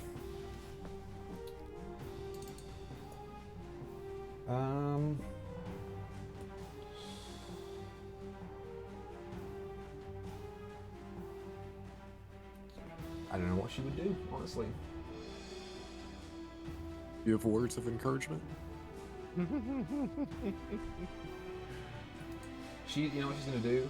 She's going to use Protection from Evil and Good on Roderick. Because Millevoy is waiting for you down there. And no one knows what's going to happen. So she's going to tap you and use Protection from Evil and Good. She says, just in case you need it. Thank you. It would have been the Undead's turn. The Undead would have also, by the way, just moved. So it'll probably be like down there. But now it'll be your turn, Roderick. Millevoy is waiting, ready to strike at the coffin when you get down stake. there. Oh, that's true. Esmeralda would hand you one. Great, I grab it. And I fly over to the coffin. You said Millevoy was holding his action, I assumed, to open it. Well, to swing down on the coffin, which would break it, but you can get him to do something else. Oh, that's fun. There's already a hole in it from Meyore, right? Yeah. So can I see his chest? Strahd is not yet there. Oh, we beat him to it? Sure did. All right, I'm holding my action for when he... I mean, dude, if this is a fake out coffin, I'm gonna be pissed. I'm holding my action for when he appears, and I am shoving that thing down as hard as I can. Okay. So, in the next 2 turns, everyone gets there. And everyone's going to wait. Tia, you can move in there as well. I'm not going to make you avoid the trap again. You have wall climbing. Okay. Yeah, this is fine. Yeah, I'll move in there. I'll say in the meantime that Undead is dispatched as well. Because fuck it. Blair, you wake up and you're like, huh?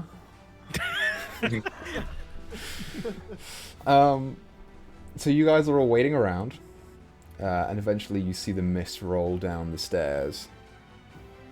As it does, you feel the presence of evil once again culminate in the chamber as it creeps forwards and is sucked into the coffin. You watch through the hole in the lid as part of the body of Strahd reforms. What are you guys doing? I say, we won. And I stab down into him when he forms. Okay. As he's beginning to form, I'll say Milavoy and Esmeralda kind of pry the lid open, and as they do so, there's a heavy like clatter as it hits the side of the wood. As it does so, Strahd's body still regaining its shape, his eyes open, and he looks dead at you as you plunge the stake down. Go ahead and roll an attack roll. You've got advantage. Oh, advantage. Yes. Okay. Okay, but my strength's not the best, right? Is this using my strength or... Yeah, sure is. Yeah. Okay, so... 21. How do you want to do this? Yeah, I do exactly that. They whip it open, and as soon as his eyes open, I'm coming down with that stick, and I say, we won. You watch as the body jolts forwards about a foot, Strahd's eyes widening, the skin pulling tighter against his thin, lithe features. His eyes begin to pop, his gums recede backwards, revealing the sharp incisors that go much longer than you thought. As his scream of agony echoes around the chamber around you. That scream is the only thing that resides in the cold, empty walls of the Castle Ravenloft, as the body slowly burns away. And the four of you, and well, Tia's there too, the five of you are left standing around, wondering what to do next. I collapse to my knees and start crying.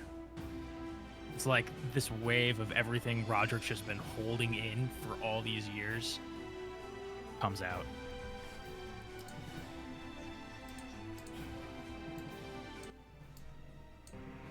Okay. That is what Roderick does. Tia? She looks at the coffin and just see, Strahd just slowly just, crumple and just turn into nothing, and a brief smile just like appears over her face, and you just hear her just say, "Finally," and just stares in amazement. Blair, you feel your mind regain itself as you wander the cold halls of the catacombs of Castle Ravenloft. I think she wouldn't have left that room. It's like coming to out of her sleep-induced night terrors, being a little frantic, but then once Strahd's dispatched and she has her mind back, not feeling good about herself. I assume she kind of knows what happened during that fight. Yeah, you remember. Yeah, so like not feeling great about herself at all. She does go over to behind the statue and pull Gundrick out from being collapsed in the corner and like lay him flat on the ground in front of the what's his name? Strahd's brother. What's his name? Sergei? Sergei. In front of Sergei's coffin, and puts the sun sword in his hands, the hilt of it in his hands, and then sits there and waits for anybody to come back for them.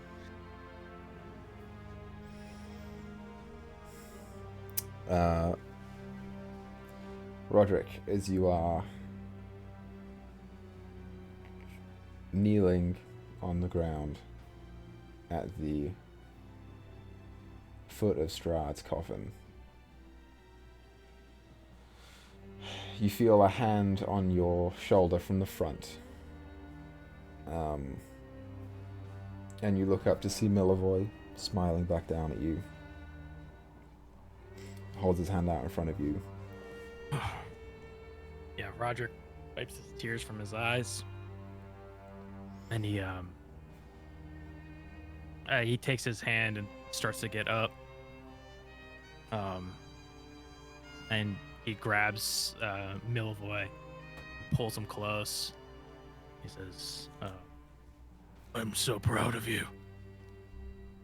So proud of all of us. Well, it's a good thing, you know. Finally done what countless others could not have. Actually, young Smasher boy, would you mind? And he kind of looks over to the coffin, and Meyore goes, oh yeah, I wouldn't. And brings the sword down and like repeatedly swipes down at the coffin, reducing it to splinters. And good riddance. Van Richten spits on it.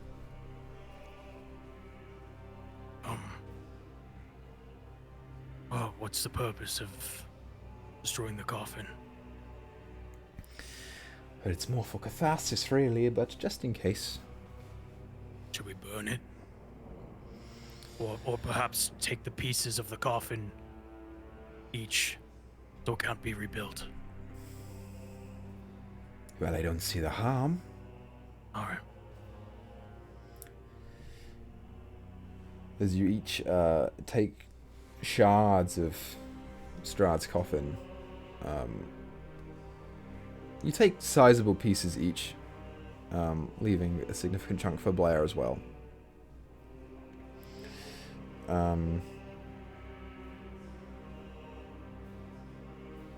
Esmeralda kind of stands up. So what is going to happen now to this place? I don't know. Wait. Let's go outside. But first, just go check on Blair. Gundrick. There are a few nods of approval, and you guys get up and begin walking over to Sergei's tomb. Jumping over the trap now. Jumping right in it. You have to. Fucking, like, just randomly Van Richten, like, fails. He's like, son of a bitch! he is trapped in there because that hole is sealed. No, you guys make your way over, and you find Blair and Gundrick there. Kind of avoiding eye contact.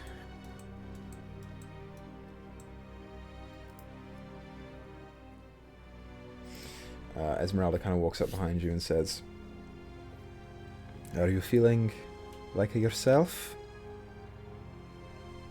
As much as I can. That's an improvement. Because you're kind of scary. I guess I can't help it. I am a monster after all. It's a product of his lands. You know, if you were anyone else, we'd both have killed you.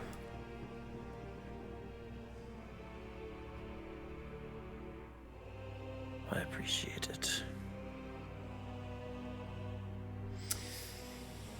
What of Gundrick? I saw him go down. He's laying on the floor in front of... I'm just getting up the stairs Okay. right now, I guess. I go over to him and start looking him over. I was in, like, the corner when he died, so I have no fair. idea. Yeah, I'd say you wouldn't know either. I can't remember. He snapped my neck or just bite my throat. I can't remember. He bit you a few times. He bit you a few times. Gundrick's a little raisiny right now.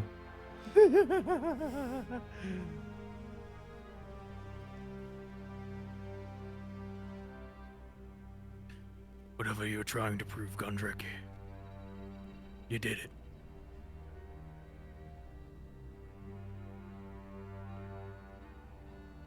I hope you know, Gundrick, that you made this majestic Fae very proud and special.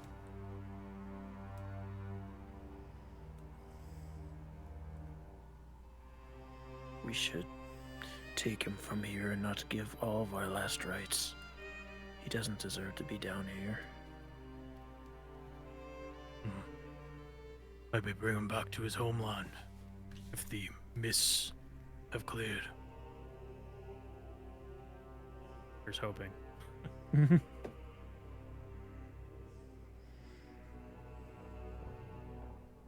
kind of kneel down and pick him up in a cradle, essentially. Just like one hand under his knees and the other under his neck. Making sure the sun stays with while I carry him out. So you guys begin ascending the castle.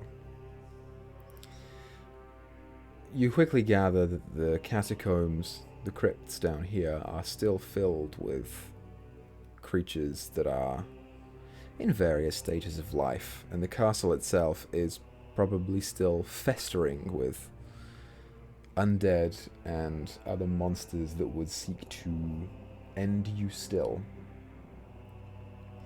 But you're more familiar with the way now, and you manage to get out unscathed.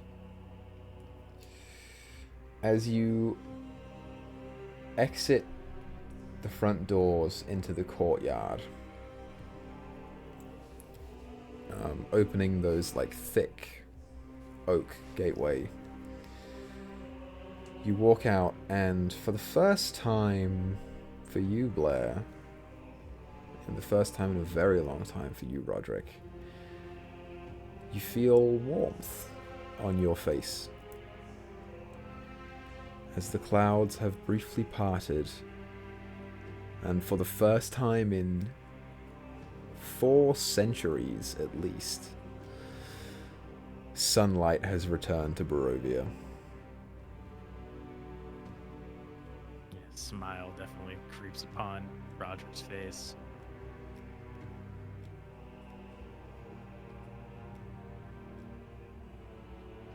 Where do you go?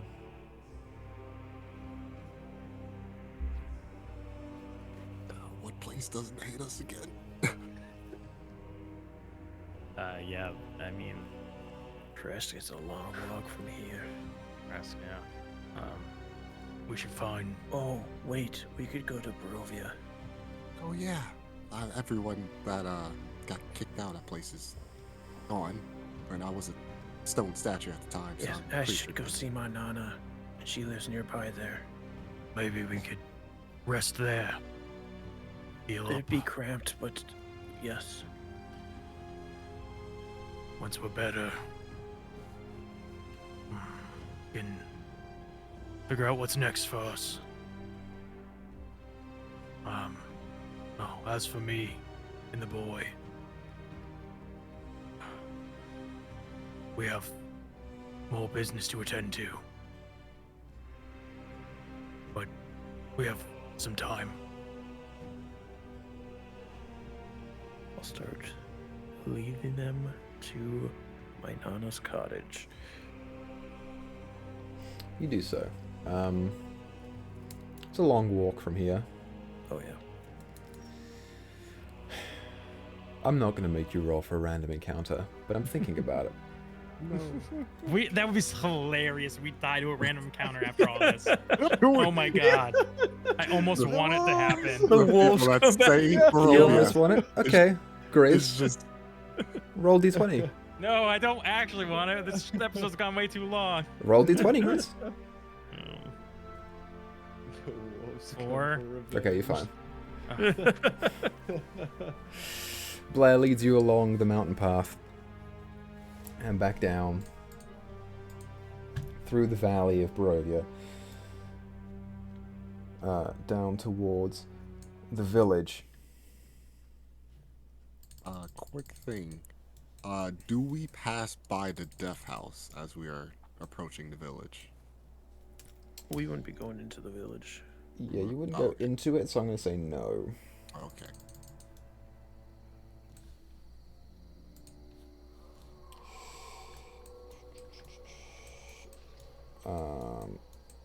But eventually you do find yourself walking through the woods, coming to a small cottage. Here's a question, actually, as well. Blair, do you take them by the Vistani? I mean, if the path is faster, probably. I don't see Sure why it'd is. be an issue, necessarily.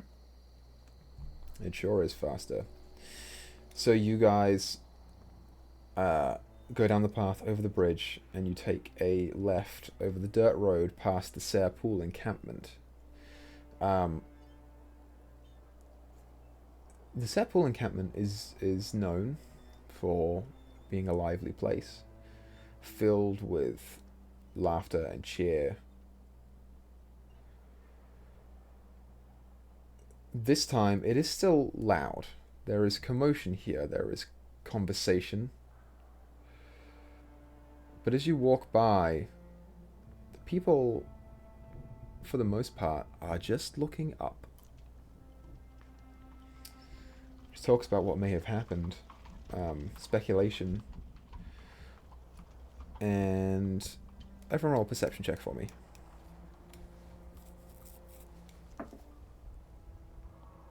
God damn it, Blair. Oh well. It's not that high. I rolled a 6 perception, but I rolled a history for fun to get an 18. If that does anything for Blair. I must be real distracted because I rolled 9. Yeah, 15 for Tia. Tia, as you walk by, you and only you, as you look forward into the encampment, see amongst the bright, vibrant colours of the clothing that the folk are wearing as they look upwards towards the sky, there is one who is looking at you instead. An elderly woman emerged from her tent, wearing an old, weathered smile and holding in her hand a deck of cards. She just nods as you pass by. I give a small wave. And you go by. Eventually going through the forest path until you find that cabin in the woods.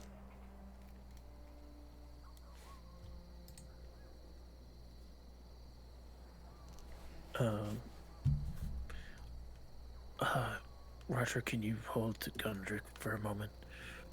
Sure. Hand him over. Go up and knock on the door timidly. You knock a few times and you hear shuffling from inside as someone walks slowly up to the door and unlocks and opens it. Blair, describe your Nana. She's pretty elderly at this point. Kind of hunched over, hair probably up in a high bun, gray, wiry hair. Kind of a longer nose. Probably wears like a knitted shawl over her shoulders at this point. Still looks like she could hit you pretty hard with a broom or something. But she's getting up there in age. And as she opens the door, Blair just does like an awkward smile. I'm home. Yeah, she, the kind of shriveled face looses to a wider, more open visage. And you see a smile begin to creep over Nana's face. She walks up and just gives you a hug. You hear her say, "I've missed you." I've missed you too. I've never gone too far. But I have I have friends here with me. We're looking for somewhere to stay to get rest. I know it'll be tight here, but I was hoping we could stay here a little bit.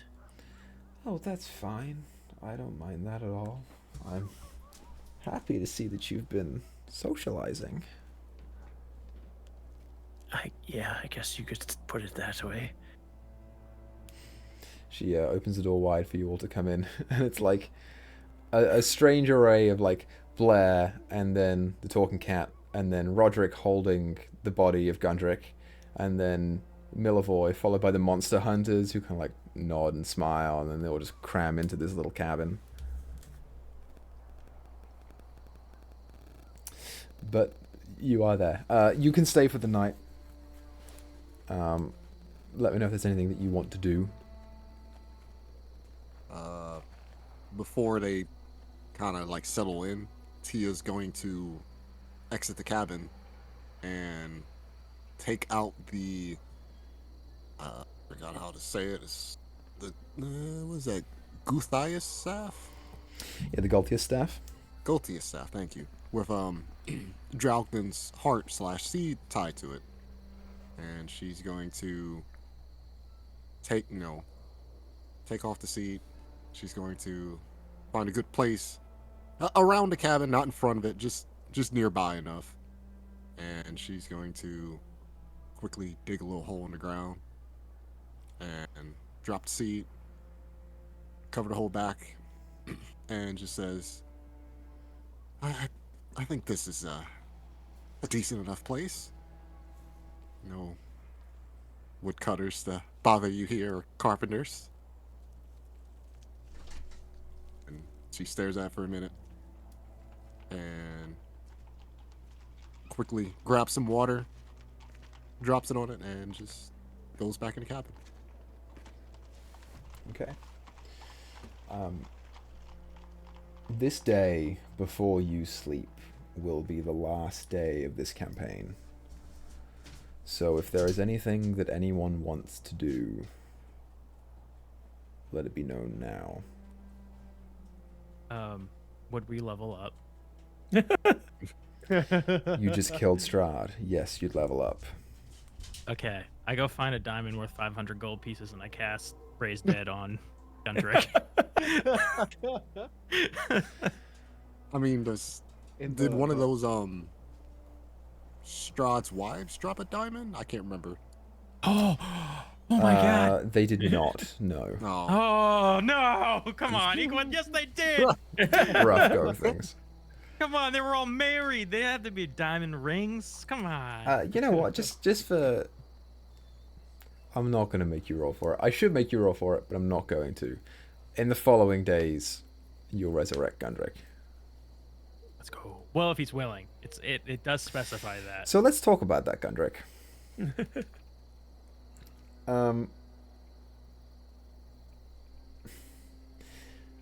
You feel your body hit the floor, and your essence is moved, is pulled towards somewhere else. In the end, you wander for a while, reflecting on what has been and what is to come. And then you hear a voice from behind you in this scape of nothingness. Something to separate from the nothingness. It says, "You're still a little shorter than me." Did you say that was behind me? Yep. Or, yeah. He, like, just lets out a smile and flips around. Daedric! You turn around to see your brother smiling wide back at you, arms open. Oh, yeah. Boom, bear! Yeah, you guys both crush a couple ribs on your way. You're so old now. That's crazy. Oh, well, it tends to happen, you know. Not that much older, though. Yeah, I don't know. Your wrinkles are getting pretty bad. Oh my, it is so good to see you, you idiot. I've been watching you, you know. What the fuck were you thinking trying to turn into a werewolf? That would have been something, wouldn't it? Yeah, I would have been. You would have eaten all of your friends. Come on now. You don't know. The I mean, kitty they're was the pretty first one hairy to go. now. I'm gonna tell you this right now. I think that majestic fae has more tricks up her sleeves than you give her credit for. She would find a way to sneak away. Oh, Daedric, I've missed you. Yeah, me too. Hey, look over there. And you see he kind of points off in one direction, and a visage of something begins to form. You see off in the distance a stone room begin to construct itself, and a man of sharp, chiseled features, handsome, wearing regal garb, stands in the center of it. You watch for a while until eventually some ethereal mist-like entity begins to rise up to join him. It doesn't take its full form. It doesn't become a person, but part of it is maybe there. And you watch as the two kind of stand staring at each other for a while. You see the guy's lips begin to move. Conversation is happening.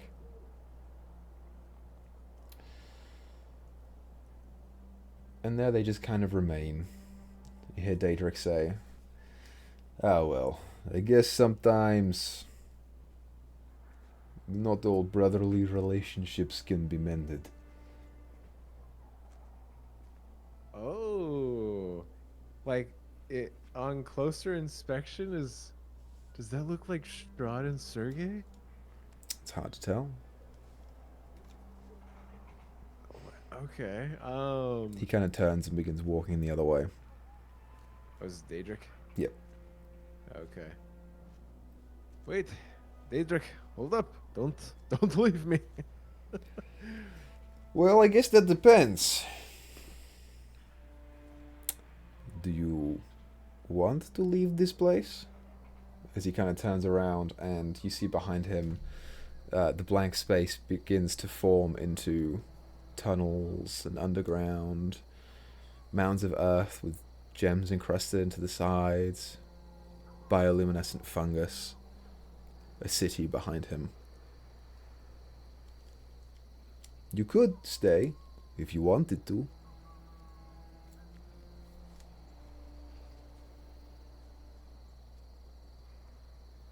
At home. Well, Our parents. it kind of is what you want it to be. I'm not going to lie to you. Things change around here, but whatever you want it to be, it could be. The choice is going to be yours.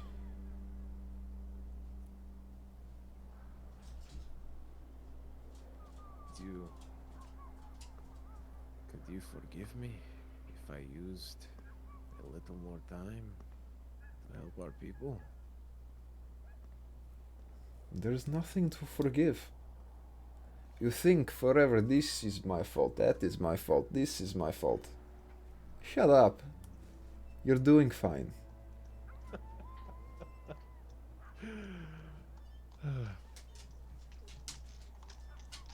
I thank you, brother. Thank you. I think I'm finally starting to realize that I've been a very hard-headed dwarf. Yeah, and that's saying something. Listen, take a little advice from me.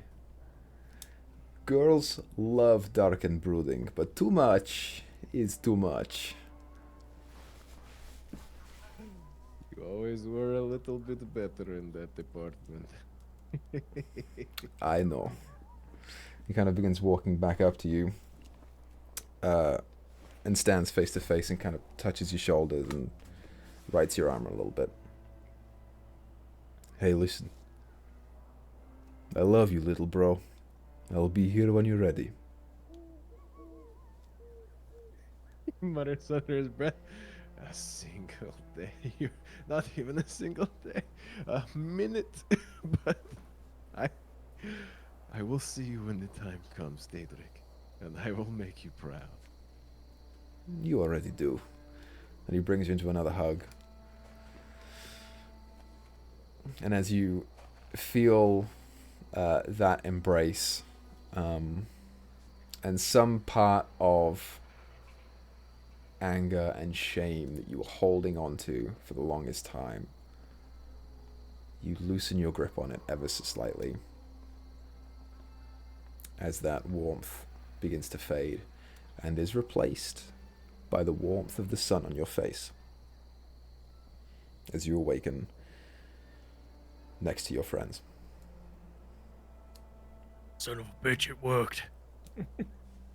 What? Hello there. Did we win? No, You we feel- lost. We completely lost. Well, now I'm just confused. Do you feel that on your face? The sun. You did do it. No, we did it.